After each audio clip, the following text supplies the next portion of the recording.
ಮೊದಲನೇದಾಗಿ ನಾವು ಮಹಾಲಕ್ಷ್ಮಿ ಅಂದ್ರೆ ಹೇಗೆ ಅರ್ಥ ಮಾಡ್ಕೊಬೇಕು? ಲಕ್ಷ್ಯ ಅಂದ್ರೆ ಏನು? ಗುರಿ.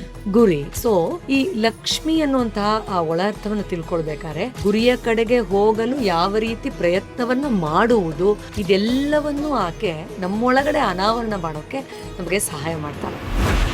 ತುಂಬಾ ಜನಕ್ಕೆ ಹಣ ಸಂಪಾದನೆ ಮಾಡ್ಬೇಕು ಅನ್ನೋದು, ಲಕ್ಷ್ಮಿನ ಆಹ್ವಾನ ಮಾಡ್ಬೇಕು ಅನ್ನೋ ಆಸೆ ಯಥೇಚ್ಛವಾಗಿದೆ, ತಪ್ಪಿಲ್ಲ. ಯಾಕೆ ಬೇಕು ಲಕ್ಷ್ಮಿ ಮತ್ತು ಏನೆಲ್ಲ ಲಕ್ಷ್ಮಿ ಅನ್ನೋದು ನಮಗ್ ಗೊತ್ತಿಲ್ಲ. ಹಬ್ಬ ಅಂದ್ರೆ ವರಮಹಾಲಕ್ಷ್ಮಿ ಹಬ್ಬ ಅಂದ್ರೆ ಅದೊಂಥರ ವಿಶೇಷವಾದಂತ ಸ್ಥಾನ. ಈ ವ್ರತನ ಯಾರು ಫಸ್ಟ್ ಮಾಡಿದ್ದು? ಚಾರುಮತಿ ಅಂತ ಒಬ್ರಿದ್ರಂತೆ. ತುಂಬಾ ಒಳ್ಳೆ ರೀತಿಯಲ್ಲಿ ಜೀವನವನ್ನ ಸಾಗಿಸ್ಕೊಳ್ತಾ ಮಹಾಲಕ್ಷ್ಮಿ ಆರಾಧನೆ ಮಾಡ್ತಾ ಇದ್ರಂತೆ. ಆಕೆ ಕನಸಿನಲ್ಲಿ ಸಾಕ್ಷಾತ್ ಲಕ್ಷ್ಮಿಯೇ ಬಂದು, ಎದ್ದೇಳಮ್ಮ, ನಾನು ವರಮಹಾಲಕ್ಷ್ಮಿ ಬಂದಿದ್ದೇನೆ. ಇದೇ ಶ್ರಾವಣ ಮಾಸದಲ್ಲಿ ಹುಣ್ಣಿಮೆಯ ಹಿಂದೆ ಬರುವ ಶುಕ್ರವಾರದಂದು ನನ್ನ ಆಚರಣೆಯನ್ನ ಈ ರೀತಿಯಾಗಿ ಮಾಡು ಅಂತ ಸ್ಪಷ್ಟವಾಗಿ ಯಾವ ರೀತಿ ಆಚರಣೆ ಮಾಡಬೇಕು ಅಂತ ಹೇಳ್ಕೊಡ್ತಾರಂತೆ. ಗೊತ್ತೋ ಗೊತ್ತಿಲ್ಲ ಎಷ್ಟೋ ಮಿಸ್ಟೇಕ್ಸ್ ಮಾಡ್ತಿರ್ತಾರೆ ಪೂಜೆ ವಿಚಾರದಲ್ಲಿ, ವ್ರತ ವಿಚಾರದಲ್ಲಿ. ಎಷ್ಟೋ ಸತಿ ವ್ರತ ಮಾಡ್ಬೇಕಾದ್ರೆ ನಾನು ತುಂಬಾ ಒಡವೆಗಳನ್ನ ದೇವ್ರ ಮೇಲೆ ಹಾಕಿಲ್ಲ, ಅಥವಾ ತುಂಬಾ ಎಕ್ಸ್ಪೆನ್ಸಿವ್ ಸೀರೆ ತಗೊಂಡ್ ಬರಕ್ ಆಗ್ಲಿಲ್ಲ, ಅದಕ್ಕೆ ನನಗೆ ಲಕ್ಷ್ಮಿ ಕೃಪೆ ಆಗಲ್ವೇನೋ ಅನ್ನೋ ಒಂದು ಸಂಕ್ಷಿಪ್ತ ಮನೋಭಾವನೆಯಲ್ಲಿ ಆಚರಣೆಯನ್ನು ಮಾಡ್ತಾರೆ. ಲಕ್ಷ್ಮಿ ಅನ್ನೋದು ಒಂದು ಭಾವ, ಅರಿವು. ನೀವು ಅದನ್ನೆಲ್ಲ ಮಾಡಿ ಒಳಗಡೆಯಿಂದ ಕೊರಗ್ತಾ ಇದ್ರೆ ಲಕ್ಷ್ಮಿ ಕೃಪೆ ನಿಮ್ಗೆ ಆಗಕ್ಕೆ ಸಾಧ್ಯನೇ ಇಲ್ಲ. ನೀವು ಪ್ಲಾಸ್ಟಿಕ್ ಡಬ್ಬಿಗಳಲ್ಲಿ ಅರ್ಶಿನ ಕುಂಕುಮ ಕೊಡೋದು, ಉಪಯೋಗಕ್ಕೆ ಬರ್ದೇ ಇರೋ ಚಿಕ್ಕದು, ಅದು ಯಾರು ಚಿಕ್ಕ ಮಕ್ಳಿಗೂ ಬ್ಲೌಸ್ ಹೊಲ್ಸಕ್ಕಾಗಲ್ಲ ಆ ತರ ಬಟ್ಟೆಗಳನ್ನ ಕೊಡೋದು, ಯಾವ ವ್ರತದಲ್ಲೂ ಆ ತರ ಇಲ್ಲ. ಇನ್ನೊಂದು ಕೊನೆದಾಗ ನಾನು ಹೇಳ್ಬೇಕು, ಕೆಲವ್ರಿಗೆ ಪಾಪ ವ್ರತ ಮಾಡ್ತಾ ಮಾಡ್ತಾ ಪೀರಿಯಡ್ಸ್ ಆಗೋಗುತ್ತೆ, ಯಾಕಂದ್ರೆ ಡೇಟ್ ಅವತ್ತೇ ಮಾಡ್ಬೇಕು ಅಂತಿರುತ್ತೆ, ತುಂಬಾ ಹೆದರ್ಕೊಂಡ್ ಬಿಡ್ತಾರೆ. ದೇವ್ರು ಶಾಪ ಕೊಡ್ತಾನೆ ಅನ್ನೋ ಭಾವನೆಗೆ ನೀವು ಹೋದ್ರೆ ನೀವು ದೇವ್ರನ್ನ ಅರ್ಥನೇ ಮಾಡ್ಕೊಂಡಿಲ್ಲ ಅಂತ ಅರ್ಥ. ಈ ಶ್ರೀ ಸೂಕ್ತ ಆಗ್ಬೋದು, ವೇದಗಳು ಮಹಾಲಕ್ಷ್ಮಿಗೆ ಬಹಳ ಇಷ್ಟವಾದದ್ದು. ಇಷ್ಟಕ್ಕೂ ಈ ಸ್ತೋತ್ರ ಏನ್ ಹೇಳುತ್ತೆ? ಜಾತವೇದ ಅಂತ ಹೇಳ್ತಾರೆ. ಅಂದ್ರೆ ಎಲ್ಲವೂ ತಿಳಿದಿರುವವರು ಅಗ್ನಿಗೆ ಇದನ್ನ ಹೇಳ್ತಾರೆ. ಇಲ್ಲಿ ಹಣ, ದುಡ್ಡು ಕೇವಲ ಅಂತರ್ಜ್ಞಾನದ ಅಂತರ್ಶಕ್ತಿಯ ಬೆಳಕಿನ ಆ ಒಂದು ವಿಸ್ತಾರವಾದ ರೀತಿಯಲ್ಲಿಯೇ ಸಂಪೂರ್ಣ ಶಕ್ತಿಯನ್ನ ನಮಗೆ ತಿಳಿಸ್ಕೊಡ್ತಾ ಹೋಗ್ತಾರೆ. ಅಷ್ಟಲಕ್ಷ್ಮಿ ಅಂದ್ರೆ ಯಾರು? ಮೊದಲನೇದಾಗಿ ನಾವು ಆದಿಲಕ್ಷ್ಮಿ ಆರಾಧನೆ ಮಾಡ್ಬೇಕಾದ್ರೆ ಸ್ಪಷ್ಟವಾಗಿ ನಾವು ನಮ್ಮೊಳಗಿರೋ ಮೂಲ ತತ್ವವನ್ನ ನಾವು ಅರ್ಥ ಮಾಡ್ಕೊಳ್ಬೇಕು. ಎರಡನೇದು ಧನಲಕ್ಷ್ಮಿ, ಎಲ್ಲಿ ಸಂಪತ್ತು, ಶೋಭೆ ಮತ್ತು ಚೆಲುವು ಮೂರು ಸೇರಿರುತ್ತೋ ಅದನ್ನೇ ನಾವು ಧನಲಕ್ಷ್ಮಿ ಅಥವಾ ಲಕ್ಷ್ಮಿ ಅಂತ ಅರ್ಥ ಮಾಡ್ಕೊಳ್ಬಹುದು ಅಂತ. ಧಾನ್ಯಲಕ್ಷ್ಮಿ, ಗಜಲಕ್ಷ್ಮಿ, ಸಂತಾನ ಲಕ್ಷ್ಮಿ, ವಿಜಯಲಕ್ಷ್ಮಿ, ವಿದ್ಯಾಲಕ್ಷ್ಮಿ, ಮಕ್ಕಳು ಕೊಡೋ ಲಕ್ಷ್ಮಿ ಅಲ್ವಾ? ಖಂಡಿತ ಅಷ್ಟಕ್ಕೆ ಸೀಮಿತ ಅಲ್ಲ ಅದು. ನಿಮ್ಮ ಮನೆಗೆ ಲಕ್ಷ್ಮಿ ಒಲಿಬೇಕು ಅಂದ್ರೆ ನೀವು ಮನೇನ ಹೇಗೆ ಇಟ್ಕೊಬೇಕು? ಅಥವಾ ಯಾಕೆ ಮಹಾಲಕ್ಷ್ಮಿ ಕೆಲವ್ರ ಮನೆಗಳು ಮಾತ್ರ ಒಲಿತಾರೆ? ಒಂದು ಖಂಡಿತ ಎಲ್ಲಿ ಹೆಣ್ಮಕ್ಳನ್ನ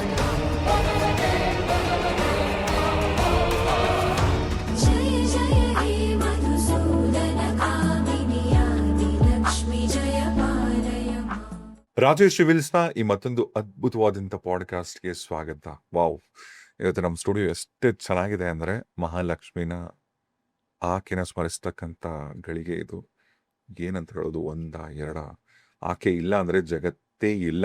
ಎಸ್, ಪ್ರತಿಯೊಬ್ಬರಿಗೂ ಬೇಕು ಮಹಾಲಕ್ಷ್ಮಿ. ಇವ್ರನ್ನ ಮಾತ್ರ ಯಾರೂ ಬೇಡ ಅನ್ನಲ್ಲ, ಅಷ್ಟು ಅದ್ಭುತವಾದಂಥ ಶಕ್ತಿ ದೇವತೆ ಆಕೆ. ಬನ್ನಿ, ಇವತ್ತು ನಮ್ಮ ಪಾಡ್ಕಾಸ್ಟಲ್ಲಿ ಮಹಾಲಕ್ಷ್ಮಿ ವಿಶೇಷವಾದಂಥ ಈ ಪಾಡ್ಕಾಸ್ಟಲ್ಲಿ ಮಹಾಲಕ್ಷ್ಮಿ ಥರನೇ ಲಕ್ಷಣವಾಗಿ ರೆಡಿಯಾಗಿ ಬಂದಿರತಕ್ಕಂಥ ಡಾಕ್ಟರ್ ಪೂರ್ವಿ ಜಯರಾಜರು. ನಮಸ್ತೆ. ನಮಸ್ಕಾರ ಸರ್. ಫಸ್ಟ್ ಆಫ್ ಆಲ್ ಧನ್ಯವಾದಗಳು. ಅಮ್ಮನವರ ಬಗ್ಗೆ ಮಾತಾಡೋದೇ ಪೂರ್ವಜನದ ಪುಣ್ಯದ ಫಲ ಅಂತ ನಾನು ಯಾವಾಗಲೂ ಹೇಳ್ತಿರ್ತೀನಿ. ಅದರಲ್ಲೂ ಲಕ್ಷ್ಮಿ ಅಂದ ತಕ್ಷಣ ಹೆಣ್ಮಕ್ಳು ತಾನೂ ಲಕ್ಷ್ಮಿ ಥರ ಹೊಳಿಬೇಕು, ಅಲಂಕಾರ ಆಗಬೇಕು ಅಂತ ಸಹಜವಾಗಿ ಆ ಭಾವನೆ ಬರುತ್ತೆ. ಅದೇ ರೀತಿಯಲ್ಲಿ ಬಂದು ಕುಳಿತು ಆಕೆ ಬಗ್ಗೆ ಮಾತಾಡೋಕ್ಕೆ ಒಂದು ಸಣ್ಣ ಅವಕಾಶ ಮಾಡಿಕೊಡ್ತಾ ಇದ್ದೀರಾ. ಧನ್ಯವಾದಗಳು. So thank you. ಎಸ್. ನಮಸ್ತೆಸ್ತು ಮಹಾಮಾಯೇ ಶ್ರೀಪೀಠೆ ಸುರಪೂಜಿತೆ ಶಂಖಚಕ್ರಗದಾಹಸ್ತೆ ಮಹಾಲಕ್ಷ್ಮೀ ನಮೋಸ್ತುತೆ. ನಮಸ್ತೆ ಗರುಡಾರೂಢೆ ಕೋಲಾಸುರಭಯಂಕರಿ ಸರ್ವಪಾಪಹರೇ ದೇವಿ ಮಹಾಲಕ್ಷ್ಮೀ ನಮೋಸ್ತುತೆ. ಮಹಾಲಕ್ಷ್ಮಿ ಬಗ್ಗೆ ಮಾತಾಡೋಕ್ಕಿಂತ ಮುಂಚೆ ವಿಶೇಷವಾಗಿ ನಾವು ಒಂದು ಈ ಸಣ್ಣ ಕಥೆನ ಹೇಳಲೇಬೇಕು ಇವತ್ತಿನ ದಿನ. ಯಾಕಂದ್ರೆ ನನಗೆ ತಿರುಪತಿ ನನ್ನ ಬಹಳ ಇಷ್ಟವಾದಂಥ ನನ್ನ ನೆಚ್ಚಿನ ದೈವ. ತಿರುಪತಿಗೆ ಇಷ್ಟು ಸಾರಿ ಹೋಗಿ ಬಂದಾಗೂ ನನಗೆ ಒಂದು ಪ್ರಶ್ನೆಗೆ ಉತ್ತರ ರೀಸೆಂಟಾಗಿ ನನಗೆ ಸಿಕ್ಕಿದ್ದು. ಅದಕ್ಕೆ ಸಂಬಂಧಪಟ್ಟಂತ ಒಂದು ಕತೆ. ಒಂದು ನಾರದ ಮಹರ್ಷಿಗಳು ಅವರು ಶ್ರೀ ಮಹಾವಿಷ್ಣುನ ವೈಕುಂಠದಲ್ಲಿ ಹೋಗಿ ಕೇಳ್ತಾರಂತೆ, ಭಗವಂತ ಈ ಮಾಯೆ ಅಂದ್ರೆ ಏನು ಅಂತ. ನಾರದ ಮಹರ್ಷಿಗಳು ವಿಷ್ಣುಗೆ ಕೇಳೋದು, ಮಹಾವಿಷ್ಣುಗೆ, ಮಾಯೆ ಹ್ಮ್. ಮಾಯೆ ಬಗ್ಗೆ ನೀನು ತಿಳ್ಕೊಬೇಕು ತಾನೆ, ಹ್ಮ್. ಸರಿ ಬಾ ಇಲ್ಲಿ ಒಂದ್ ರೌಂಡ್ ವಾಕಿಂಗ್ ಹೋಗ್ಬರೋಣ ಅಂದ್ಬಿಟ್ಟು ನಾರದ ಮಹರ್ಷಿಗಳನ್ನ ಕರ್ಕೊಂಡು ಶ್ರೀ ಮಹಾವಿಷ್ಣು ವೈಕುಂಠದಿಂದ ಸೀದಾ ಕೈಲಾಸಕ್ಕೆ ಬರ್ತಾರಂತೆ. ಇಬ್ರು ನಡ್ಕೊಂಡ್ ಬರ್ತಾನೆ ಇರ್ತಾರಂತೆ. ಮಹಾವಿಷ್ಣುಗೆ ಬಾಯಾರಿಕೆ ಆಗತ್ತಂತ. ಒಂದು ಊಟ ನೀರು ಬೇಕು ನನಗೆ, ಬಾಯಾರಿಕೆ ಆಗ್ತಿದೆ ಅಂತ. ಆಗ ನಾರದ ಮಹರ್ಷಿಗಳು ಹೇಳ್ತಾರಂತೆ, ಅಯ್ಯೋ ನೀರ್ ತಾನೇ ಸ್ವಾಮಿ, ಇರಿ ಇಲ್ಲಿ ಭೂಲೋಕದಲ್ಲಿ ಎಲ್ಲಿದೆ, ಹಿಂಗೆಲ್ಲ ಸುತ್ತ ನೋಡಿದಾಗ ಅಲ್ಲಿ ದೂರದಲ್ಲಿ ಒಂದು ಒಂದು ಆಶ್ರಮ ಇರತ್ತಂತ. ಇನ್ನೊಬ್ರದ್ದು ಯಾವುದೋ ಒಂದು ಋಷಿಗಳದ್ದು ಒಂದು ಆಶ್ರಮ, ಒಂದು ಕುಟೀರ ತರ ಒಂದು ಮನೆ ಹ್ಮ್. ಇರುತ್ತೆ. ಸೀದಾ ಹೋಗ್ಬಿಟ್ಟು ಬಾಗಿಲು ಬಡಿತಾರಂತೆ ನಾರದ ಮಹರ್ಷಿಗಳು. ಡೋರ್ ತೆಗಿತಾರೆ. ಒಳಗಿದ್ದಂತ ಋಷಿಗಳು, ಅವರು ನಾರದ ಮಹರ್ಷಿಗಳೇ ನೀವು ನಮ್ಮನೆಗೆ ಬರ್ತಿದ್ದೀರಾ, ಬನ್ನಿ ಅಂತ ಒಳಗೆ ಕರ್ಕೊಂಡೋದ್ರು. ಕೂರ್ಸಿದ್ರು. ಕೂರಿಸ್ಬಿಟ್ಟು ನೀರು ಕೊಡ್ಲಾ, ಜ್ಯೂಸ್ ಕೊಡ್ಲಾ, ಏನ್ ತಿಂತೀರಾ ಅಂದ್ರೆ, ಸರಿ ನಾರದ ಮಹರ್ಷಿಗಳು ಕೇಳಿದ್ರು, ನೀರು ಕೊಡಿ, ಆಯ್ತು, ಹ್ಮ್. ಊಟನೂ ಬಡಿಸಿ, ಎಲ್ಲಾನು ಆಯ್ತು. ಸಂತೋಷವಾಗಿ ಅತಿಥಿ ಸತ್ಕಾರ ಆಯ್ತು. ಅದೇ ಸಮಯಕ್ಕೆ ಆ ನಾರದ ಮಹರ್ಷಿಗಳಿಗೆ ಅವ್ರ ಮಗಳಿದ್ಲಂತೆ, ಒಂದು ಸುಂದರವಾದಂತ ಹೆಣ್ಮಗಳು. ಆ ಹೆಣ್ಮಗಳು ಬಂದ್ಲಂತೆ ಆ ಕಡೆಯಿಂದ ಬಂದ ತಕ್ಷಣ ನಾರದ ಮಹರ್ಷಿಗಳು ನೋಡಿದ್ರಂತೆ. ಆಮೇಲೆ ಅವ್ರ ಋಷಿಗಳು ಹೇಳಿದ್ರಂತೆ, ನನ್ನ ಮಗಳು ನನ್ನ ಏಕೈಕ ಪುತ್ರಿ, ನೀವು ಇಷ್ಟಪಟ್ಟಿದ್ರೆ ಅಭ್ಯಂತರ ಇಲ್ಲ ಅಂದ್ರೆ ಮದುವೆ ಆಗ್ಬೋದಾ ಅಂತ. ಸರಿ ಆಯ್ತು ಅಂತ ನಾರದ ಮಹರ್ಷಿಗಳು ಆಕೆನ ಮದುವೆ ಕೂಡ ಆಗ್ಬಿಟ್ರು. ಓ. ಅಲ್ಲೇ ನಾರದ ಮಹರ್ಷಿಗಳು ಅಲ್ಲೇನೆ ಅದೇ ಆಶ್ರಮದಲ್ಲೇ ಸೆಟ್ಲ್ ಆಗ್ಬಿಟ್ರು. ಅವರ ಮಾವ, ಅವರ ಹೆಂಡತಿ ಜೊತೆ ಎಲ್ಲ. ಅಲ್ಲಿ ಹೇಗಿತ್ತು ಅಂದ್ರೆ ಅಕ್ಕಪಕ್ಕ ಇಲ್ಲ. ನಾರದ ಮಹರ್ಷಿಗಳದ್ದು ಒಂದೇ ಕುಟೀರ, ಅದೊಂದೇ ಆಶ್ರಮ, ಯಾರು ಪಕ್ಕ ಇರ್ಲಿಲ್ವಂತೆ. ಬೇರೆ ದೂರದ ಊರುಗಳಿಂದ ಎಲ್ಲ ಬರೋರಂತೆ ನಾರದ ಮಹರ್ಷಿಗಳನ್ನ ನೋಡಬೇಕು ಅಂತ. ಆಮೇಲೆ ಇವ್ರ ಸಂಸಾರ ಅದ್ಭುತವಾಗಿತ್ತು. ನಾರದ ಮಹರ್ಷಿಗಳಿಗೆ ಮೊದಲನೇ ಅವ್ರಿಗೂ ಅವ್ರ ಹೆಂಡತಿಗೂ ಒಂದು ಮಗು ಆಯ್ತು, ಮೊದಲನೇ ಮಗು. ಸಂತೋಷವಾಗಿ ಇದ್ರು. ಒಂದು ಮಗು ಆಯ್ತು, ಒಂದು ಗಂಡು ಮಗು. ಎರಡನೇ ಮಗು ಹೆಣ್ಣು ಮಗು, ಇನ್ನೂ ಸಂತೋಷ ಆಯ್ತು. ಮಗುಗೆ. ಆ ಹೆಂಡತಿ ಪ್ರೆಗ್ನೆಂಟ್ ಆದ್ರು, ಹ್ಮ್. ಗರ್ಭಿಣಿ ಅವರು. ಹ್ಮ್. ಗರ್ಭಿಣಿಯಾಗಿ ಇನ್ನೇನು ಆಕೆ 9 ತಿಂಗಳು ತುಂಬಿದ್ದು, ಡೆಲಿವರಿ ಆಗುವಂತ ಟೈಮ್. ಒಂದ್ಸಾರಿ ಇದ್ದಕ್ಕಿದ್ದಂಗೆ ಜೋರ್ ಮಳೆ ಬರಕ್ ಶುರು ಆಗೋದಂತೆ. ಮಳೆ ಪ್ರಳಯ ಎಲ್ಲ ಕಡೆಯಿಂದ ನೀರು ಕೊಚ್ಕೊಂಬರಕ್ ಶುರು ಆಯ್ತಂತೆ. ಬಂತು, ಆಶ್ರಮಕ್ಕೂ ಬಂತು, ಹೊಡ್ಕೊಂಡೋಯ್ತು. ಆ ಕುಟೀರನೂ ಮುಳುಗೋಯ್ತು. ನಾರದ ಮಹರ್ಷಿಗಳ ಹೆಂಡತಿ ಕೂಡ ಮುಳುಗೋದು. ಅಷ್ಟೇ. ಪಾಪ ಆ ಮಗು, ಹೊಟ್ಟೆಲಿದ್ದ ಮಗು ಎಲ್ಲ ಹೋಯ್ತು. ನಾರದ ಮಹರ್ಷಿಗಳಿಗೆ ನೋವು ತಡೆಯಕ್ಕಾಗಲ್ಲ. ಸೀದಾ ವಿಷ್ಣು ಹತ್ರ ಹೋದ್ರಂತ. ಏನಪ್ಪ ಮಹಾವಿಷ್ಣು, ನಾನು ಸದಾ ನಿನ್ನ ಸ್ಮರಿಸ್ತೀನಿ, ನನಗೆ ನೀನ್ ಬಿಟ್ರೆ ದಾರಿನೇ ಇಲ್ಲ, ಯಾಕೆ ಹಿಂಗ್ ಮಾಡ್ಬಿಟ್ಟೆ, ಏನಿದು ಅಂತ. ಆಗ ಮಹಾವಿಷ್ಣು ಹಿಂಗ್ ತಿರುಗ್ಬಿಟ್ಟು ಹೇಳಿದಂತೆ, ನನ್ ನೀರೆಲ್ಲಿ ಕುಡಿಯಕ್ಕೆ ಅಂತ. ಅಯ್ಯೋ ದೇವ. ಅವಾಗ ನಾರದ ಮಹರ್ಷಿಗಳಿಗೆ ಅರ್ಥ ಆಯ್ತಂತೆ. ಆಗ ಹೇಳಿದ್ರಂತೆ ಮಹಾವಿಷ್ಣು, ಇದೇ ಮಾಯೆ ಅಂದ್ರೆ. ಯಾವ್ದ್ರ ಹಿಂದೆನೋ ಸುತ್ತಾಕೊಂಡು ಹೋಗಿ ಮಾಯೆಯಲ್ಲಿ ಬೀಳ್ತಾನೆ ಮನುಷ್ಯ ಅಂತ. ಈಗ ನಾನು ಈ ಮಾಯೆ ಅನ್ನೋ ಒಂದು ಪದ ಇದಲ್ಲ, ಈ ಮಾಯೆ ಅನ್ನೋ ಒಂದು ಪದಕ್ಕೆ ನಾನು ಕಂಡುಕೊಂಡಂತ ಒಂದು ಅರ್ಥ ನನಗೆ ಯಾರೋ ದೊಡ್ಡೋರು ಹೇಳಿದ್ರು ಇತ್ತೀಚೆಗೆ. ತಿರುಪತಿಗೆ ಹೋದಾಗ ಭಗವಂತನ ನೀವು ಶ್ರೀನಿವಾಸನ ನೋಡಿದಾಗ, ಶ್ರೀನಿವಾಸನ ನಡೀತಕ್ಕಂಥ ವಜ್ರದ ಕಿರೀಟ ಇಂದು ಭಗವಂತನ ಪಾದದ ತನಕ ಕೂಡ ಅಲಂಕಾರ ಪ್ರಿಯ. ವಜ್ರ ವೈಡೂರ್ಯಗಳನ್ನ ನೀವು ಶ್ರೀನಿವಾಸನ ವೆಂಕಟರಮಣ ಸ್ವಾಮಿನ ನೋಡ್ತಿದ್ದಂಗೆ ನಿಮಗೆ ತಿರುಪತಿಲಿ ಆ ವೈಭವನೇ ಆ ವೈಭವ, ಭಗವಂತನ ಕಿರೀಟ, ಒಡವೆಗಳು, ಇದೆಲ್ಲ ನೋಡ್ತಿದ್ದಂಗೆ ಒಂಥರ ಅದು ಮಾಯೆ, ಅದು ಅದ್ಭುತ ಅನ್ಸತ್ತೆ. ನಿಮಗೆ ಅಲ್ಲಿಂದ ಹೊರಗೆ ಬರ್ತಿದ್ದಂಗೆ ತಿರುಪತಿ ನಿಮಗೆ ಜ್ಞಾಪಕನೇ ಇರಲ್ಲ. ಕರೆಕ್ಟಾ? ದೇವ್ರ ಹೇಗ್ ಕಾಣಿಸ್ದ, ದರ್ಶನ ಆಯ್ತಾ ಜ್ಞಾಪಕನೇ ಅಂದ್ರೆ ಇರಲ್ಲ. ಅಯ್ಯೋ ಸರಿಯಾಗಿ ನೋಡ್ಲಿಲ್ಲ ಅಂತ ಅನ್ಸುತ್ತೆ. ಹೌದು. ನಾನು ಕೇಳ್ದೆ, ಯಾಕೆ ಹಿಂಗಾಗತ್ತೆ, ಏನಿದು, ನಮಗೆ ಎಲ್ಲೂ ಹೋಗದೆ ತಿರುಪತಿ ಶ್ರೀನಿವಾಸನ ಮೇಲೆ ಅದೆಲ್ಲ ಹೌದು. ನೋಡಿದ ತಕ್ಷಣ ಅದೇನೋ ಒಂದು ಲೋಕಕ್ಕೆ ಹೊಟ್ಟೋಗ್ತೀವಿ, ಏನೋ ಡಿಫ್ರೆಂಟ್ ಅನ್ಸತ್ತೆ, ಏನೋ ಅಂತ. ಅವಾಗ ಅವ್ರು ಸಖತ್ತಾಗಿ ಹೇಳಿದ್ರು, ಇಟ್ ಈಸ್ ನಥಿಂಗ್ ಬಟ್ ಮಾಯೆ. ಮಾಯೆ ಮಹಾಲಕ್ಷ್ಮಿ ಮಾಡ್ತಕ್ಕಂಥ ಮಾಯೆ ಅಂತೆ. ಅಂದ್ರೆ ನನ್ನ ಸ್ವಾಮಿ, ನೀವಿಷ್ಟರಲ್ಲೇ ಇರಿ, ಇದನ್ನ ಮೀರಿ ಒಳಗೆ ಬರಬೇಡಿ, ಯಾಕಂದ್ರೆ ಆತ ನನ್ನ ಸ್ವತ್ತು ಅಂತ. ಅಂದ್ರೆ ಮಹಾಲಕ್ಷ್ಮಿ ಮಾಯೆ ಅಂತ. ಇದು ಇವತ್ತು ಆ ಮಹಾಲಕ್ಷ್ಮಿ ಬಗ್ಗೆನೇ ಮಾತಾಡ್ತಾ ಇದ್ದೀವಿ. ಮೊದಲನೇದಾಗಿ ನಾವು ಮಹಾಲಕ್ಷ್ಮಿ ಅಂದ್ರೆ ಹೇಗೆ ಅರ್ಥ ಮಾಡ್ಕೊಬೇಕು? ಲಕ್ಷ್ಮಿ ಅನ್ನೋ ಪದದಲ್ಲೇ ಸಾಕಷ್ಟು ವಿಚಾರಗಳನ್ನ ನಾವು ತಿಳ್ಕೊಳ್ಬಹುದು ಸರ್. ಈಗ ಲಕ್ಷ್ಮಿ ಅನ್ನೋದು ಲಕ್ಷ್ ಅನ್ನುವಂಥ ಪದದಿಂದ ನಾವು ಜೋಡಣೆ ಮಾಡಿ ನೋಡಿದಾಗ ಲಕ್ಷ್ಯ ಅಂದ ತಕ್ಷಣ ನಮ್ಮೆಲ್ಲರಿಗೂ ತುಂಬಾ ಸುಲಭವಾಗಿ ಅರ್ಥ ಆಗುತ್ತೆ. ಲಕ್ಷ್ಯ ಅಂದ್ರೆ ಏನು? ಗುರಿ. ಗುರಿ. ಸೊ ಈ ಲಕ್ಷ್ಮಿ ಅನ್ನುವಂತಹ ಆ ಒಳ ಅರ್ಥವನ್ನು ತಿಳ್ಕೊಳ್ಬೇಕಾದ್ರೆ ಗುರಿಯನ್ನ ತಲುಪುವುದು, ಗುರಿಯ ಕಡೆಗೆ ಹೋಗುವುದು, ಗುರಿಯ ಕಡೆಗೆ ಹೋಗಲು ಯಾವ ರೀತಿ ಪ್ರಯತ್ನವನ್ನ ಮಾಡುವುದು, ಮುಂದುವರಿಯುವುದು, ಇದೆಲ್ಲವನ್ನು ಆಕೆ ನಮ್ಮೊಳಗಡೆ ಅನಾವರಣ ಮಾಡೋಕೆ ನಮಗೆ ಸಹಾಯ ಮಾಡ್ತಾಳೆ. ಅಂದ್ರೆ ಆ ಒಂದು ಕಾಣುವ, ಪಡೆಯುವ, ಮುಂದುವರಿಯುವ ಆ ಅಷ್ಟೂ ಪ್ರಯತ್ನಗಳೇನಿದೆ, ಅನುಭವಗಳಿದೆ, ಅದೆಲ್ಲವೂ ಲಕ್ಷ್ಮಿ ಅಂತ. ವೇದಗಳಲ್ಲಿ ಶ್ರೀ ಸೂಕ್ತದಲ್ಲಿ ತುಂಬಾ ಅದ್ಭುತವಾಗಿ ಮೊದಲನೇ ಸಾಲಲ್ಲೇ ಹೇಳ್ತಾರೆ. ಆಕೆ ಎಷ್ಟು ಸುಂದರ ಅಂತಂದ್ರೆ ಬಂಗಾರದ ಸುವರ್ಣದ ಬೆಳಕಿನಂತೆ ಪಳಪಳ ಅಂತ ಹೊಳಿತಾಳಂತೆ. ಜಿಂಕೆಯಷ್ಟು ಸುಂದರವಾಗಿದ್ದಾಳಂತೆ. ಪೂರ್ಣ ಚಂದ್ರನಷ್ಟು ಮೋಹಕವಾಗಿದ್ದಾಳಂತೆ ಅವಳು. ಸೊ ನಮಗೆ ಲಕ್ಷ್ಮಿ ಅಂದ ತಕ್ಷಣ ಆ ಕಮಲದ ಹೂ ಹಿಡ್ದಿರೋದು, ಚಿನ್ನದ ನಾಣ್ಯಗಳನ್ನು ಸುರಿಸ್ತಾ ಇರೋದು, ಆ ಬಂಗಾರದ ಬೆಳಕು, ಆ ಹೊಳಪು, ಅದೆಲ್ಲ ಕಣ್ಮುಂದೆ ಬಂದಾಗ ಆಗತ್ತೆ. ಆದರೆ ವಾಸ್ತವದಲ್ಲಿ ನಾವು ಗಮನಿಸೋದಾದ್ರೆ ಆಕೆಯ ಆ ಅಂತರ್ಶಕ್ತಿಯ ಬೆಳಕು ನಿಜವಾದ ಬಂಗಾರದ ಬೆಳಕನ್ನ ಒಳಗಡೆಯಿಂದ ಹೊರಗಡೆ ಸೂಸ್ತಾ ಇದ್ದಾಳೆ. ಅಂದ್ರೆ ಈಗ ನಾವು ಚಿನ್ನ ಅಥವಾ ಬಂಗಾರ ತಗೊಂಡ್ರೆ ಅದು ಹೊಳೆಯೋದು ವಾಸ್ತವದಿಂದ ಒಳಗಡೆನೂ ಅದು ಅದೇ ತತ್ವ ಇದೆ, ಅದರಿಂದ ನೈಸರ್ಗಿಕವಾಗಿ ಅದು ಹೊಳೆಯುತ್ತೆ. ಆದ್ರೆ ಈಗ ನಾವು ಯಾವುದೋ ಒಂದು ಕಾಪರ್ ಇನ್ನೊಂದು ಯಾವುದೋ ಮೆಟಲ್ ತಗೊಂಡು ಅದಕ್ಕೆ ನಾವು ಗೋಲ್ಡನ್ ಪೇಂಟ್ ಮಾಡಬಹುದು, ಕರೆಕ್ಟ್. ಆದ್ರೆ ಅದು ಹೊಳೆಯುತ್ತೆ ಕರೆಕ್ಟು, ಬಟ್ ಒಳಗಡೆಯಿಂದ ನಿಜವಾಗ್ಲೂ ನೈಸರ್ಗಿಕವಾಗಿ ಹೊಳಿತಾ ಇದೆಯಾ? ಅದು ಇಲ್ಲ. ಸೊ ಈ ಎರಡರ ನಡುವಿನ ವ್ಯತ್ಯಾಸವನ್ನ ತಿಳಿಸ್ಕೊಡುವಂತ ನಿಜವಾದ ಬಂಗಾರದ ಹಿರಣ್ಯವರ್ಣ ಅನ್ನೋ ಪದವನ್ನ ಬಳಸ್ತಾರೆ ಇದರಲ್ಲಿ. ಮೊದಲನೇ ಸೂಕ್ತದಲ್ಲೇನೆ ಅದನ್ನ ಹೇಳ್ತಾರೆ. ಅಂದ್ರೆ ಯಾವ ಒಂದು ಬೆಳಕು ಬೆಳಗ್ತಾ ಇರುತ್ತೋ, ನಮ್ಮನ್ನ ಮುಂದುವರಿಸ್ತಾ ಇರುತ್ತೋ, ವಿಸ್ತಾರ ಆಗ್ತಾನೆ ಇರುತ್ತೋ, ಆ ಬೆಳಕು, ಆ ಹೊಳಪು, ಅದನ್ನ ಲಕ್ಷ್ಮಿಯ ಶಕ್ತಿ ಸಂಕೇತಿಸತ್ತೆ. ಆ ಬೆಳಕನ್ನ ನಮ್ಮೊಳಗಡೆ ಕಾಣುವ ಈ ಪ್ರಯತ್ನ ಏನಿದೆ ಅದು ಲಕ್ಷ್ಮಿ ಅಂತ. ಬಟ್ ನಮ್ಮಲ್ಲಿ ನೀವಾಗ್ಲೇ ತುಂಬಾ ಸೂಕ್ತವಾಗಿ ಹೇಳಿದಾಗೆ ದುಡ್ಡು ಅಂದ್ರೆ ಲಕ್ಷ್ಮಿ ಅಷ್ಟಕ್ಕೆ ಸೀಮಿತ ಮಾಡ್ಕೊಂಡು ದುಡ್ಡು ಬರ್ಬೇಕಪ್ಪ ಅದಕ್ಕೆ ಲಕ್ಷ್ಮಿ ಪೂಜೆ ಮಾಡ್ಬೇಕು, ಲಕ್ಷ್ಮಿ ಇಲ್ಲಾಂದ್ರೆ ದುಡ್ಡಿಲ್ಲಪ್ಪ ಅಂತ ತುಂಬಾ ಸಂಕ್ಷಿಪ್ತವಾಗಿ ಯೋಚನೆ ಮಾಡ್ಕೊಂಡು ವಾಸ್ತವದಲ್ಲಿ ಅದು ಯಾವ ಪರಮ ಸತ್ಯವನ್ನು ತೋರಿಸ್ತಾ ಇದೆಯೋ ಅದನ್ನ ಸಂಪೂರ್ಣವಾಗಿ ಮರ್ತು ಬಿಟ್ಟಿದೀವಿ. ನಾನು ಖಂಡಿತ ಇದನ್ನ ತುಂಬಾ ಆಳವಾಗಿ ತಿಳಿಸ್ಕೊಡೋಕೆ ಒಂದು ಪುಟ್ಟ ಕತೆ ಹೇಳ್ತೀನಿ ಸರ್, ನಿಮ್ ತರಾನೇ. ಯಾಕಂದ್ರೆ ಈ ಕಥೆಯ ಮೂಲಕ ನಾವು ಲಕ್ಷ್ಮಿನ ಅರ್ಥ ಮಾಡ್ಕೊಂಡಿದ ತಕ್ಷಣ ಅಯ್ಯೋ ಇಷ್ಟಕ್ಕೆ ಸೀಮಿತ ಅಲ್ಲ ಅಲ್ವಾ, ಹೌದಲ್ವಾ, ನಾವು ಇದನ್ನೇ ಹುಡುಕ್ತಾ ಇದ್ದಿದ್ದು ಲಕ್ಷ್ಮಿ ರೂಪದಲ್ಲಿ, ಬಟ್ ಅದು ಬರೀ ದುಡ್ಡು ದುಡ್ಡು ಅನ್ಕೊಂಡಿದ್ವಲ್ಲ, ಬರೀ ಅದೇ, ಅದಲ್ಲ ಅಂತಲ್ಲ, ಬರೀ ಅದೇ ಅಂತ ಅನ್ಕೊಂಡಿದ್ವಲ್ಲ ಅಂತ ಗೊತ್ತಾಗುತ್ತೆ. ಒಮ್ಮೆ ಒಂದು ರಾಜ್ಯದಲ್ಲಿ ಒಬ್ಬ ವೃದ್ಧ ತುಂಬಾ ಒಳ್ಳೆ ರೀತಿಯಲ್ಲಿ ಬದುಕು ಬಾಳಿದ್ರಂತೆ. ಇನ್ನೇನು ಅವ್ರಿಗೆ ಸಾವು ಸಮೀಪಕ್ಕೆ ಬರ್ತಾ ಇದೆ, ವಯಸ್ಸಾಗಿದೆ ಅಂದಾಗ ಅವರು ರಾಜನ ಹತ್ರ ಹೋಗಿ ಕೇಳಿದ್ರಂತೆ, ರಾಜ ನಾನು ಚೆನ್ನಾಗಿ ಬದುಕು ಬಾಳಿದ್ದೀನಿ, ನನಗೇನು ತೊಂದರೆ ಇಲ್ಲ, ಆದರೆ ನಾನು ಸಾಹುಕಾರ ಆಗಿ ಸಾಕಷ್ಟು ದುಡ್ಡಿದ್ದು ಆ ಅನುಭವ ಏನಿರುತ್ತೆ ಆ ಒಂದು ಅನುಭವ ನನಗೆ ಸಿಗಲಿಲ್ಲ. ಸೊ ನನಗೆ ಒಂದಷ್ಟು ಚೆನ್ನಾಗಿ ದುಡ್ಡಿದೆ ಅನ್ನೋ ಭಾವನೆಯಲ್ಲಿ ನಾನು ಸತ್ತರೆ ನನಗೊಂಥರ ಆತ್ಮತೃಪ್ತಿ ಆಗುತ್ತೆ, ಸಂತೋಷ ಆಗುತ್ತೆ, ಅದೊಂದು ವರ ನನಗೆ ದಯವಿಟ್ಟು ದಯಪಾಲಿಸ್ಕೊಡಿ ಅಂತ. ಅದಕ್ಕೆ ರಾಜ ಹೇಳಿದ್ರಂತೆ, ಆಯ್ತಪ್ಪ ನೀನು ಕೇಳೋದ್ರಲ್ಲಿ ಏನೂ ತಪ್ಪಿಲ್ಲ, ನೀನು ಬದುಕಿ ಬಾಳಿದ್ಯಾ, ಇನ್ನೇನು ನೀನು ದೇಹತ್ಯಾಗ ಮಾಡೋ ನಿನಗೆ ವಯಸ್ಸು ಆಯಿತು, ಕೊನೆಗಾಲದಲ್ಲಿ ಆ ಆಸೆನೂ ರಾಜನಾಗಿ ತೀರಿಸ್ಬೇಕಾಗಿರೋದು ನನ್ನ ಧರ್ಮ. ಆದ್ರೆ ಧರ್ಮಬದ್ಧವಾಗಿ ನೋಡಿದ್ರೆ ನಿನಗೆ ಶ್ರಮವಿಲ್ಲದೆ ಸುಮ್ಮನೆ ಹಾಗೆ ನಾನು ಭಿಕ್ಷೆಯ ರೂಪದಲ್ಲಿ ಕೊಟ್ರೆ ನಿನ್ನ ಆತ್ಮಕ್ಕೆ ಈ ಕಾಲದಲ್ಲಿ ಅದು ಚೆನ್ನಾಗಿರಲ್ಲ, ಉತ್ತಮವಾದ ಬದುಕ್ದಂಗೆ ಆಗಲ್ಲ.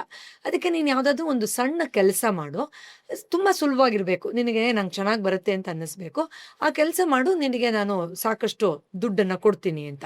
ಆಯ್ತು, ಕರೆಕ್ಟು ನೀವು ಹೇಳೋದು, ನಾನು ಯಾವುದೋ ಸುಮ್ಮನೆ ದಾನ ಅಥವಾ ಭಿಕ್ಷೆ ರೀತಿಯಲ್ಲಿ ತಗೊಂಡು ನನ್ನ ಹತ್ರನೂ ಸಂಪತ್ತಿದೆ ಅಂತ ಸಾಯಕ್ಕಿಂತ ನಾನು ದುಡ್ದು ಸಂಪಾದನೆ ಮಾಡಿಕೊಂಡು ಸಾಹುಕಾರನಾಗಿ ಸತ್ತೆ ಅನ್ನೋದು ಇನ್ನೂ ಚೆನ್ನಾಗಿರುತ್ತೆ. ನೀವು ಯಾವುದಾದ್ರೂ ಒಂದು ಕೆಲಸ ಹೇಳಿ ರಾಜ, ನಾನು ಅದನ್ನು ಮಾಡ್ತೀನಿ, ನಾನು ದುಡ್ಡು ಸಂಪಾದನೆ ಮಾಡ್ತೀನಿ. ಸರಿ ಬಾರಪ್ಪ ಅಂತ ಒಂದು ನದಿ ದಡದ ಹತ್ರ ಕರ್ಕೊಂಡು ಹೋಗ್ತಾರಂತೆ. ನಿಂಗೆ ಈಜು ಬರುತ್ತಾ? ಓ ತುಂಬ ಚೆನ್ನಾಗಿ ಬರುತ್ತೆ, ನಾನು ವಯಸ್ಸಕ್ಕೆ ನಿದ್ದಾಗ ಎಷ್ಟು ಚೆನ್ನಾಗಿ ಈಜಾಡ್ತಾ ಇದ್ದೆ ಅಂದರೆ ಅಷ್ಟು ಚೆನ್ನಾಗಿ ಈಜಾಡ್ತಾ ಇದ್ದೆ. ಸರಿ, ನೀನು ಪ್ರತಿ ಬಾರಿ ಈ ದಡದಿಂದ ಆ ದಡಕ್ಕೆ ಹೋದರೆ ಒಂದು ಚೀಲದಷ್ಟು ಚಿನ್ನದ ನಾಣ್ಯ ಕೊಡ್ತೀನಿ, ಆ ದಡದಿಂದ ಈ ದಡಕ್ಕೆ ಈಜಾಡ್ಕೊಂಡು ಬಂದರೆ ಇನ್ನೊಂದು ಚೀಲದಷ್ಟು ಚಿನ್ನದ ನಾಣ್ಯ ಕೊಡ್ತೀನಿ. ಸೊ ನೀನು ಎಷ್ಟು ಸತಿ ಈಜ್ತೀಯೋ ಅದು ನಿನಗೆ ಬಿಟ್ಟಿತ್ತು. ಪ್ರತಿ ಸತಿ ನೀನು ಆ ಕಡೆ ಹೋದಾಗ ಒಂದು ಚೀಲ ಸಿಗುತ್ತೆ, ಈ ಕಡೆ ಬಂದಾಗ ಸೊ ನೀನು ಎಷ್ಟು ಬೇಕೋ ಸಂಪಾದನೆ ಮಾಡ್ಕೊಂಡು ಸಂತೃಪ್ತಿಯಾಗಿ ನೀನು ಸಾಹುಕಾರನಾಗಿ ಸಾಯುವಂತ ಆಸೆನ ತೀರಿಸ್ಕೊಳ್ಬಹುದು. ಹೌದಾ ರಾಜ, ಸರಿ ಆಯ್ತಾಯ್ತು, ಟೈಮ್ ಆಗುತ್ತೆ, ಈಗಲೇ ಶುರು ಮಾಡ್ಕೊಂಡ್ಬಿಡೋಣ ಅಂತ ದಂಡ್ ಅಂತ ನೀರಿಗಿಳದ್ನಂತೆ. ಆ ಕಡೆಯಿಂದ ಈ ಕಡೆ, ಈ ಕಡೆಯಿಂದ ಆ ಕಡೆ, ಆ ಕಡೆಯಿಂದ ಈ ಕಡೆ, ಎಸ್ ಒಂದಷ್ಟು ರಾಶಿ ದುಡ್ಡು ಆಯ್ತು. ರಾಜ ಕೇಳಿದಂತೆ, ನೋಡಪ್ಪ ಮಧ್ಯಾಹ್ನ ಆಯ್ತು, ಸಾಕಷ್ಟು ದುಡ್ಡು ಸಂಪಾದನೆ ಮಾಡಿದ್ಯಾ, ಸಾಕ? ಇಲ್ಲ ಇಲ್ಲ, ನನ್ನಲ್ಲಿ ಇನ್ನೂ ಶಕ್ತಿ ಇದೆ, ನಂಗೆ ಊಟ ಏನೂ ಬೇಡ, ಊಟಕ್ಕೆಲ್ಲ ಆಚೆ ಬಂದರೆ ಲೇಟ್ ಆಗುತ್ತೆ, ನಾನು ಇನ್ನೊಂದಷ್ಟು ಸಂಪಾದನೆ ಮಾಡ್ತೀನಿ ಅಂತ ಊಟನೂ ಇಲ್ಲದೆ ಮತ್ತೆ ಶುರು ಮಾಡಿದ್ರಂತೆ. ಸಂಜೆ ಆಯ್ತಂತೆ. ಆಮೇಲೆ ಕೇಳಿದ್ರಂತೆ ರಾಜರ ಭಟ್ರೆಲ್ಲ, ಸಾಕಪ್ಪ ಬಾ, ನೀರು ಕುಡಿ, ಒಂದು ಸ್ವಲ್ಪ ಫಲಹಾರ ಏನಾದರೂ ಮಾಡು, ನೋಡಿ ಇಷ್ಟೆಲ್ಲ ನೀನು ಆಲ್ರೆಡಿ ಸಂಪಾದನೆ ಮಾಡಿದ್ಯಾ ಅಂತ. ಇಲ್ಲ, ಸೂರ್ಯ ಮುಳುಗೋವರೆಗೂ ಮಾಡ್ಬಿಡ್ತೀನಿ ರೀ, ಇನ್ನೂ ಸೂರ್ಯ ಪೂರ್ತಿ ಮುಳುಗಿಲ್ವಲ್ಲ, ಇನ್ನೊಂದು ಸ್ವಲ್ಪ ಶಕ್ತಿ ಇದೆ ಅಂತ. ಮತ್ತೆ ಹೋದ್ರಂತೆ. ತೀರಾ ಕತ್ಲಾದಾಗ ಅವರು, ನೋಡಪ್ಪ ಇಷ್ಟ ಆಗಿದೆ, ಹೌದು, ಸರಿ ಆಯಿತು, ಇನ್ನೇನು ಒಂದಿನ ಮುಗಿತಾನೆ ಬಂತು, ಸರಿ ಅಂತ ಹೇಳಿ ಅಂದ್ರೂ ಅವ್ರಿಗೆ ಸಮಾಧಾನ ಇಲ್ಲ, ಕೈಯಲ್ಲಿ ಶಕ್ತಿ ಇಲ್ಲ, ಈಜಾಡಕ್ಕೆ ಆಗ್ತಾ ಇಲ್ಲ, ಬೆಳಗಿಂದ ಏನೂ ತಿಂದಿಲ್ಲ, ಪೂರ್ತಿ ಸುಸ್ತಾಗೋಗಿದೆ, ಇನ್ನು ಆಗೋದೇ ಇಲ್ಲ, ಕೈ ಎತ್ತಿ ಈಗ ಹಾಕಕ್ಕಾಗಲ್ಲ ನೀರಲ್ಲಿ ಅನ್ನೋ ಸಮಯ ಬಂದಾಗ, ಸರಿ ನನಗೆ ಸಾಕು ಅಂತ ಅನಿಸಿ ಅವರು ಸರಿ ದಡಕ್ಕೆ ಬರೋಣ ಅಂಥೇಳಿ ಈ ಕಡೆ ಈಜ್ಕೊಂಡು ಬರ್ತಾರಂತೆ. ಇನ್ನೇನು ದಡದ ಮೇಲೆ ಕಾಲಿಡಬೇಕು, ಬೆಳಗಿಂದ ಏನೂ ತಿಂದಿಲ್ಲ, ಪೂರ್ತಿ ದೇಹದಲ್ಲಿ ಶಕ್ತಿನೇ ಇಲ್ಲ, ನಿಶಕ್ತಿಯಲ್ಲಿ ಧಡಾರಂತ ಜಾರಿ ಬಿದ್ದು ಹೃದಯಾಘಾತ ಆಗಿ ಸತ್ತೋಗ್ಬಿಟ್ರಂತೆ. ಸೊ ಈ ಕತೆ ನಮಗೆ ಲಕ್ಷ್ಮಿ ವಾಸ್ತವದಲ್ಲಿ ನಮಗೆ ಏನು ಏನಾಗಿರ್ಬೇಕು ಹಾ ಅನ್ನೋದನ್ನ ಎಷ್ಟು ಸುಂದರವಾಗಿ ಹೇಳ್ಕೊಡ್ತಾಳೆ. ಯಾಕಂದ್ರೆ ಸರ್, ನಮ್ಮಲ್ಲಿ ತುಂಬಾ ಜನಕ್ಕೆ ಹಣ ಸಂಪಾದನೆ ಮಾಡಬೇಕು ಅನ್ನೋದು, ಲಕ್ಷ್ಮಿನ ಆಹ್ವಾನ ಮಾಡಬೇಕು ಅನ್ನೋ ಆಸೆ ಯಥೇಚ್ಛವಾಗಿದೆ, ತಪ್ಪಿಲ್ಲ. ಬಟ್ ಯಾಕೆ ಬೇಕು ಲಕ್ಷ್ಮಿ ಮತ್ತು ಏನೆಲ್ಲ ಲಕ್ಷ್ಮಿ ಅನ್ನೋದು ನಮಗೆ ಗೊತ್ತಿಲ್ಲ. ಇಲ್ಲಿ ಆ ವೃದ್ಧರಿಗೆ ಎಲ್ಲಿ ನಿಲ್ಲಿಸ್ಬೇಕು ಅನ್ನೋ ಬುದ್ಧಿ ಕೂಡ, ಆ ಜ್ಞಾನ, ಆ ವಿದ್ಯಾಲಕ್ಷ್ಮಿ ಕೂಡ ಇದ್ದಿದ್ರೆ ಸೂಕ್ತವಾದ ಸಮಯದಲ್ಲಿ ನಿಲ್ಲಿಸಿ ಆ ಚಿನ್ನದ ನಾಣ್ಯಗಳನ್ನು ತಗೊಂಡು ಬದುಕಿರೋವರೆಗೂ ಸುಖ ಸಂಪತ್ತಿನಲ್ಲಿ ಬದುಕಿ ಬಾಳಿ ನನ್ನ ಬರುವ ಪೀಳಿಗೆಗೂ ಸಾಕಷ್ಟು ಕೊಟ್ಟು ಹೋಗ್ಬೋದಾಗಿತ್ತು, ಒಳ್ಳೆ ಹೆಸರು ಸಂಪಾದನೆ ಮಾಡ್ಬೋದಾಗಿತ್ತು. ಆದರೆ ಆತನಿಗೆ ಆ ಮತಿನೇ ಇಲ್ಲ.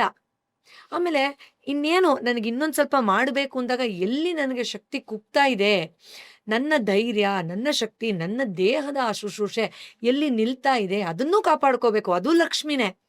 ಇಲ್ಲಿ ಸಾಕು ಅಂದಾಗ ನಾನು ನಿಲ್ಲಿಸ್ಬೇಕು. ಇಲ್ಲ, ಅದನ್ನು ಮೀರಿ ನಾನು ಹೋಗ್ತೀನಿ. ಅದಕ್ಕೆ ನಾವು ಎಷ್ಟೋ ಜನ ನೋಡ್ತೀವಿ ಬಿಸ್ನೆಸ್ ಮೆನ್ನ, ಅಯ್ಯೋ ಸಾಕಯ್ಯ, ನಿನಗೆ ಆಗ್ತಾನಿಲ್ಲ, ಕೈ ಕಾಲು ಆಗ್ತಾ ಇಲ್ಲ, ಅಥವಾ ಇನ್ನೊಂದೇನೋ ಕಾಯಿಲೆ ಬಂದಿದೆ, ಇಲ್ಲ ಬೇಕು, ಅವರು ನಮ್ಗೆ ಬೇಕು ಬೇಕು ಬೇಕು ಬೇಕು ಇನ್ನೂ ಬೇಕು, ಅಯ್ಯೋ ಏನಯ್ಯ ನಿನಗೆ ಕಣ್ಣು ಸರಿಯಾಗಿ ಕಾಣಿಸ್ತಾ ಇಲ್ಲ, ನಿನಗೆ ನಡೆದಾಡಕ್ಕಾಗ್ತಾ ಇಲ್ಲ, ನಿನಗೆ ಎರಡೊತ್ತು ಊಟ ಮಾಡೋಕ್ಕೂ ಆಗ್ತಿಲ್ಲ, ಈಗಾದ್ರೂ ನಿಲ್ಸು ಅಂದರೆ ಇಲ್ಲ ಬೇಕು ಅಂತಾರೆ. ಆದರೆ ಅವ್ರನ್ನ ನೀವು ಕೇಳಿದ್ರೆ, ವಾಸ್ತವದಲ್ಲಿ ನಾನು ವೈಯಕ್ತಿಕ ಎಷ್ಟೋ ಜನನ ಸೋಕಾಲ್ಡ್ ಸಾಹುಕಾರರನ್ನ ಮಾತಾಡ್ಸಿರೋ ಅನುಭವದಲ್ಲಿ ಹೇಳ್ತೀನಿ, ಇನ್ನೂ ಯಾಕೆ ಬೇಕು ಅಂದಾಗ ಅವ್ರ ಹತ್ರ ಉತ್ತರ ಇರಲ್ಲ. ಉತ್ತರ ಆ ಬೇಕು ಅನ್ನೋದೇ ಆಟೋ ಪೈಲಟ್ ಮೋಡ್ ಥರ ಹೊರ್ಟೋಗುತ್ತೆ. ಸೊ ಅದಷ್ಟೇ ಲಕ್ಷ್ಮಿ, ಅದು ಲಕ್ಷ್ಮಿ ಹೌದು, ಬಟ್ ಅದು ಪರಿಪೂರ್ಣ ಲಕ್ಷ್ಮಿಯನ್ನು ಅರ್ಥ ಮಾಡ್ಕೊಳ್ಳೋದಾ? ಖಂಡಿತ ಅಲ್ಲ. ಹಿರಣ್ಯವರ್ಣ ಮುಂದುವರಿಯುವುದು, ಬೆಳಗುವುದು, ವಿಸ್ತಾರಗೊಳಿಸುವುದು, ಆ ಬೆಳಕಿನಲ್ಲಿ ಅಂತರ್ಜ್ಞಾನದ ಪರಮ ಸತ್ಯದ ಬೆಳಕಿದೆ. ಸೊ ಯಾರು ಆ ಬೆಳಕನ್ನ ತಿಳ್ಕೊಳ್ದೆ ನೋಡ್ದೆ ಬರೀ ಒಂದು ಹಂತದಲ್ಲಿ ಲಕ್ಷ್ಮಿನ ಅರ್ಥ ಮಾಡ್ಕೊಳ್ತಾರೋ, ಬೇರೆ ಹಂತದಲ್ಲಿ ಅರ್ಥ ಮಾಡ್ಕೊಳ್ಳೋದು ಅದು ಅವ್ರದೇ ವಿನಾಶಕ್ಕೂ ಕಾರಣ ಆಗೋಗತ್ತೆ. ನೀವು ಹೇಳ್ದಾಗೆ ಆ ಮಾಯೆಯೇ ವಾಸ್ತವದಲ್ಲಿ ವಿಷ್ಣುವನ್ನ, ಆ ಪರಮ ಸತ್ಯವನ್ನ, ಆ ಅನಂತನನ್ನ ಸೇರದೆ ಇರೋ ತರ ಮಾಡ್ಬಿಡುತ್ತೆ. ಎಷ್ಟು ಸೂಕ್ತವಾದ ಕಥೆ ಹೇಳಿದ್ರಿ. ಅದರಿಂದ ನಾವು ಈ ಪರಿಪೂರ್ಣತೆಯಲ್ಲಿ ಲಕ್ಷ್ಮಿಯನ್ನ ಅರ್ಥ ಮಾಡ್ಕೊಳ್ಬೇಕು. ಇದಕ್ಕೆ ತುಂಬಾ ಸೂಕ್ತವಾಗಿ ನಮ್ಮ ಸಂಪ್ರದಾಯದಲ್ಲಿ 8 ರೀತಿಯಲ್ಲಿ ಲಕ್ಷ್ಮಿಯನ್ನ ಅರ್ಥ ಮಾಡ್ಕೊಳ್ಬೋದು ಅಂತ ಹೇಳ್ತಾರೆ. ಮಹಾಲಕ್ಷ್ಮಿ. ಎಸ್, ಅಂದ್ರೆ ನಾವು ಅಷ್ಟಲಕ್ಷ್ಮಿಯರು ಅಂತ ಹೇಳಿದೀವಿ. ನೀವೀಗ ಸೊ ಈಗ ಅದಕ್ಕಿಂತ ಮುಂಚೆ ನೀವು ಹೇಳಿದಂತ ಆ ಕಥೆಲಿ ಈಗ ಮುದುಕ ಯಾರು, ಇಲ್ಲಿಂದ ಹೋದ್ರೆ ಅಲ್ಲೊಂದಷ್ಟು ಸಿಗತ್ತೆ, ಈ ಕಡೆಯಿಂದ ಅದಷ್ಟು ಸಿಗತ್ತೆ, ಹಾನೆಸ್ಟ್ ಆಗಿ ಹೇಳ್ತೀನಿ, ಪ್ರಾಕ್ಟಿಕಲಿ ಹಾನೆಸ್ಟ್ ಆಗಿ. ಈಗ ಪಾಡ್ಕಾಸ್ಟ್ ನೋಡ್ತಿರೋ ಎಷ್ಟೋ ಎಲ್ರು ಜನ ನನ್ನ ಸ್ನೇಹಿತರು, ನನ್ನೂ ಸೇರಿಸಿ, ನಾವೆಲ್ರು ನಿಮ್ಮನ್ನು ಹೌದು ಸೇರಿಸಿ ಕೂಡ, ಹೌದು ಹೌದು ಬಹುಶಃ ನಾವುಗಳೆಲ್ಲ ಆ ಪ್ಲೇಸ್ ಅಲ್ಲಿ ಇದ್ದಿದ್ರು ಕೂಡ ಹೌದು ನಾವು ಅದೇ ಕೆಲಸ ಮಾಡ್ತಿದ್ವಿ ಹೌದು ಹೌದು ಅಲ್ವಾ? ಇನ್ನೊಂದ್ ಸ್ವಲ್ಪ ತಗೊಳ್ಳೋಣ, ಯಾಕೆ ಬಿಡ್ಬೇಕು, ತಗೋಣ, ಇನ್ನೊಂದ್ ಯಾಕೆ ಚೂರು ತಗೊಳ್ಳೋಣ, ಬಿಡ್ಬೇಕು, ಯಾಕೆ ಯಾಕೆ ಬಿಡ್ಬೇಕು. ಬಿಡ್ಬೇಕು? ಅಬ್ಸಲ್ಯೂಟ್ಲಿ. ನಮಗೆ ನನ್ನ ದೇಹನ ಕಾಪಾಡ್ಕೊಳ್ಳೋದು ಕೂಡ ಲಕ್ಷ್ಮಿ, ಸಾಕು ಅಂತ ಹೇಳೋ ಬುದ್ಧಿವಂತಿಕೆನೂ ಲಕ್ಷ್ಮಿ, ಇದನ್ನ ಅನುಭವಿಸೋದಕ್ಕೆ ನಾನು ಕೂತ್ಕೊಂಡು ಯೋಚನೆ ಮಾಡಿ ಅನುಭವಿಸುವುದು ಲಕ್ಷ್ಮಿ ಅಂತ ಗೊತ್ತಿಲ್ಲ. ನಾನು ಯಾವಾಗ್ಲೂ ಹೇಳ್ತಾ ಇರ್ತೀನಿ, ಒಳ್ಳೆ ಊಟ ತಿನ್ಬೇಕು, ಅದಕ್ಕೆ ನಾನು ಸಂಪಾದನೆ ಮಾಡಬೇಕು, ಒಳ್ಳೊಳ್ಳೆ ಆಹಾರ ತಗೋಬೇಕು, ಸಂಪಾದನೆ ಮಾಡಬೇಕು ಅಂತ ಮಾಡೋರು ಆಹಾರವನ್ನ ಸಾವಧಾನವಾಗಿ ತಿನ್ನೋದನ್ನೇ ಮರ್ತು ಹೋಗೋ ಲೆವೆಲಲ್ಲಿ ಸಂಪಾದನೆ ಮಾಡ್ತಾನೆ ಇರ್ತಾರೆ. ನಿಂತ್ಕೊಂಡೇ ತಿಂದ್ಬಿಡ್ತಾರೆ, ಬೇಗ ಬೇಗ ತಿಂದ್ಬಿಡ್ತಾರೆ, ಅಯ್ಯೋ ಆಮೇಲೆ ತಿಂತೀನಿ ಅಂತ. ಸೊ ನಾವು ಎಷ್ಟೋ ಸತಿ ನೋಡ್ತೀವಿ, ಅಯ್ಯೋ ಸಾವಧಾನವಾಗಿ ಅದನ್ನ ಅನುಭವಿಸಿ ತಿನ್ನೋದಕ್ಕೂ ನೀನು ನಿನ್ನಲ್ಲಿ ಸಮಾಧಾನ ಇಲ್ಲ ಅಂದ್ರೆ, ಹಾಗಾದ್ರೆ ಲಕ್ಷ್ಮಿ ಎಲ್ಲಿ ಬಂದ್ಲು, ಎಲ್ಲಿಗೆ ಮಾತ್ರ ಬಂದ್ಲು? ಅದನ್ನ ನೋಡಿದಾಗ ನಮಗೆ ಹಾಸ್ಯಾಸ್ಪದ ಅನ್ಸುತ್ತೆ. ನಾವು ಎಷ್ಟೋ ಸತಿ ಹೇಗೆ ಮೌಢ್ಯದಲ್ಲಿ ಬೆಳೆದುಕ್ತಾ ಇದೀವಿ. ಬಟ್ ನಿಜವಾದಂತ ಸತ್ಯ ಏನು ಅಂದ್ರೆ, ನಿಮ್ಮ ಹತ್ರ ಸಾವಿರಾರು ಕೋಟಿಗಳು ದುಡ್ಡಿರ್ಬೋದು, ಅದನ್ನ ನಿಮಗೆ ಹೌ- ಅನುಭವಿಸ್ತಕ್ಕಂತ ಒಂದು ಆಪರ್ಚುನಿಟಿನೇ ಇಲ್ಲ ಅಂದ್ರೆ ಹೌದು ಇನ್ ಏನ್ ಪ್ರಯೋಜನ? ಹೌದು ಅವಳು ಸಂಪೂರ್ಣವಾಗಿ ನಿಮ್ಮಲ್ಲಿ ಅನಾವರಣಗೊಳ್ಳೇ ಇಲ್ಲ ಅಂತ ಅರ್ಥ. ಅವಳು ಏನನ್ನ ತೋರ್ಸಕ್ಕೋಸ್ಕರ ಹಣದ ರೂಪದಲ್ಲಿ ಬಂದ್ಲೋ, ಆ ವೈಭವದ ರೂಪದಲ್ಲಿ ಬಂದ್ಲೋ, ಆ ಆನಂದದ ರೂಪದಲ್ಲಿ ಬಂದ್ಲೋ, ಆ ಆನಂದವನ್ನ ನೀವು ನೋಡ್ಲೇ ಇಲ್ಲ ಅಂತ ಅರ್ಥ. ಇನ್ಫ್ಯಾಕ್ಟ್ ಸರ್, ಇವತ್ತು ನಮ್ಮ ವೀಕ್ಷಕರಿಗೆ ಹೇಳಬೇಕು, ನೀವು ಎಷ್ಟು ಚೆನ್ನಾಗಿ ಟ್ಯೂನಿಂಗ್ ಮಾಡ್ತೀರಾ ಅಂದರೆ, ಕಾಶಿ ಪಾಡ್ಕಾಸ್ಟ್ ಮಾಡ್ಬೇಕಾದ್ರೆ ನಾವು ಅವತ್ತು ಬೆಳಗ್ಗೆ ತಾನೇ ಕಾಶಿಗೆ ಹೋಗೋಕ್ಕೆ ಫ್ಲೈಟ್ ಟಿಕೆಟ್ ಬುಕ್ ಮಾಡಿದ್ವಿ ನಮ್ಮ ಫ್ಯಾಮಿಲಿಯವರೆಲ್ಲ. ನೀವು ಸಂಜೆ ಫೋನ್ ಮಾಡಿ ಕಾಶಿ ಬಗ್ಗೆ ಪಾಡ್ಕಾಸ್ಟ್ ಮಾಡೋಣ ಅಂದ್ರಿ. ಆಮೇಲೆ ಕಾಳಿದು ತಿರುವಣ್ಣಾಮಲೈ ಅಷ್ಟೇ, ತಿರುವಣ್ಣಾಮಲೆ ಇದು, ಅದು ಎಂಥ ಹುಣ್ಣಿಮೆ ದಿನನೇ ನಾವು ಇದನ್ನ ಮಾಡಿದ್ವಿ. ಅಂಡ್ ಆಮೇಲೆ ಮಹಾಕಾಳಿದಂತೂ ಕಾಳಿದಂತೂ ಎಂಥ ಅಮಾವಾಸ್ಯೆ, ಅದು ತುಂಬಾ ಶ್ರೇಷ್ಠವಾದ ಅಮಾವಾಸ್ಯೆ ದಿನ ಅಮಾವಾಸ್ಯೆ. ಮಾಡಿದ್ವಿ. ಇವತ್ತು ಜ್ಯೇಷ್ಠ ಹುಣ್ಣಿಮೆಯ ದಿನ, ಅದರಲ್ಲೂ 21ನೇ ತಾರೀಕು, ಎರಡು ಅಂದ್ರೆ ಮತ್ತೆ ಚಂದ್ರ, ಸೋಮವಾರ. ಸೊ ಚಂದ್ರನ ಸಹೋದರಿ ಅಂತ ಹೇಳ್ತೀವಿ ಲಕ್ಷ್ಮಿಯನ್ನ. ಚಂದ್ರನ ಸಹೋದರಿಯಾಗಿ ನೋಡೋದಕ್ಕೂ ತುಂಬಾ ರೀತಿಯಲ್ಲಿ ಅರ್ಥಗಳಿದೆ. ಅಂದ್ರೆ ಚಂದ್ರ ಮನಸ್ಸನ್ನ ಸೂಚಿಸ್ತಾರೆ ಅಂತ ನಮ್ಗೆ ಗೊತ್ತಿದೆ. ಯಾವ ಥರದ ಮನಸ್ಥಿತಿ? ಸಮಾಧಾನ, ನೆಮ್ಮದಿ, ಆ ಆಹ್ಲಾದ ಮನೋಭಾವನೆ, ಶಾಂತ ಮನೋಭಾವನೆಯನ್ನು ಪ್ರತಿಬಿಂಬಿಸುವ ರೀತಿಯ ಚಂದ್ರನ ಶಕ್ತಿ. ಸೊ ಲಕ್ಷ್ಮಿ ಬಂದರೆ ನಾವು ಯೂಶಲಿ ಏನು ಹೇಳ್ತೀವಿ, ಅವ್ನು ಹೆಂಗೆಂಗೋ ಆಡ್ತಾ ಇದ್ದಾನೆ, ದುಡ್ಡು ಜಾಸ್ತಿ ಆಗಿದೆ ಅದಕ್ಕೆ ಅಂತ ಹೇಳ್ತೀವಿ. ಅಥವಾ ದುಡ್ಡು ಜಾಸ್ತಿ ಆಗಿದೆಯಲ್ಲ, ತಲೆನೇ ಓಡ್ತಾ ಇಲ್ಲ, ಪೆದ್ದಂಗೆ ಆಡ್ತಾ ಇದ್ದಾನೆ ಅಂತ ಹೇಳ್ತೀವಿ. ಅಥವಾ ಅಹಂಕಾರದಲ್ಲಿ ನೋಡಿ ಹೆಂಗೆಂಗೋ ಬೈದಾಡ್ತಿದ್ದಾನೆ, ದುಡ್ಡಿದೆ ಅಂತೆಲ್ಲ ಹೇಳ್ತೀವಿ. ಅಂದರೆ ಲಕ್ಷ್ಮಿ ಹೇಗೆ ಬರ್ಬೇಕಂತೆ ಅಂದರೆ, ಆ ಶಾಂತ ಚಿತ್ತವಾದ ಪರಿಪೂರ್ಣ ಚಂದ್ರನ ಶಕ್ತಿ ಎಷ್ಟು ಸಮಾಧಾನ ಕೊಡುತ್ತೋ ಅದೇ ರೀತಿಯಲ್ಲಿ ಬಂದರೆ ಅವಳು ಬಂದ್ಲು ಅಂತ ಅರ್ಥ.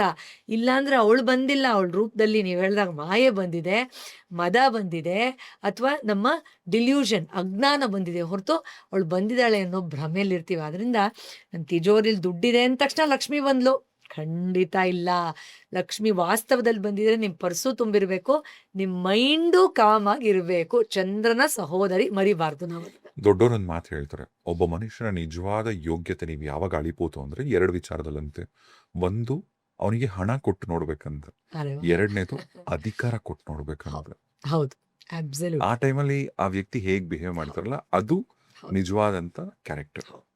ಪ್ರತಿ ವರ್ಷ ಹೆಣ್ಮಕ್ಳು ಯಾವ ಹಬ್ಬನ ಎಷ್ಟು ಜೋರಾಗಿ ಮಾಡ್ತಾರೋ ಅದು ಸೆಕೆಂಡ್ರಿ. ಆದ್ರೆ ಈ ಒಂದು ಹಬ್ಬನ ಮಾತ್ರ, ವರಮಹಾಲಕ್ಷ್ಮಿ ಹಬ್ಬನ ಸೆಲೆಬ್ರೇಟ್ ಹೌದು. ಮಾಡ್ಬೇಕಂದ್ರೆ ಎಸ್. ಅವರಲ್ಲಿ ಖುಷಿ ನೋಡ್ಬೇಕು ನೀವು. ಹೌದು. ತಿಂಗಳಿಂದನೇ ಶುರುವಾಗೋಗುತ್ತೆ. ಹೌದು. ಸುಣ್ಣ ಬಳಿಯೋದು, ಬಣ್ಣ ಬಳಿಯೋದು, ಸೀರೆಗೆ ಬ್ಲೌಸ್ಗಳು ಹೊಲಿಸ್ಕೊಳ್ಳೋದು, ಆ ಹೌದು. ಡಿಸೈನ್ ಮಾಡಿಸ್ಕೊಳ್ಳೋದು.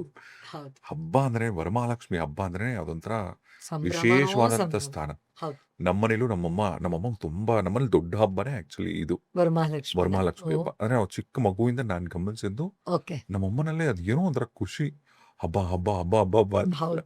ಹೌದು. ಸೊ ವರಮಹಾಲಕ್ಷ್ಮಿ ಹಬ್ಬನ ಹೆಣ್ಮಕ್ಳು ಯಾಕೆ ಆಚರಣೆ ಮಾಡಬೇಕು, ಜೊತೆಗೆ ಈ ವ್ರತನ ಯಾರು ಫಸ್ಟ್ ಮಾಡಿತ್ತು, ಅಥವಾ ಹೇಗಿದೆ ಆಚರಣೆ ಬಂತು ಇದು? ವರಮಹಾಲಕ್ಷ್ಮಿ ನೀವು ಹೇಳಿದಾಗೆ ಹೆಣ್ಮಕ್ಳಿಗೆ, ಸಾಮಾನ್ಯರಲ್ಲಿ ಅತಿ ಸಾಮಾನ್ಯರಿಗೂ, ಅಥವಾ ಆ ಲಕ್ಷ್ಮಿಯನ್ನ ಆರಾಧನೆ ಮಾಡೋರು, ಅಥವಾ ಅವ್ರ ಮನೆ ದೇವರು ಅಂತ ಆರಾಧನೆ ಮಾಡೋ ಎಲ್ಲರಿಗೂ ಆ ಸಮಾನವಾದ ಸಂಭ್ರಮವನ್ನು ಕೊಡ್ತಾಳೆ. ಯಾಕಂದ್ರೆ ಇದ್ರದ್ದು ಕತೆ ನೀವು ಹೇಳಿದಾಗೆ ಅಷ್ಟೇ ಸುಂದರವಾಗಿದೆ. ಹಲವಾರು ವರ್ಷಗಳ ಹಿಂದೆ, ಅಂಡ್ ಈ ಕತೆ ಸ್ಕಂದ ಪುರಾಣ ಇತ್ಯಾದಿ ಬೇರೆ ಬೇರೆ ಪುರಾಣಗಳಲ್ಲಿ ಇದೆ. ಚಾರುಮತಿ ಅಂತ ಒಬ್ರಿದ್ರಂತೆ. ಚಾರುಮತಿ. ಚಾರುಮತಿ, ಆ ಹೆಸರೇ ಎಷ್ಟು ಚೆನ್ನಾಗಿದೆ ಅಂದ್ರೆ, ಆ ಹೆಸರ ಮೇಲೆ ಧ್ಯಾನ ಮಾಡ್ಬಿಡ್ಬಹುದು. ಅಂದ್ರೆ ಯಾರ ಮತಿ ಅತ್ಯಂತ ಸುಂದರವಾಗಿದೆಯೋ, ಯಾವ ಸೌಂದರ್ಯ ಒಳಗಿನಿಂದ ಹೊಳಿತಾ ಇದೆಯೋ, ಯಾರು ಆ ಅಂತರ್ಜ್ಞಾನವನ್ನ ಅರ್ಥ ಮಾಡ್ಕೊಂಡು ಬದುಕ್ತಾ ಇದ್ದಾರೋ, ಯಾರು ಸಾತ್ವಿಕ ರೀತಿಯಲ್ಲಿ ಜೀವನವನ್ನ ಸಾಗಿಸ್ತಾ ಇದ್ದಾರೋ, ಯಾರು ದಾನ ಧರ್ಮ ನೀತಿ ನಿಷ್ಠೆ ಅದನ್ನೆಲ್ಲ ಪಾಲಿಸ್ತಾ ಇದ್ದಾರೋ, ಅವರಿಗೆ ನಾವು ಚಾರುಮತಿ ಉಳ್ಳವರು ಅಂತ ಹೇಳ್ತೀವಿ. ಸೊ ಆ ಥರದ್ದೊಂದು ಸುಂದರವಾದ ಮಹಿಳೆ ತುಂಬ ಒಳ್ಳೆ ರೀತಿಯಲ್ಲಿ ಜೀವನವನ್ನು ಸಾಗಿಸ್ಕೊಳ್ತಾ ಮಹಾಲಕ್ಷ್ಮಿ ಆರಾಧನೆ ಮಾಡ್ತಾ ಇದ್ರಂತೆ. ಒಮ್ಮೆ ಆಕೆ ಕನಸಿನಲ್ಲಿ ಸಾಕ್ಷಾತ್ ಲಕ್ಷ್ಮಿಯೇ ಬಂದು, ಎದ್ದೇಳಮ್ಮ, ನಾನು ವರಮಹಾಲಕ್ಷ್ಮಿ ಬಂದಿದ್ದೇನೆ ನೋಡು, ಇದೇ ಶ್ರಾವಣ ಮಾಸದಲ್ಲಿ ಹುಣ್ಣಿಮೆಯ ಹಿಂದೆ ಬರುವ ಶುಕ್ರವಾರದಂದು ನನ್ನ ಆಚರಣೆಯನ್ನ ಈ ರೀತಿಯಾಗಿ ಮಾಡು ಅಂತ ಸ್ಪಷ್ಟವಾಗಿ ಯಾವ ರೀತಿ ಆಚರಣೆ ಮಾಡಬೇಕು ಅಂತ ಹೇಳ್ಕೊಡ್ತಾರಂತೆ. ನೀನು ಇದನ್ನು ಮಾಡಿದ್ದೇ ಆದರೆ ನಿನಗೆ ಸಕಲ ಸೌಭಾಗ್ಯಗಳನ್ನು ನಾನು ಕೊಡ್ತೀನಿ ಅಂತ ಹೇಳಿ ವರ ಕೊಟ್ಟು ಹೋದ್ರಂತೆ ಮಹಾಲಕ್ಷ್ಮಿ. ಎಸ್. ಆ ಚಾರುಮತಿಗೆ ಸಂಭ್ರಮೋ ಸಂಭ್ರಮ. ಓ, ಸಾಕ್ಷಾತ್ ಲಕ್ಷ್ಮಿನೇ ಬಂದು ನನಗೆ ಈ ಥರ ವರಮಹಾಲಕ್ಷ್ಮಿ ವ್ರತ ಅಂತ ಒಂದು ವ್ರತ ಇದೆ, ಈ ರೀತಿ ಮಾಡು ಅಂತ ಹೇಳಿದ್ದಾರೆ ಅಂತ ಹೇಳಿ ಆಕೆ ಓಡೋಗಿ ನೆರೆಹೊರೆಯವ್ರನ್ನೆಲ್ಲ ಕರೀತಾರಂತೆ.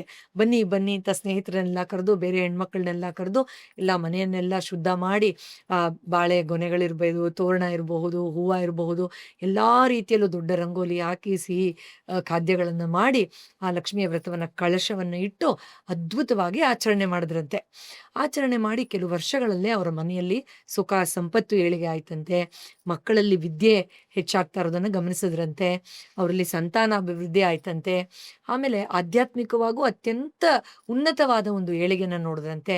ಚಾರುಮತಿಯು ಸಂಪೂರ್ಣ ದೀರ್ಘಾಯುಷಿಯಾಗಿ ಒಂದು ಒಳ್ಳೆ ಹೆಸರು, ಕೀರ್ತಿ, ಎಲ್ಲ ಯಶಸ್ಸು ಎಲ್ಲವನ್ನೂ ಪಡೆದು ಪರಿಪೂರ್ಣವಾದ ಜೀವನವನ್ನು ಸಾಗಿಸಿ ಅವರು ದೇಹತ್ಯಾಗ ಮಾಡಿದ್ರಂತೆ. ಅದರಿಂದ ಅವತ್ತಿನಿಂದ ಒಬ್ಬರಿಂದ ಒಬ್ಬರಿಗೆ ಅದರಲ್ಲೂ ಹೆಣ್ಮಕ್ಳಿಗೆ ಒಬ್ರು 10 ಜನ ಕೇಳೋದು. ಅದರಲ್ಲಿ ನಾವು ವರಮಹಾಲಕ್ಷ್ಮಿ ವ್ರತದಲ್ಲೇ ಸಂಜೆ ಕುಂಕುಮ ಕೊಟ್ಟು ಆ ಕಥೆಯ ಪುಸ್ತಕವನ್ನು ಕೊಡ್ತೀವಿ. ನೀವು ಆಚರಣೆ ಮಾಡಬಹುದು, ನೀವೊಂದಷ್ಟು ಜನಕ್ಕೆ ಇದನ್ನು ಹಂಚಬಹುದು ಅಂತ. ಅದೇ ರೀತಿ ವಿಸ್ತಾರವಾಗಿ ಒಬ್ಬರಿಂದ ಒಬ್ಬರಿಗೆ ಅದು ಹರಡ್ತಾ ಬಂದಿರುವಂಥದ್ದು. ಅಷ್ಟೇ ಸುಲಭವಾಗಿ ಇದನ್ನ ಮಾಡಬಹುದು ಕೂಡ. ಒಬ್ರೊಬ್ರು ಒಂದೊಂದು ರೀತಿ ಆಚರಣೆ ಮಾಡ್ತಾರೆ. ಕೆಲವರು ಕಳಶ ಇಡ್ತಾರೆ, ಕೆಲವರು ಚಿತ್ರಪಟ ಮಾತ್ರ ಇಡ್ತಾರೆ, ಕೆಲವರು ಅವರು ಅತ್ತೆಂದಿರು ಏನು ಹೇಳ್ಕೊಟ್ಟಿದ್ದಾರೆ ಅದೇ ತರ ಒಂದು ಮುಖವಾಡ ಇರಬಹುದು, ಅಥವಾ ಕೆಲವೊಂದು ಒಡವೆಗಳ ಅದನ್ನೇ ಇಟ್ಟು ಪೂಜೆ ಮಾಡ್ತಾರೆ, ಮೂರ್ತಿ ರೂಪದಲ್ಲಿ ಇಡ್ತಾರೆ. ಖಂಡಿತ. ಆಮೇಲೆ ಕೆಲವರು ನಾಣ್ಯಗಳನ್ನು ಸಂಗ್ರಹ ಮಾಡ್ತಾ ಬರ್ತಾರೆ. ಅದು ಬೆಳ್ಳಿ ನಾಣ್ಯ, ಚಿನ್ನದ ನಾಣ್ಯ, ಅಥವಾ ಮಾಮೂಲಿ ನಮ್ದು ಕರೆನ್ಸಿ ಇರಬಹುದು. ಅದು ವೃದ್ಧಿ ಆಗೋ ತರ ತಟ್ಟೆ ಜೋಡಿಸಿ ಇಟ್ಟು ಮಾಡ್ತಾರೆ. ಆದ್ರೆ ಲಕ್ಷ್ಮಿಗೆ ಹೀಗೇ ಮಾಡಬೇಕು ಅಂತ ಆ ಒಂದು ಭಯ ಭೀತಿ ಖಂಡಿತ ಇಲ್ಲ. ಯಾಕಂದ್ರೆ ತನ್ನೊಳಗಿರುವ ಸೌಂದರ್ಯವನ್ನು ಅನುಭವಿಸಿದ ತಕ್ಷಣ ನಾನು ಹೇಗೆ ನಿನ್ನಲ್ಲಿ ಪ್ರಕಟಗೊಳ್ಳಬೇಕು ಅಂತ ಅವಳು ತೋರಿಸ್ಬಿಡ್ತಾಳೆ. ಅದರಿಂದ ಹೆಣ್ಮಕ್ಳಿಗೆ ಆ ಸಂಭ್ರಮ ತಾನು ಅಲಂಕಾರ ಆಗೋದ್ರಿಂದಾನೇ ಶುರುವಾಗಿ ನೆರೆಹೊರೆಯವ್ರನ್ನೆಲ್ಲ ಕರೆದು ಅವ್ರನ್ನೂ ಸುಂದರವಾಗಿರಿಸೋಕೆ ಬೇಕಾಗುವಂತಹ ಒಂದು ಸೌಂದರ್ಯದ ಒಡವೆಗಳನ್ನಾಗಿರ್ಬೋದು, ಸೀರೆ, ವಸ್ತ್ರಗಳನ್ನು ಕೊಟ್ಟು ಆ ಸಂಭ್ರಮವನ್ನು ಹಂಚ್ಕೊಳ್ತಾರೆ. ಅದರಿಂದ ತುಂಬಾ ಸುಲಭವಾಗಿ ಮಾಡ್ಬೋದಾಗಿರುವಂಥದ್ದು, ಅತ್ಯಂತ ಹತ್ತಿರದಲ್ಲಿ ಅನುಭವಿಸ್ಬೋದಾಗಿರುವಂಥದ್ದು. ಚಾರುಮತಿಯ ರೀತಿ ನಾವು ಚಾರುಮತಿಗಳಾಗಬೇಕು ಅನ್ನೋದನ್ನ ತೋರಿಸ್ಕೊಡ್ತಾ ಇರೋದು ಅನ್ನೋದನ್ನ ನಾವು ನೆನ್ಪಿಟ್ಕೊಳ್ಬೇಕು. ಇಲ್ಲಿ ಶ್ರೀ ಸೂಕ್ತದಲ್ಲಿ ಒಂದು ಸಣ್ಣ ಕತೆ ತರ ಹೇಳ್ತಾರೆ. ಅಂದ್ರೆ ಒಮ್ಮೆ ಗಜೇಂದ್ರ ನೀರಲ್ಲಿ ಹೋಗಿ ಮೊಸಳೆಗೆ ಸಿಕ್ಕಾಕೊಂಡ್ಬಿಡ್ತಾರಂತೆ. ಆಗ ಅಯ್ಯೋ ಏನ್ ಮಾಡುದು ಅಂತ ಒಂದು ಕಮಲದ ಹೂವನ್ನ ವಿಷ್ಣುಗೆ ಅರ್ಪಣೆ ಮಾಡಿದಾಗ ಸಾಕ್ಷಾತ್ ವಿಷ್ಣುವೇ ಓಡ್ ಬಂದು ಅವ್ರನ್ನ ಅದರಿಂದ ತೆಗಿತಾರಂತೆ. ಆ ತರ ನಾವು ಆ ಆನೆಗಳು ಸಂಸಾರ ಸಾಗರದಲ್ಲಿ ಹಾಗೆ ಹೋಗಿ ಸಿಕ್ಕಾಕೊಂಡ್ಬಿಟ್ಟಿದೀವಿ. ಯಾವ್ದ್ರಲ್ಲಿ? ಆ ಮೊಸಳೆ. ಯಾವುದು? ಆ ಅಹಂಕಾರ ಇರ್ಬೋದು, ಮೊಸಳೆ. ಅಹಂಕಾರ ಇರ್ಬೋದು, ದುರಾಸೆ ಇರ್ಬೋದು, ಬೇರೆಯವ್ರ ಕೆಡುಕು ಮಾಡಿ ನಾನೇನೋ ಮಾಡ್ಕೋಬೇಕು ಅನ್ನೋದಿರ್ಬೋದು, ಅದ್ರಲ್ಲಿ ಸಿಕ್ಕಾಕೊಂಡಿದ್ವಿ. ಈಗ ಪರಿಹಾರ ಏನು? ಆ ಪರಿಸ್ಥಿತಿಯಲ್ಲಿ ನಾವು ವ್ರತ, ಜಪ, ಆಚರಣೆ, ಇನ್ನೊಂದು ಮತ್ತೊಂದು ಏನು ನೆನಪು ಬರಲ್ಲ. ಆ ಭಯದಲ್ಲಿ ತಕ್ಷಣಕ್ಕೆ ನೆನಪಾಗೋದು ಹೃದಯದಲ್ಲಿರೋ ಕಮಲ. ಅಂದ್ರೆ ಆ ನಿಷ್ಕಲ್ಮಶವಾದ ಸುಂದರವಾದ ಪ್ರೀತಿ. ಆ ಪ್ರೀತಿ ಭರಿತ ಕಮಲವನ್ನ ವಿಷ್ಣುವಿಗೆ, ಅಂದ್ರೆ ಆ ಜಗತ್ತನ್ನೇ ಸೃಷ್ಟಿ ಮಾಡಿರೋ ಅಂತ ಒಂದು ವಿಷ್ಣುವಿನಿಗೆ, ಭಗವಂತನಿಗೆ ಅರ್ಪಣೆ ಮಾಡಿದಾಗ ಕ್ಷಣ ಮಾತ್ರದಲ್ಲಿ ಓಡೋಡಿ ಬಂದು ಅವನು ಅದರಿಂದ ನಮ್ಮನ್ನ ಆಚೆ ತೆಗೆದುಬಿಟ್ಟು. ಪ್ರೀತಿ ಜೊತೆಗೆ ಶರಣಾಗತಿ ಅಂತ ಕೂಡ ಅನ್ಬೋದಲ್ಲ? 100% ಹೌದು ಸರ್. ನೀನ್ ಬಿಟ್ರೆ ಇನ್ಯಾರೂ ಇಲ್ಲ. ಶರಣಾಗತಿಯಲ್ಲಿ ಅರ್ಪಣೆ ಮಾಡೋದು ಪ್ರೀತಿ ಬಿಟ್ರೆ ಇನ್ನೇನು ಕೊಡಕ್ ಆಗೋದು ಇಲ್ಲ. ಇದೆಲ್ಲ ನಂದು ಅಂತ ಅನ್ಕೊಳ್ತೀವಿ, ಆದ್ರೆ ಅದು ಯಾವ್ದು ನಮ್ದಲ್ಲ ಅನ್ನೋದು ನಮ್ಗೆ ಆ ಕ್ಷಣದಲ್ಲಿ ಗೊತ್ತಾಗುತ್ತೆ. ನಮ್ಮಮ್ಮ ಯಾವುದೋ ಒಂದು ವರಮಹಾಲಕ್ಷ್ಮಿ ಹಬ್ಬ ಮಾಡೋ ಟೈಮಲ್ಲಿ ಒಂದು ಒಳ್ಳೆ ಮಾತು ಹೇಳಿದ್ರು. ಅದು ಇವತ್ತಿಗೂ ನನ್ಗೆ ಚೆನ್ನಾಗಿ ನೆನಪಿದೆ ಅದು. ಆಮೇಲೆ ಏನೋ ರೇಗಿಸ್ತಾ ಇದ್ವಿ ಮನೇಲಿ ಅಮ್ಮಂಗೆ, ನೀನೇನಮ್ಮ ಒಳ್ಳೆ ದೇವ್ರ ತರ ರೆಡಿ ಆಗ್ಬಿಟ್ಟಿದ್ಯಾ, ಫುಲ್ ಒಡವೆಲ್ಲ, ಅಲ್ಲೇ ನೀನ್ ದೇವ್ರಿಗಿಂತ ನೀನೇ ಜೋರಾಗಿ ರೆಡಿ ಇದೆಯಾ ಅಂತೆಲ್ಲ ಅಂತಿದ್ರು. ಅವಾಗ ಅಮ್ಮ ಹೇಳಿದ ಮಾತು, ಮನೇಲಿ ಮಹಾಲಕ್ಷ್ಮಿ ದೇವ್ರನ್ನ ನೀವು ಕೂರಿಸಿದಾಗ ನೀವು ದೇವರಿಗೆ ಮೈ ತುಂಬಾ ಒಡವೆಗಳು, ಒಳ್ಳೆ ಸೀರೆಗಳು ಇದೆಲ್ಲ ಮಾಡ್ತಿರಲ್ಲ, ನಿಜವಾದಂತ ಲಕ್ಷ್ಮಿ ಅಂದ್ರೆ ಆ ಮನೇಲಿ ಇರ್ತಕ್ಕಂಥ ಹೆಣ್ಮಗಳು ಅವಳು ಚೆನ್ನಾಗಿ ರೆಡಿ ಆಗ್ಬೇಕಂತೆ, ಅವಳು ಮೈ ತುಂಬಾ ಒಡವೆ ಹಾಕ್ಬೇಕು, ಅವಳು ಒಳ್ಳೆ ಸೀರೆ ಉಡಬೇಕು. ಎಷ್ಟು ಸತ್ಯ ಅಲ್ಲ? ಅದಕ್ಕೆ ಅನ್ನೋದು ನೋಡಿ, ಈಗ ನೀವು ಯಾವ್ದಾದ್ರು ಒಂದು ಹೆಣ್ಮಗಳನ್ನ ವರ್ಣನೆ ಮಾಡ್ಬೇಕಂದ್ರೆ ನೀವು ಯಾರು ಹೇಳಲ್ಲ. ಈಗ ಫಾರ್ ಎಕ್ಸಾಂಪಲ್ ನೀವು ನನಗೆ ಒಂದು ಸ್ಟ್ರೇಂಜರ್ ಅಂತ ಅನ್ಕೊಡಿ, ನಿಮ್ಮ ನೋಡಿದ ತಕ್ಷಣ ನೀನ್ ಬಿಡಮ್ಮ ಒಳ್ಳೆ ಕಾಳಿ ತರ ಇದೆಯಾ, ಪಾರ್ವತಿ ತರ ಇದೆಯಾ, ಗೌರಿ ತರ ಇದೆಯಾ ಹಂಗ್ ಫಸ್ಟ್ ಆ ವರ್ಡ್ಸ್ ಹೇಳಲ್ಲ. ಫಸ್ಟ್ ಹೇಳೋದೆ ಎಷ್ಟು ಮಹಾಲಕ್ಷ್ಮಿ ಇದ್ದಂಗಿದೆಯಮ್ಮ. ಈಗ ಯಾವ್ದಾರ ಒಂದು ಹುಡುಗಿನ ನೋಡ್ಕೊಂಡ್ ಬಂದ್ರೆ ನೀವು, ಹುಡುಗಿ ಹೆಂಗಿದಾಳೆ ಅಂತ ಕೇಳಿದ್ರೆ ಮಹಾಲಕ್ಷ್ಮಿ ಇದ್ದಂಗಿದಾಳಪ್ಪ ಅಂತ. ಅಂದ್ರೆ ಆ ಪದಾನೇ ನೋಡಿ ಎಷ್ಟು ಒಂದು ಅದ್ಭುತ, ಅದೊಂದು ಮ್ಯಾಜಿಕ್. ಆ ಬೆಳಕು ಅವ್ರನ್ನ ನೋಡಿದ ತಕ್ಷಣ ನಮ್ಮಲ್ಲೂ ವಿಸ್ತಾರ ಆಗತ್ತೆ ಅಂತ. ಮತ್ತೆ ತುಂಬಾ ಜನ ನೀವು ಹೇಳ್ದಂಗೆ, ಈಗ ಮಹಾಲಕ್ಷ್ಮಿ ಯಾವತ್ತು ಅಂದ್ರೆ ಮಹಾಲಕ್ಷ್ಮಿಗೆ ನೀವು ಹಣದ ಹಿಂದೆ, ದುಡ್ಡಿನಿಂದ ಯಾವತ್ತೂ ಬೀಳ್ಬೇಡಿ. ನಿಜವಾದಂತ ಮಹಾಲಕ್ಷ್ಮಿ ಐಶ್ವರ್ಯ ಅಂದ್ರೇನೆ ಪ್ರತಿಯೊಂದು. ನಿಮ್ಮ ಜೀವನದಲ್ಲಿ ನೆಮ್ಮದಿ ಇದೆಯಾ, ಅದು ಮಹಾಲಕ್ಷ್ಮಿ. ನಿಮಗೆ ನಾಲೆಡ್ಜ್ ಇದೆಯಾ, ಅದು ಮಹಾಲಕ್ಷ್ಮಿ. ಈ ಕ್ಷಣ ನೀವು ಬದುಕ್ತಿದ್ದೀರಾ, ಅದು ಮಹಾಲಕ್ಷ್ಮಿ. ತುಂಬಾ ಜನ ಮೆಜರ್ ಮಾಡೋ ರೀತಿನೇ ಹಂಗೆ, ನನ್ನ ಹತ್ರ ಕೋಟ್ಯಾಂತರ ರೂಪಾಯಿ ದುಡ್ಡಿದೆ, ನಾನು ಲಕ್ಷ್ಮಿ ನನ್ನ ಕರುಣಿಸ್ಬಿಟ್ಟಿಯಾಳೆ ಅಂತ. ಗುರು ನೀನ್ ಸಂತೋಷವಾಗಿದ್ಯಾ, ಹೌದು ಮಹಾಲಕ್ಷ್ಮಿ ನಿನ್ ಜೊತೆ ಇದ್ದಾಳೆ ಹೌದು ಅಲ್ವಾ? ಹೌದು. ಆಮೇಲೆ ತುಂಬಾ ದುಡ್ಡಿರೋರ್ಗೆ ಲಕ್ಷ್ಮಿ ಕೃಪೆ ಇದೆ ಅಂತ ಅನ್ಕೊಳ್ತೀವಲ್ಲ, ಆದ್ರೆ ಅದ್ರಲ್ಲೊಂದು ರಹಸ್ಯ ಏನಿದೆ ಅಂದ್ರೆ, ಆ ದುಡ್ಡಿರುವ ವ್ಯಕ್ತಿಯೊಳಗೆ ಈ ಎಲ್ಲಾ ಸಾತ್ವಿಕ ಗುಣಗಳು ಅನಾವರಣ ಆಗಿರೋರ್ ಹತ್ರ ಅವಳು ಇರ್ತಾಳಂತೆ. ಇಲ್ಲ ಅಂದ್ರೆ ಅವಳು ದುಡ್ಡಿನ ರೂಪದಲ್ಲಿ ಇರಬಹುದು, ಆದ್ರೆ ಬೇರೆಲ್ಲ ತತ್ವಗಳು ಯಾವತ್ತೋ ಅವರಿಂದ ಬಿಟ್ಟೊರ್ಟೋಗಿರುತ್ತೆ. ಅವ್ರನ್ನ ನಾವೊಂದು ಅರ್ಧ ಗಂಟೆ ಮಾತಾಡ್ಸಿದ್ರೆ ಗೊತ್ತಾಗುತ್ತೆ. ನಿಜ. ಅಯ್ಯೋ ಎಷ್ಟೊಂದು ದುಡ್ಡಿದೆ, ಏನ್ ಪ್ರಯೋಜನ, ನನ್ನ ಹೆಂಡತಿ ನನ್ ಮಾತಾಡ್ಸಲ್ಲ ಅಂತಾರೆ, ನನ್ನ ಮಕ್ಕಳು ನಂಗೆ ಗೌರವ ಕೊಡಲ್ಲ ಅಂತಾರೆ, ಅಯ್ಯೋ ಅಷ್ಟೊಂದಿದೆ ಮೇಡಮ್, ತಿನ್ನಕ್ಕಾಗ್ತಾ ಇಲ್ಲ ಮೇಡಮ್, ಕಾಯಿಲೆ ಬಂದ್ಬಿಟ್ಟಿದೆ ಅಂತಾರೆ. What is the use? ಆಗ ಆಹಾ, ಹಾಗಾದ್ರೆ ಲಕ್ಷ್ಮಿ ಸಂಪೂರ್ಣ ಕೃಪಾ ಕಟಾಕ್ಷ ಆಗಿಲ್ಲ ಅಂತ ಅರ್ಥ. ಬಟ್ ನಮಗೆ ಹೊರಗಡೆಯಿಂದ ನೋಡ್ದವ್ರಿಗೆ ಅನ್ಸುತ್ತೆ ಅವ್ರಿಗೇನು ಲಕ್ಷ್ಮಿ ಕೃಪೆ ಇದೆ, ಅಥವಾ ಅಂತ ಕೆಟ್ಟವ್ರಿಗೂ ಲಕ್ಷ್ಮಿ ಕೃಪೆ ಇದೆ. ಇದೆಯಾ, ನಿಮಗ್ ಗೊತ್ತಾ, ಅವ್ರನ್ನ ಮಾತಾಡ್ಸಿದೀರಾ, ಅವ್ರ ಒಳಗಡೆ ಗುಟ್ಟು ಗೊತ್ತಾ? ಇಲ್ಲ. ಅದರಿಂದ ಲಕ್ಷ್ಮಿನೂ ಹೇಳ್ತಾಳಂತೆ. ಶ್ರೀ ಅರವಿಂದ ಅವ್ರು ಬಹಳ ಸುಂದರವಾಗಿ ಹೇಳ್ತಾರೆ, ಆ ಲಕ್ಷ್ಮಿ ಕೃಪೆ ಹೇಗೆ ಅಂದ್ರೆ, ಆಕೆ ಆಸೆ ಪಡ್ತಾಳಂತೆ, ನಾನು ಒಳ್ಳೆಯವ್ರ ಹತ್ರ ಹೋಗಿ ಸೇರ್ಬೇಕು, ವಾಸ್ತವದಲ್ಲಿ ನಾನು ಯಾರು ಅಂತ ಗೊತ್ತಾಗುತ್ತೋ ಅವ್ರ ಹತ್ರ ಹೋಗಿ ಸೇರ್ಬೇಕು, ನನ್ನ ಸತ್ಪ್ರಯೋಗವನ್ನ ಯಾರು ಮಾಡ್ಕೊಳ್ತಾರೋ ಅವ್ರ ಹತ್ರ ಹೋಗಿ ಸೇರ್ಬೇಕು ಅಂತ ಆಕೆನೂ ಆಸೆ ಪಡ್ತಾಳಂತೆ. ಕೆಟ್ಟವ್ರ ಹತ್ರ ಹೋದಾಗ ಆಕೆನೂ ದುಃಖ ಪಡ್ತಾಳಂತೆ, ಅಯ್ಯಯ್ಯೋ ಹೋಗಿ ಇಂಥವ್ರ ಹತ್ರ ಬಂದು ಸಿಕ್ಕಾಕೊಂಡ್ಬಿಟ್ನಲ್ಲ ಅಂತ. ಅದರಿಂದ ನಾವು ನೋಡುವ ದೃಷ್ಟಿಕೋನವನ್ನ ಖಂಡಿತ ಲಕ್ಷ್ಮಿಯನ್ನ ಅರ್ಥ ಮಾಡ್ಕೊಳ್ತಾನೇ ಉನ್ನತ ಮಟ್ಟಕ್ಕೆ ತಗೊಂಡು ಹೋಗ್ಬೇಕು. ಈಗ ಎಷ್ಟೋ ಸಂದರ್ಭಗಳಲ್ಲಿ ಈಗ ದೇವ್ರ ಮೇಲೆ ನಾನು ಈ ಒಡವೆ ಹಾಕಿದ್ದೀನಿ, ದೇವ್ರ ಮುಂದೆ ಇಷ್ಟು ದುಡ್ಡು ಇಟ್ಟಿದ್ದೀನಿ ಅಂತ ಅಂತಾರಲ್ಲ, ಗೊತ್ತೋ ಗೊತ್ತಿಲ್ಲ ಎಷ್ಟೋ ಮಿಸ್ಟೇಕ್ಸ್ ಮಾಡ್ತಿರ್ತಾರೆ ಪೂಜೆ ವಿಚಾರದಲ್ಲಿ, ವ್ರತದ ವಿಚಾರದಲ್ಲಿ. ಆ ಥರ ಏನಾದರೂ ಹೇಳೋದಾದ್ರೆ, ವರಮಹಾಲಕ್ಷ್ಮಿ ಹಬ್ಬದ ಸಂದರ್ಭಗಳಲ್ಲಿ ಹೌದು. ಈ ಥರದ ನೀವು ತಪ್ಪುಗಳು ಮಾಡಬಾರ್ದು ಅನ್ನೋದಾದ್ರೆ? ಖಂಡಿತ. ಎಷ್ಟೋ ಸತಿ ವ್ರತ ಮಾಡ್ಬೇಕಾದ್ರೆ ನಾನು ತುಂಬಾ ಒಡವೆಗಳನ್ನ ದೇವ್ರ ಮೇಲೆ ಹಾಕಿಲ್ಲ, ಅಥವಾ ತುಂಬಾ ಎಕ್ಸ್ಪೆನ್ಸಿವ್ ಸೀರೆ ತಗೊಂಡ್ ಬರಕ್ ಆಗ್ಲಿಲ್ಲ, ಅದಕ್ಕೆ ನನಗೆ ಲಕ್ಷ್ಮೀ ಕೃಪೆ ಆಗಲ್ವೇನೋ ಅನ್ನೋ ಒಂದು ಸಂಕ್ಷಿಪ್ತ ಮನೋಭಾವನೆಯಲ್ಲಿ ಆಚರಣೆಯನ್ನ ಮಾಡ್ತಾರೆ. ನಾನು ಆಗ್ಲೇ ಹೇಳ್ದಾಗೆ ಲಕ್ಷ್ಮಿ ಅನ್ನೋದು ಒಂದು ಭಾವ, ಒಂದು ಅರಿವು. ಆ ಗುಣದಲ್ಲಿ ನೀವು ಅದರ ಆರಾಧನೆ ಮಾಡಬೇಕು ಹೊರತು, ನೀವು ಅದನ್ನೆಲ್ಲ ಮಾಡಿ ಒಳಗಡೆಯಿಂದ ಕೊರಗ್ತಾ ಇದ್ರೆ ಲಕ್ಷ್ಮೀ ಕೃಪೆ ನಿಮ್ಗೆ ಆಗಕ್ಕೆ ಸಾಧ್ಯನೇ ನೋ ಇಲ್ಲ. ಯೂಸ್.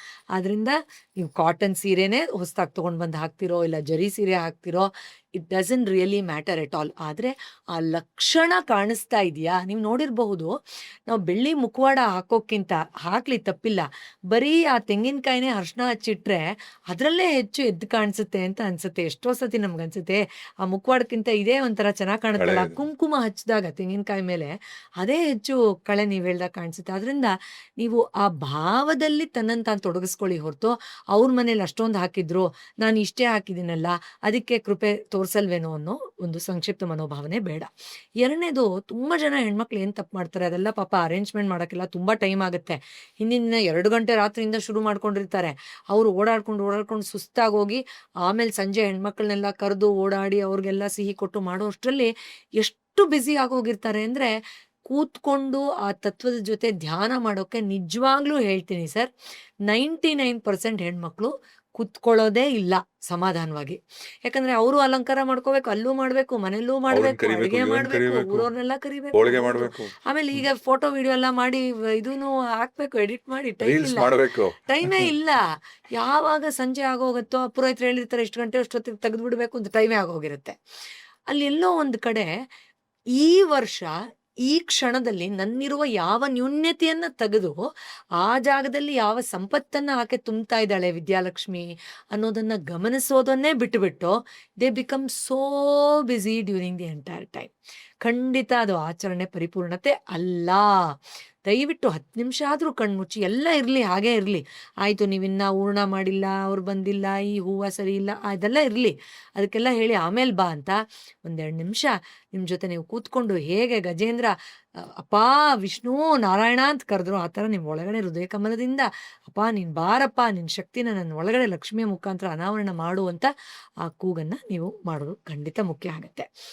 ಇನ್ನು 3ನೇದು, ನಾನು ಯಾವಾಗ್ಲೂ ಹೇಳ್ತೀನಿ, ಲಕ್ಷ್ಮಿ ಅಂದ್ರೆ ನಾವು ಭೂಮಿ ತಾಯಿಗೂ ಹೋಲಿಸ್ತೀವಿ ಯಾವಾಗ್ಲೂ. ಸೊ ನೀವು ಭೂಮಿ ತಾಯಿಗೆ ಹಾನಿ ಮಾಡುವಂತ ಯಾವುದೋ ಕೆಲಸವನ್ನ ಆಚರಣೆ ಹೆಸರಲ್ಲಿ ಮಾಡ್ಬಿಟ್ಟು ಲಕ್ಷ್ಮಿ ಸಂತೃಪ್ತಳಾದ್ರು ಅಂದ್ರೆ ತಪ್ಪು. ನಿಮ್ಮ ಮೂಗಿನ ನೇರಕ್ಕೆ ನೀವು ಆಚರಣೆ ಮಾಡ್ತಾ ಇದ್ದೀರಾ. ನಿಮ್ಮ ಅಹಮು ಇದು ಲಕ್ಷ್ಮಿ ಅಲ್ಲ, ಬಿಡು ಅಂತ ಅದು ಬೇಕಾದ ರೀತಿ ಮಾಡ್ತಿದ್ದೀರಾ ಅಂತ ಅರ್ಥ. ನೀವು ಪ್ಲಾಸ್ಟಿಕ್ ಡಬ್ಬಿಗಳಲ್ಲಿ ಅರ್ಶಿನ ಕುಂಕುಮ ಕೊಡೋದು, ಉಪಯೋಗಕ್ಕೆ ಬರ್ದೇ ಇರೋ ಚಿಕ್ಕದು, ಅದು ಯಾರು ಚಿಕ್ಕ ಮಕ್ಳಿಗೂ ಬ್ಲೌಸ್ ಹೊಲ್ಸಕ್ಕಾಗಲ್ಲ ಆ ಥರ ಬಟ್ಟೆಗಳನ್ನ ಕೊಡೋದು, ಪ್ಲಾಸ್ಟಿಕ್ ಅದು ಸುಮ್ಮನೆ ಫಾರ್ಮಾಲಿಟಿ ಆಗ್ಬಿಟ್ಟಿದೆ ಸರ್. ಅದು ಯಾರು ಮಾಡಿದ್ರು ಗೊತ್ತಿಲ್ಲ, ಯಾವ ವ್ರತದಲ್ಲೂ ಆ ಥರ ಇಲ್ಲ. ನಾನು ಇನ್ಫ್ಯಾಕ್ಟ್ ಹೇಳ್ತಿರ್ತೀನಿ, ಅಷ್ಟು ಚಿಕ್ಕ ಬ್ಲೌಸ್ ಪೀಸ್ನ ಫಾರ್ಮಾಲಿಟೀಸ್ ಅದರಲ್ಲೂ ಒಂದಷ್ಟು ಈಗೆಲ್ಲ ಪ್ಲಾಸ್ಟಿಕ್ ಮೆಟೀರಿಯಲ್ ಥರದ್ದೆಲ್ಲ ಬರುತ್ತೆ. ಅಟ್ಟರ್ ವೇಸ್ಟ್, ಅದು ನೇಚರ್ಗೆ ತುಂಬಾ ಹಾನಿ ಮಾಡುವಂಥದ್ದು. ಅದ್ರ ಬದಲು ಒಂದು ಟವಲ್ ಕೊಡಿ, ಮುಖ ಒರೆಸ್ಕೊತಾರೆ, ಕೈ ಒರೆಸ್ಕೊತಾರೆ, ಯೂಸ್ ಮಕ್ಕಳಿಗೆ ಮಾಡ್ತಾರೆ. ಊಟ ಕಟ್ಟಕ್ಕೆ ಜೊತೆಲಿ ಹಾಕಿ ಕಳಿಸ್ತಾರೆ. ಸೊ ಅದರಿಂದ ಮತ್ತೆ ಅರ್ಶಿನ ಕುಂಕುಮ ಮನೆಯಲ್ಲೇ ಬಂದಿರ್ತಾರಲ್ಲ ಅವ್ರಿಗೆ ನೀವೇ ಹಚ್ಚಿ, ಮಹಾಲಕ್ಷ್ಮಿಗೆ ಹಚ್ತಾ ಇದ್ದೀನಿ. ಯಾಕಂದರೆ ಎಲ್ಲ ಹೆಣ್ಮಕ್ಳಲ್ಲೂ ಲಕ್ಷ್ಮೀ ತತ್ವವನ್ನು ನಾವು ನೋಡಬೇಕು. ದಯವಿಟ್ಟು ಆ ಪ್ಲಾಸ್ಟಿಕ್ ಕವರು, ಆ ಪ್ಲಾಸ್ಟಿಕ್ ಬ್ಯಾಗು ಅದೆಲ್ಲ ಮಾಡಬೇಡಿ. ಅಲ್ಟಿಮೇಟ್ಲಿ ಅದು ಭೂಮಿ ತಾಯಿಗೆ ಹಾನಿ ಮಾಡಿದಾಗ ಲಕ್ಷ್ಮಿ ಅಲ್ಲಿ ಬೇಜಾರು ಮಾಡ್ಕೊಳ್ತಾಳೆ, ನೋಡಿದ್ಯಾ ನಾನು ಅಲ್ಲಿ ಹೋಗಿ ಹೊರ ಕೊಟ್ಟರೆ ನನಗೆ ಮತ್ತೆ ವೇಸ್ಟ್ ಆಗ್ತಾ ಇದ್ದಾರೆ ಇವರು ಆಕೆನೆ ಅಂತ. ಭೂದೇವಿ. ಆದ್ರಿಂದ ಹೌದು, ಭೂದೇವಿನೇ ಮಹಾಲಕ್ಷ್ಮಿ. ಆಮೇಲೆ ಸರ್, ನಮ್ಮ ಪ್ರಾಚೀನ ಕಾಲದಲ್ಲಿ ಹಣಕ್ಕಿಂತ ಹೆಚ್ಚು ಆ ಒಂದು ಧಾನ್ಯ ಲಕ್ಷ್ಮಿಗೆ ಪ್ರಾಮುಖ್ಯತೆಯನ್ನು ಕೊಡ್ತಾ ಇದ್ರು. ಅಂದ್ರೇನು, ಆಹಾರಕ್ಕೆ, ಭೂತಾಯಿಗೆ ಕೊಡ್ತಾ ಇದ್ರು. ಅದನ್ನ ಭೂಮಿಗೆ ಹಾನಿ ಆಗ್ತಾ ಇದ್ರೆ ಲಕ್ಷ್ಮಿ ಹೊಲಿಯೋಕ್ಕೆ ಸಾಧ್ಯನೇ ಇಲ್ಲ. ಅದನ್ನು ದಯವಿಟ್ಟು ಗಮನ ಇಟ್ಕೊಳ್ಳಿ.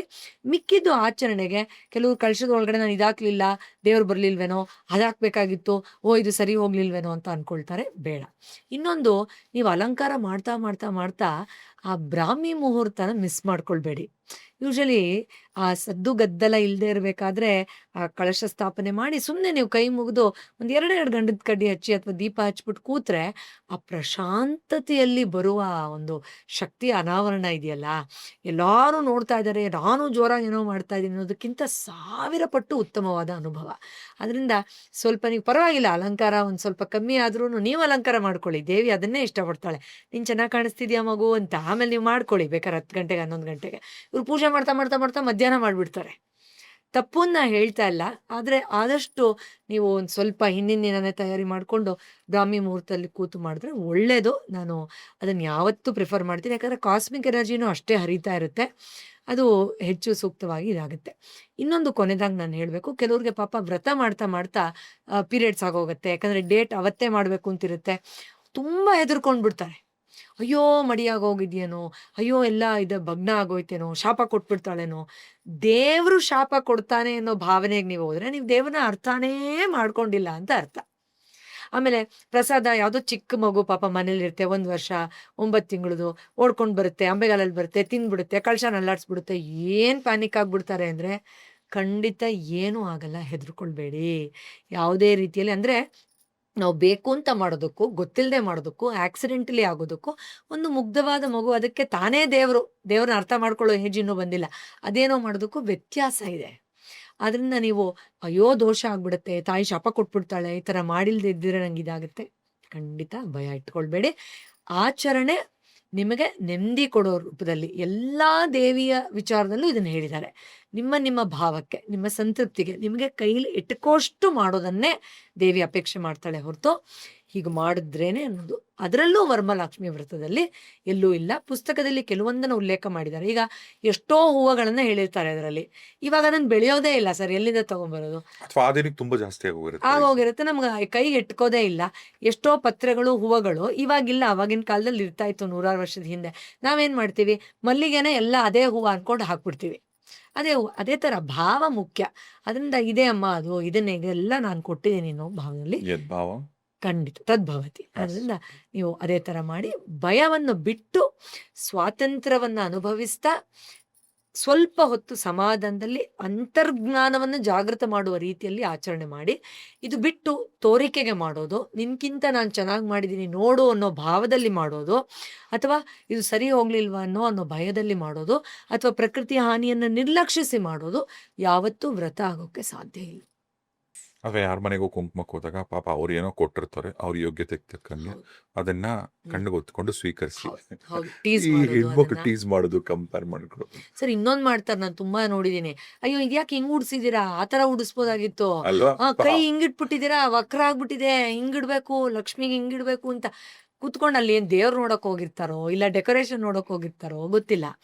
ಈ ಥರನೂ ಲಕ್ಷ್ಮಿ ನೋಡ್ಬೋದಲ್ಲ ಅಂತ ನೀವ್ಯಾಕೆ ಬೇರೆಯವ್ರ ಮನೆಗೆ ಹೋದಾಗ ನೋಡಬಾರ್ದು ಅಲ್ವಾ?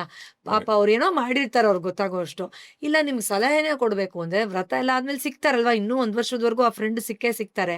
ಎಷ್ಟು ಚೆನ್ನಾಗಿ ಮಾಡಿದ್ದೆ, ಬಟ್ ಈ ಥರನೂ ಮಾಡ್ಬೋದು ಕಣೆ, ಚೆನ್ನಾಗಿರುತ್ತೆ ಅಂತ ಹೇಳೋದು ಬಿಟ್ಬಿಟ್ಟು ವ್ರತದ ದಿನನೇ ಅವ್ರು ತಲೆಗೆ ಹುಳ ಬಿಟ್ಬಿಟ್ಟು ಬಂದ್ಬಿಡ್ತಾರೆ. ಅವರು ಇಡೀ ದಿನ ಅಯ್ಯೋ ಹೌದಾ ಲಕ್ಷ್ಮಿ ಶಾಪ ಕೊಟ್ಬಿಡ್ತಾಳ, ಕೈ ತಿರ್ಕೊಂಡ್ಬಿಟ್ಟಿದ್ಯಾ, ಕಾಲು ಇಳಿಸ್ಬೇಕಾಗಿತ್ತಾ, ನಿಲ್ಲಿಸ್ಬೇಕಾಗಿತ್ತಾ, ಅಯ್ಯೋ ಅದೊಂಥರ ನಮ್ಮ ಹಾಸ್ಯಾಸ್ಪದ. ಮನೆಗೆ ನಮ್ಮ ಚಿಕ್ಕ ವಯಸ್ಸಲ್ಲಿ ಒಂದೊಬ್ರು ವಿಚಿತ್ರವಾದಂತ ಆಂಟಿ ಒಬ್ರು ಬರೋರು. ಅವಾಗ ಮನೆಗೆ ಬಂದವರು ಓಕೆ ಬಂದ್ರೆ ಏನಾದ್ರೂ ಒಂದು ಕೀಟ್ಲೆ ಕೆಲಸ ಮಾಡೋದು. ಅವಾಗ ಒಂದ್ಸಾರಿ ನಮ್ಮ ಊರಲ್ಲೇ ಅವಾಗ ಒಬ್ರು ಒಳ್ಳೆ ಮನೆ ಕಟ್ಟಿದ್ರು. ಓಕೆ ತುಂಬಾ ಸುಂದರವಾಗಿ ಮನೆ ಕಟ್ಟಿದ್ರು. ಆ ಮನೆ ಹೆಸರು ಅಂಜನಾದ್ರಿ ಅಂತಾನೆ ಸಮಥಿಂಗ್ ಏನೋ ಇಟ್ಟಿದ್ರು. ಓಕೆ ಸ್ಟಾರ್ಟಿಂಗ್ ಎಂಟ್ರೆನ್ಸ್ ಅಲ್ಲೇ ಆಂಜನೇಯ ಸ್ವಾಮಿ ಹನುಮಂತ ಸಂಜೀವಿನಿ ಪರ್ವತನ ಎತ್ಕೊಂಡು ಓ ನೈಸ್. ಹೋಗ್ತಿರೋದು ಒಂದು ಫೋಟೋ ತರದ್ ಏನೋ ಹಾಕಿದ್ರು ಓಕೆ ಎಂಟ್ರೆನ್ಸ್ ಅಲ್ಲಿ. ಎಲ್ಲರೂ ಮನೆ ನೋಡಿ ಇಷ್ಟಪಂದ್ರೆ ಈ ಮಾತಾ ಏನ್ ಬಂದ್ಬಿಟ್ಟು ಅವರಲ್ಲಿ ಈ ಫೋಟೋ ಇದು ಹಾಕಬಾರ್ದು, ಆಂಜನೇಯಂದು ಇದು ಇರಬಾರ್ದು, ತೆಗಿಬೇಕು ಅಂತ ಗಲಾಟೆ. ಅವ್ರು ಹೇಳ್ತೀವಿ ಪಾಪ ತಲೆ ಕೆಡಿಸಿ, ಯಾಕೆ ಅಂದ್ರೆ ಬೆಟ್ಟ ಹೊತ್ಕೊಂಡಂಗೆ ನಿಮ್ ಮನೇನೂ ಹೊತ್ಕೊಂಡು ಹೋಗ್ಬಿಡ್ತಾರಂತೆ. ಓ ಏನೇನೋ ವಿಚಿತ್ರವಾಗಿ ಕಾಣೋದು. ನಮ್ಮ ಮನೆಗೆ ಬಂದು ನಾನು ಕೃಷ್ಣಂದು ಒಂದು ರೇಡಿಯಂದು ಒಂದು ಫೋಟೋ ಹಾಕಿದ್ದೆ. ಅದಕ್ಕೆ ಅವ್ರು ಹೇಳ್ತಾ ಇದ್ದು, ಅವ್ರು ನಂಗೆ ಕೃಷ್ಣ ಅಂದ್ರೆ ಇಷ್ಟ ಆಯ್ತಲ್ಲ, ಅವಾಗ ಕೊಳಲಿರೋ ಕೃಷ್ಣ ಇರಬಾರ್ದಂತೆ. ಸರಿ, ಏನು ಕಾಲು ವಿಚಿತ್ರವಾಗಿ ಏನೋ ಒಂಟಿ ಹೇಳ್ತಾರೆ. ಕಾಲಲ್ಲಿ ನಿಂತಿರೋ ಕೃಷ್ಣ ಇರ್ಬಾರ್ದು, ತಪ್ಪು ಆಮೇಲೆ ತಿಳ್ಕೊಬೇಡಿ ಸರ್. ನಿಮಗೆ ಹೌದು, ತುಂಬಾ ಜನ ಈಗ ಹೇಳಿ ಮನೇಲಿರೋ ಆ ಫೋಟೋಗಳು ವಿಗ್ರಹಗಳನ್ನೆಲ್ಲ ಬಿಟ್ಕೊಟ್ಟಿರೋರು ನಿಜವಾಗ್ಲು ಇದ್ದಾರೆ. ಈಗ ಭಗವದ್ಗೀತೆಯಲ್ಲಿ ಕೃಷ್ಣ ಅರ್ಜುನನ್ ಜೊತೆ ಇರೋದು, ಅದು ಆ ಯುದ್ಧ ಮಾಡ್ತೀಯನಂತೆ, ಆ ಫೋಟೋ ಇಡಬಾರ್ದಂತೆ. ಭಗವಂತ ಗುರು ದೇವರು ಹೌದು ಹೌದು ಅದು ಕೆಲವೊಂದೆಲ್ಲ ಹೌದು. ಇಲ್ಲ, ಇದನ್ನ ಅದೇನಂದ್ರೆ ಸೆಲ್ಫ್ ಸಬಟಾಜ್ ಅಂತ ಒಂದು ಕಾನ್ಸೆಪ್ಟ್ ಇದೆ ಸರ್. ನಾವು ಯಾವಾಗಲೂ ಹೇಳ್ತಾ ಇರ್ತೀವಿ ಥೆರಪಿಲಿ. ನನ್ನ ನ್ಯೂನತೆಗಳನ್ನ ನಾನೇ ಗೆಲ್ದೇ ಇದ್ದಾಗ ಆ ನೋವು ಅಸಹ್ಯವನ್ನ ಎಲ್ಲಿ ವ್ಯಕ್ತಪಡಿಸ್ಲಿ ಅಂತ ಮನಸ್ಸು ಹುಡುಕ್ತಾ ಇರುತ್ತೆ. ಆಗ ಬೆಟ್ಟ ಬೆಟ್ಟ ನೋಡಿದಾಗ ಸರಿ ಇಲ್ಲ, ಯಾಕೆ ನನ್ನ ನೋವನ್ನ ನೀನು ಅನುಭವಿಸು, ನೀನು ಖುಷಿಯಾಗಿದ್ಯಾ, ಮನೆ ಕಟ್ಬಿಟ್ಟು ಖುಷಿಯಾಗಿರಬಾರ್ದು, ನೀನು ನನ್ನ ಒಳಗಡೆ ನೋವಿದ್ಯಾ, ತಗೋ ನಿನಗೂ ನೋವು ಕೊಡ್ತೀನಿ ಅಂತ ಮಗು ಮಲಗಿದ್ದಾಗ ಚಿಮ್ತಾರಲ್ಲ ಕೆಲವರು, ಆ ಥರ ಕೆಲಸ ಮಾಡಬೇಕು ಅಂತ ಅನ್ನಿಸ್ತಾ ಇರುತ್ತೆ. ನನ್ನ ಒಳಗಡೆ ಇಷ್ಟೆಲ್ಲ ನಾನು ಓದ್ಕೊಂಡು ಇಷ್ಟೆಲ್ಲ ಮಂತ್ರ ಗಿಂತ್ರ ಬಂದ್ರೂ ನನಗೆ ಭಕ್ತಿನೋ ಸುಖನೇ ಬರ್ತಾ ಇಲ್ಲ. ಇವ್ರು ನೋಡಿದ್ರೆ ಒಂದು ಫೋಟೋಲಿ ಇಷ್ಟೊಂದು ಎಂಜಾಯ್ ಮಾಡ್ತಾ ಇದ್ದಾರೆ, ಮಾಡ್ತೀನಿ ಇರು, ಈ ಫೋಟೋ ಇದ್ರೆ ನೆಗೆಟಿವ್ ಅಂತ ಹೇಳ್ಬಿಡ್ತೀನಿ ಅಂತ ಹೇಳ್ತಾರೆ. ಒಂದು 4 ಗಿಡ ನೆಟ್ಟಿದ್ರೆ ಈ ಗಿಡ ಇರಬಾರ್ದಂತೆ, ಅದಂತೆ ಗಿಡದಲ್ಲೂ ನೆಗೆಟಿವ್ ಹುಡ್ಕೋರಿದ್ದಾರೆ. ಇದಕ್ಕೆ ನಗಬೇಕು ದುಃಖ ಪಡ್ಬೇಕು ನಮಗ್ ಗೊತ್ತಾಗಲ್ಲ. ಯಾರಾದ್ರೂ ಈ ತರದ ಕಮೆಂಟ್ಗಳು ಮಾಡ್ತಾರಲ್ಲ, ಯಾವ್ದಾದ್ರು ಒಂದು ವಿಡಿಯೋಗಳು, ಈಗ ಒಳ್ಳೆ ಓಕೆ, ಈಗ ಯಾರೋ ಏನೋ ಒಂದು ಕೆಟ್ಟ ವಿಡಿಯೋ ಮಾಡಿದ್ರು ಅಂತಾಗ ಅವ್ರು ಕಮೆಂಟ್ ಮಾಡಿದಾಗ ಅಲ್ಲಿ ತಪ್ಪಿತ್ತೋ ಇವ್ರು ಕಂಡು ಹಿಡಿದ್ರು ಅದೊಂದು. ಏನೋ ಅರ್ಥ ಇದೆ. ಈಗ ನೀವು ಒಳ್ಳೊಳ್ಳೆ ವಿಚಾರಗಳು ಹೇಳಿದಾಗ ಹೌದು ನಾನು ಮಾತಾಡಿದೀವಿ ಇದ್ರ ಬಗ್ಗೆ ಕೂಡ. ಹೌದು ನಾನು ರಾಘವೇಂದ್ರ ಸ್ವಾಮಿ ಪಾಡ್ಕಾಸ್ಟ್ ಮಾಡಿದಾಗ್ಲೂ ಕೂಡ ಹೌದು ಅದ್ರ ಕೆಳಗೆ ಒಬ್ರು ಮಹಾನ್ ಭಾವರು ಒಂದಿಷ್ಟು ಉದ್ದ ಬರ್ತಿದ್ರು, ಹೌದು ನೀನು ಈ ಹೇಳಿದ್ದೀರ. ಜಾತಿಗೆ ಸೇರಿದವನಲ್ಲ, ನೀನ್ ಯಾಕೆ ಮಾಡಿದೆ. ಹೌದು ನೀವು ದೇವ್ರ ವಿಚಾರದಲ್ಲೂ ಇದನ್ನೆಲ್ಲ ಹುಡುಕ್ತೀರಾ ಅಂದ್ರೆ ನಿಮ್ಮ ಮನಸ್ಸು ಎಷ್ಟು ವಿಕೃತಿ ಆಗಿರುತ್ತೆ ಅಂದ್ರೆ. ಇನ್ನೂ ರಾಯರ ಕೃಪೆ ಆಗಿಲ್ಲ ಅವ್ರಿಗೆ ಹಾ ಅಂತ. ನಿಜ. ಈಗ ಅಲ್ಲ, ನಾನು ಯಾರಾದ್ರೂ ಮುಕ್ತವಾಗಿ ಹೇಳ್ತೀನಿ, ಹೌದು ಅಲ್ವಾ ಸರ್? ಈಗ ಸತ್ಯ ಅದು. ಈಗ ಹೌದು ಯಾರಾದ್ರೂ ನಿಮ್ ಬಗ್ಗೆನೋ ನಿಮ್ ವಿಚಾರಗಳ ಬಗ್ಗೆ ಏನಾದ್ರೂ ಕಮೆಂಟ್ಗಳು ಮಾಡ್ತೀರಂದ್ರೆ ಅದು ನೀಟಾಗಿ ಅವರ ಮನಸ್ಥಿತಿ ತೋರ್ಸುತ್ತೆ. ಹೌದು ಹೌದು. ಈಗ ನಮ್ ಸ್ನೇಹಿತರಿಗೆ ನಮ್ಮ ಸಲಹೆ ಕೊಡೋದು ಬೇರೆ, ನನ್ನ ನೋವನ್ನ ನೀನು ಅನುಭವಿಸು ಅನ್ನೋದು ಬೇರೆ, ಅಥವಾ ನೀನ್ ಬೆಳೀತಾ ಇದೆಯಲ್ಲ ಅದಕ್ಕೆ ನಿನ್ನ ಆತ್ಮವಿಶ್ವಾಸ ಹಾಳಾಗ್ಲಿ ಅನ್ನೋದಕ್ಕೆ ಕಮೆಂಟ್ ಮಾಡೋದು ಬೇರೆ. ಈಗ ನನ್ನ ಪಾಡ್ಕಾಸ್ಟ್ ನೋಡೋರು ನಮ್ಮ ಸ್ನೇಹಿತರಿದಾರಲ್ಲ, ಈಗ ನಮ್ದು ನಿಮ್ದು ಪಾಡ್ಕಾಸ್ಟ್ ಆಗಲಿ, ಯಾವುದೇ ಪಾಡ್ಕಾಸ್ಟ್ ತಗೊಳ್ಳಿ, ಎಷ್ಟು ಚೆನ್ನಾಗಿ ಬ್ಲೆಸ್ ಮಾಡಿ ಬರೀತಾರೆ ಗೊತ್ತಾ, ಥ್ಯಾಂಕ್ ಯು. ಹೌದು ಎಷ್ಟು ಒಳ್ಳೆ ಮನಸ್ಥಿತಿಗಳವರೆಲ್ಲ, ಎಷ್ಟು ಹೌದು ಮೆಚೋರ್ಡ್ ಮೈಂಡ್ ಟೈಮ್ ಸೆಟ್ ಅವ್ರದೆಲ್ಲ, ತಗೊಳ್ತಾರೆ. ಟೈಮ್ ತಗೋತಾರೆ. ವಾವ್, ಅದ್ಭುತ. ಮತ್ತೊಮ್ಮೆ ಥ್ಯಾಂಕ್ ಯು ನಿಮಗೆ. Really definitely. ಆಮೇಲೆ ಅದು ಸುಮ್ಮನೆ ಏನೋ ಕಮೆಂಟು ಅಂತಿರೋಲ್ಲ ಸರ್ ಅದು. ಈಗ ನೀವು ಎಷ್ಟು ಚೆನ್ನಾಗಿ ನೀವು ಮಾತಾಡೋದು ಬಿಡ್ತೀರಾ ಅಂತ ಅಬ್ಸರ್ವ್ ಮಾಡಿ ಬರ್ದಿರ್ತಾರೆ, ಅಥವಾ ನಾನೇನೋ ಒಂದು ಸ್ಪೆಸಿಫಿಕ್ ಪದ ಉಪಯೋಗಿಸಿದ್ರೆ ಕನ್ನಡದಲ್ಲಿ ಈ ಥರದ್ದು ಪದ ಇದೆ ಅಂತ ಗೊತ್ತಿರಲಿಲ್ಲ, ಎಷ್ಟು ಚೆನ್ನಾಗಿದೆ ಅಂತ ಬರೀತಾರೆ. ಅಂದರೆ ಆ ಮತ್ತೆ ಜಾಯ್ ಸಾರಾಂಶ ಇದೆಯಲ್ಲ ಸರ್. ಬರೀತಾರೆ. ಹೌದು ಈ ಪಾಡ್ಕಾಸ್ಟ್ ಅಲ್ಲಿ ಏನ್ ಕಲ್ತ್ವಿ. ಎಕ್ಸಾಕ್ಟ್ಲಿ. ಅದಕ್ಕೆ ಸರಸ್ವತಿಯನ್ನ ಸರಸ್ವತಿ ಅಂದ್ರೆ ಅವಳು ಹರಿತಾ ಹರಿತಾ ಆ ಜಾಯ್ ಕೊಡ್ತಾ ಇರ್ತಾಳಂತೆ, ಆ ಜಾಯ್ನ ಎಕ್ಸ್ಪ್ರೆಸ್ ಮಾಡ್ತಾರೆ. ಸೊ ಅಲ್ಲಿ ನಿಜವಾಗ್ಲೂ ಸರಸ್ವತಿ ಪ್ರಕಟ ಆದ್ಲು ಆ ವಿಡಿಯೋ ಮೂಲಕ ಅಂತ ಅರ್ಥ, ಅವ್ರ ಹೃದಯದಲ್ಲಿ ಹುಟ್ಕೊಂಡ್ಲು ಅಂತ ಅರ್ಥ. ಆದ್ರಿಂದ ನಾವು ಸಲಹೆ ಕೊಡೋದಕ್ಕೂ ಅಥವಾ ವ್ರತದಲ್ಲಿ ಇನ್ನೂ ಈ ಥರ ಮಾಡು ಚೆನ್ನಾಗಿರುತ್ತೆ ಅಂತ ಹೇಳೋದಕ್ಕೂ, ನೀನ್ ಮಾಡ್ತಾ ಇರೋದಲ್ಲ ನಮ್ಮನೇಲಿ ಮಾತ್ರ ದೇವ್ರಿದೆ ಅಂತ ಟೀಕ್ಸೋದಕ್ಕೆ ಹೋಗೋದಕ್ಕೂ ವ್ಯತ್ಯಾಸ ಇದೆ. ಬಟ್ ವಾಸ್ತವದಲ್ಲಿ ನೀವು ಆ ಥರ ಹೇಳ್ತಿರಲ್ಲ ಅವ್ರಿಗೆ, ಇವಾಗ ಯಾರೋ ಒಂದು ವ್ರತ ಮಾಡಿರ್ತಾರೆ, ಅಲ್ಲಿ ಹೋಗ್ಬಿಟ್ಟು ನೆಗೆಟಿವ್ ಹೇಳ್ಬಿಡ್ತೀರ, ಈ ಬಣ್ಣದ ಸೀರೆ ಉಡ್ಸ್ಬಾರ್ದು ದೇವ್ರಿಗೆ ಅಂತ ಹೇಳ್ಬಿಡ್ತಾರೆ ಅಂತ ಇಟ್ಕೊಳ್ಳಿ. ಆಕ್ಚುಲಿ ಅವ್ರ ಮನೇಲಿ ಏನ್ ದೋಷ ಇತ್ತೋ ನೀವು ಆ ಥರ ಕೆಟ್ಟದ್ ಮಾತಾಡಿ ನೀವು ತಗೊಂಡ್ರಿ ಅದನ್ನ ಅಂತ ಅರ್ಥ. ಆಕ್ಚುಲಿ ಈಗ ನಾನೇನೋ ನಿಮ್ಮ ಮನೆಗೆ ಬಂದು ಅದ್ರಲ್ಲಿ ಏನೋ ದೋಷ ಹುಡುಕ್ತೀನಿ ಹೊಟ್ಟೆ ಕಿಚ್ಚಿಗೆ ಅಂತ ಇಟ್ಕೊಳ್ಳಿ. ವಾಸ್ತವದಲ್ಲಿ ನಿಮ್ಮ ಮನೇಲಿ ಏನೋ ಒಂದು 1% ನೆಗೆಟಿವ್ ಇತ್ತಲ್ಲ, ನಾನು ಕೆಟ್ಟದ್ ಮಾತಾಡಿ ಅದನ್ನು ತಗೊಂಡ್ಬಿಟ್ಟೆ ನಾನು ಅಂತ ಅರ್ಥ. ಅಲ್ವಾ? ಯಾರೋ ಏನಂದ್ರೆ ಬ್ಲೆಸ್ ಮಾಡ್ಬಿಡಿ ಅವ್ರು. ಓಕೆ, ಹೌದು. ಥ್ಯಾಂಕ್ ಯು ಹೌದು. ಅಷ್ಟೇ. ಎಕ್ಸಾಕ್ಟ್ಲಿ. ಆ ಥರ ಅಂದಾಗ ನೀವು 2 ಥರ ಅನ್ಕೋಬಹುದು. ಓ ಏನೋ ಒಂದ್ ಸ್ವಲ್ಪ ಏನೋ ಇತ್ತು ಅನ್ಸುತ್ತೆ, ಅದು ಹೋಯ್ತು. ಅಂಡ್ 2ನೇದು ಓಕೆ, ಅವ್ರಿಗೂ ಭಗವಂತ ನಿಜವಾದ ವಾಟ್ಸಕ್ಕೆ ಆಮೋದವನ್ನು ಹೋಗ್ಬಾರ್ದಂತ ಅವ್ರ ಹೌದು. ಹತ್ರ ಅ, ಅಲ್ವಾ? ಖಂಡಿತ ಹೌದು ಸರ್. ಅವ್ರ ಜೊತೆ ಮಾತಿಗೆ ಇಳಿಯೋದು ಖಂಡಿತ ಎಸ್, ಸೂಕ್ತ ಅಲ್ಲ. ರೈಟ್. ಅದರಿಂದ ಧೈರ್ಯವಾಗಿ ವ್ರತವನ್ನು ಮಾಡಿ. ಏನು ತಪ್ಪಾಗೋದಿಲ್ಲ. ಈಗ ಮಹಾಲಕ್ಷ್ಮಿ ಅಂತ ಅಂದಂಗೆ ನಾವು ಅಷ್ಟಲಕ್ಷ್ಮಿಯರನ್ನ ಪ್ರಸ್ತಾಪ ಮಾಡ್ತೀವಿ. ಈಗ ಧೈರ್ಯಲಕ್ಷ್ಮಿ, ಸಂತಾನ ಲಕ್ಷ್ಮಿ, ಧಾನ್ಯ ಲಕ್ಷ್ಮಿ, ಹೀಗೆ ಡಿಫ್ರೆಂಟ್ ನೇಮ್ಸ್ ಅಮ್ಮ ಹೌದು. ತಾಯಿಗೆ. ಹೌದು. ಅಷ್ಟಲಕ್ಷ್ಮಿಯರು ಅಂದ್ರೆ ಯಾರು? ಖಂಡಿತ ಸರ್. ಮೊದಲನೇದಾಗಿ ಆದಿಲಕ್ಷ್ಮಿ ಅನ್ನುವಂಥ ಒಂದು ಅವತಾರದಲ್ಲಿ ಅಥವಾ ರೂಪದಲ್ಲಿ ನಾವು ಮಹಾಲಕ್ಷ್ಮಿಯನ್ನ ಅರ್ಥ ಮಾಡ್ಕೊಳ್ಬಹುದು. ಆದಿ ಅಂದ್ರೆ ಎಲ್ಲರಿಗೂ ಅರ್ಥ ಆಗತ್ತೆ. ಯಾರು ಬ್ರಹ್ಮಾಂಡಕ್ಕೆ ಜನನಿಯೋ ಆಕೆ ಆದಿ, ದ ಸೋರ್ಸ್, ಅಲ್ಟಿಮೇಟ್ ಅಂತ. ಸೊ ಇಲ್ಲಿ ನಾವು ಆದಿಲಕ್ಷ್ಮಿ ಆರಾಧನೆ ಮಾಡಬೇಕಾದ್ರೆ ಸ್ಪಷ್ಟವಾಗಿ ನಾವು ನಮ್ಮೊಳಗಿರೋ ಮೂಲ ತತ್ವವನ್ನ ನಾವು ಅರ್ಥ ಮಾಡ್ಕೊಳ್ಬೇಕು. ನಮ್ಮ ಅಂತರಾಳದಲ್ಲಿರುವ ಆ ಪರಮ ಜ್ಞಾನವನ್ನ ಅನಾವರಣ ಮಾಡಬೇಕು ಅನ್ನುವಂಥ ಒಂದು ವಿಚಾರವನ್ನ ಆಕೆ ತಿಳಿಸ್ತಾ ಇದ್ದಾರೆ ಅಂತ. ಸೊ ಈ ದೈವಿ ಅಂಶಗಳನ್ನ ನಾವು ನಮ್ಮೊಳಗೆ ಪ್ರಕಟಗೊಳಿಸ್ಕೊಳ್ಳೋದಕ್ಕೆ ಯಾವ ರೀತಿಯ ಗುಣಗಳನ್ನ ನಾವು ರೂಢಿಸ್ಕೊಳ್ಬೇಕು, ಯಾವೆಲ್ಲ ಮೂಲ ಗುಣಗಳು ನಮ್ಮ ಆತ್ಮದ್ದಾಗಿದೆ ಅದನ್ನ ರೂಢಿಸ್ಕೊಳ್ಬೇಕು. ಏನದು? ನಿಷ್ಕಲ್ಮಶವಾದ ಪ್ರೀತಿ ಇರಬಹುದು, ಶಾಂತಿ ಇರಬಹುದು, ಜ್ಞಾನ ಇರಬಹುದು. ಸೊ ಈ ಎಲ್ಲ ಗುಣಗಳನ್ನು ಸಹಜವಾಗಿ ನಮ್ಮೊಳಗಡೆ ಜಾಗೃತಗೊಳಿಸಿ ಮತ್ತು ಅದನ್ನು ಅನುಭವಿಸುವುದರ ಮೂಲಕ ಯಾರು ನಿಜವಾದ ಸಂಪತ್ತನ್ನು ನಮಗೆ ತಂದು ಕೊಡ್ತಾಳೋ, the real abundance, the real prosperity, ಆ ಶಕ್ತಿಯನ್ನು ನಾವು ಆದಿ ಶಕ್ತಿ ಅಥವಾ ಆದಿ ಲಕ್ಷ್ಮಿ ಅಂತ ಕರಿತೀವಿ. ಅದರಿಂದ ಮೊದಲನೇ ಅವತಾರದಲ್ಲೇ ನಾವು ನಮಗೆ ಏನು ನೆನಪಿಸ್ತಾಳೆ ಅಂದರೆ ಅವಳು, ನಿನ್ನಲ್ಲಿ ಪರಿಪೂರ್ಣತೆ ಈಗಾಗಲೇ ಇದೆ, ಆ ಸಮೃದ್ಧತೆ, ಆ ಒಂದು ತತ್ವ ನಿನ್ನಲ್ಲಿದೆ, ಅದನ್ನು ನೆನಪಿಸ್ಕೋ, ಅದನ್ನು ಪ್ರಕಟಗೊಳಿಸು, ಆ ಪರಿಪೂರ್ಣತೆನ ಅನುಭವಿಸು ಅನ್ನೋದನ್ನು ಆದಿಲಕ್ಷ್ಮಿ ನಮಗೆ ತಿಳಿಸ್ಕೊಡ್ತಾರೆ. ಸೊ ಈ 8 ಲಕ್ಷ್ಮಿಗಳಲ್ಲಿ ಮೊದಲನೇದು ಆದಿಲಕ್ಷ್ಮಿ ಅಂತ. 2ನೇದು ಧನಲಕ್ಷ್ಮಿ. ಸೊ ನಾವು ಲಕ್ಷ್ಮಿ ತತ್ವವನ್ನು ಅರ್ಥ ಮಾಡ್ಕೊಳ್ಬೇಕಾದ್ರೆ ಎಲ್ಲಿ ಸಂಪತ್ತು, ಶೋಭೆ ಮತ್ತು ಚೆಲುವು 3 ಸೇರಿರುತ್ತೋ, ಅದು ಎಲ್ಲಿ ಯಾವ ಅನುಭವದಲ್ಲಿ ಬೇಕಾದರೂ ಆಗಿರಬಹುದು, ಅದನ್ನೇ ನಾವು ಧನಲಕ್ಷ್ಮಿ ಅಥವಾ ಲಕ್ಷ್ಮಿ ಅಂತ ಅರ್ಥ ಮಾಡ್ಕೊಳ್ಬಹುದು ಅಂತ. ಸಂಪತ್ತು, ಶೋಭೆ ಮತ್ತು ಚೆಲುವು. ಸೊ ಈ ಅಷ್ಟಲಕ್ಷ್ಮಿ ಸ್ತೋತ್ರದಲ್ಲಿ ಲಕ್ಷ್ಮಿಯ ಬಗ್ಗೆ ಹೇಳ್ತಾರೆ, ಕಲಿಯುಗದಲ್ಲಿ ಇರುವ ಪಾಪಗಳನ್ನೆಲ್ಲ ಕಳಿಯುವವಳು ಅಂತ. ಸೊ ಈ ಪಾಪ ವಿನಾಶನ ಅಂದರೆ ಯಾವ ಥರ ನಾವು ಗಮನಿಸೋದಾದರೆ, ನಾವು ಬೇರೆ ಬೇರೆ ಮಾರ್ಗದಲ್ಲಿ ನಮ್ಮ ವೃತ್ತಿಯಲ್ಲಿ, ನಮ್ಮ ಶ್ರಮದಲ್ಲಿ ಸಂಪತ್ತನ್ನು, ಹಣವನ್ನು, ಐಶ್ವರ್ಯವನ್ನು ಸಂಪಾದನೆ ಮಾಡ್ತೀವಿ. ಈ ಹಣ ಅಥವಾ ಧನ ಏನು ಬರುತ್ತೆ, ಲಕ್ಷ್ಮಿ ಕೇಳ್ತಾಳಂತೆ, ಈ ಸಂಪತ್ತನ್ನು ನಾನು ನಿನಗೆ ಕೊಟ್ಟಿದ್ದೀನಲ್ಲ, ನಾನು ಬಂದಿದ್ದೀನಲ್ಲ ನಿನ್ನ ಹತ್ರ, ಇದನ್ನ ಯಾವ ರೀತಿ ಉಪಯೋಗಿಸ್ಕೊಳ್ತೀಯಾ, ಧರ್ಮಕ್ಕಾಗಿ ಉಪಯೋಗಿಸ್ಕೊಳ್ತೀಯಾ ಅಂತ ಪ್ರಶ್ನೆ ಮಾಡ್ತಾಳಂತೆ ಮಹಾಲಕ್ಷ್ಮಿ, ಧನಲಕ್ಷ್ಮಿ. ಹೌದು ಅಂತಾದರೆ ನಮ್ಮ ಬಳಿ ಇರುವ ಹಣ ಪವಿತ್ರವಾಗುತ್ತಂತೆ, ಇಲ್ಲ ಅಂತಾದರೆ ಆ ಹಣವೇ ಪಾಶವಾಗುತ್ತಂತೆ. ಇದನ್ನ ಯಾವ ಥರ ಬೇಕಾದರೂ ನಾವು ಅರ್ಥ ಮಾಡ್ಕೊಳ್ಬಹುದು.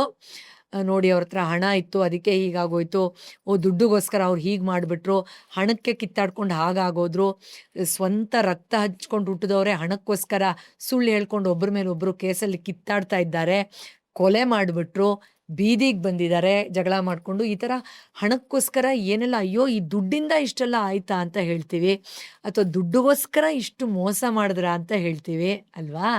ಅದರಿಂದ ಧನಲಕ್ಷ್ಮಿ ನಿಜವಾಗ್ಲೂ ಒಲಿಬೇಕು ಅಂದರೆ ನಿಮ್ಮ ಬ್ಯಾಂಕ್ ಅಕೌಂಟಲ್ಲಿ ದುಡ್ಡಿದ್ರೆ ಅವಳು ಒಲ್ದಿದ್ದಾಳೆ ಅಂತ ಅರ್ಥ ಅಲ್ಲ. ಹೌದು ಇರಬಹುದು, ಆದರೆ ಅದು ಪವಿತ್ರ ಆಗುವ ರೀತಿ ಹೇಗೆ? ಕಲಿಯುಗದಲ್ಲಿ ನೀನು ಇಷ್ಟೆಲ್ಲ ಹಣ ಸಂಪಾದನೆ ಮಾಡ್ಕೊಂಡಿಯಲ್ಲ, ನಾವು ಹಾಗೆ ನೋಡೋದಾದರೆ ಎಷ್ಟು ಸೌಕರ್ಯಗಳು ಇವಾಗಿದೆ. ನಮ್ಮ ತಂದೆ ತಾಯಿ, ಅಜ್ಜಿ ತಾತನ ಕಾಲದಲ್ಲಿ ಹಣ ಸಂಪಾದನೆ ಮಾಡೋದಕ್ಕೆ ಇರೋ ಸೌಕರ್ಯಕ್ಕಿಂತ ಹೆಚ್ಚು ಇದೆ. ಇವಾಗ ಒಂದು ಬೇಸಿಕ್ ಕೆಲಸ ಮಾಡಿದವರು ಸಂಪಾದನೆ ಮಾಡೋದಕ್ಕೆ, ಒಂದು ಇಂಜಿನಿಯರ್ ಸಂಪಾದನೆ ಮಾಡೋರು, ಒಂದು ಏನೋ ತಳ್ಳೋ ಗಾಡೀಲಿ ಸಂಪಾದನೆ ಮಾಡೋರು, ಸಂಬಳ ಆಲ್ಮೋಸ್ಟ್ ಸೇಮ್ ಏನೋ ಲೆವೆಲ್ಗೆ ಅವಕಾಶಗಳಿದೆ ಅಂತ ನಾನು ಹೇಳ್ತಾ ಇರೋದು. ಆದರೆ ಆ ಸಂಪಾದನೆ ಬಗ್ಗೆ ನಮ್ಗೆ ಅಹಂ ಮಾಡೋದಲ್ಲ.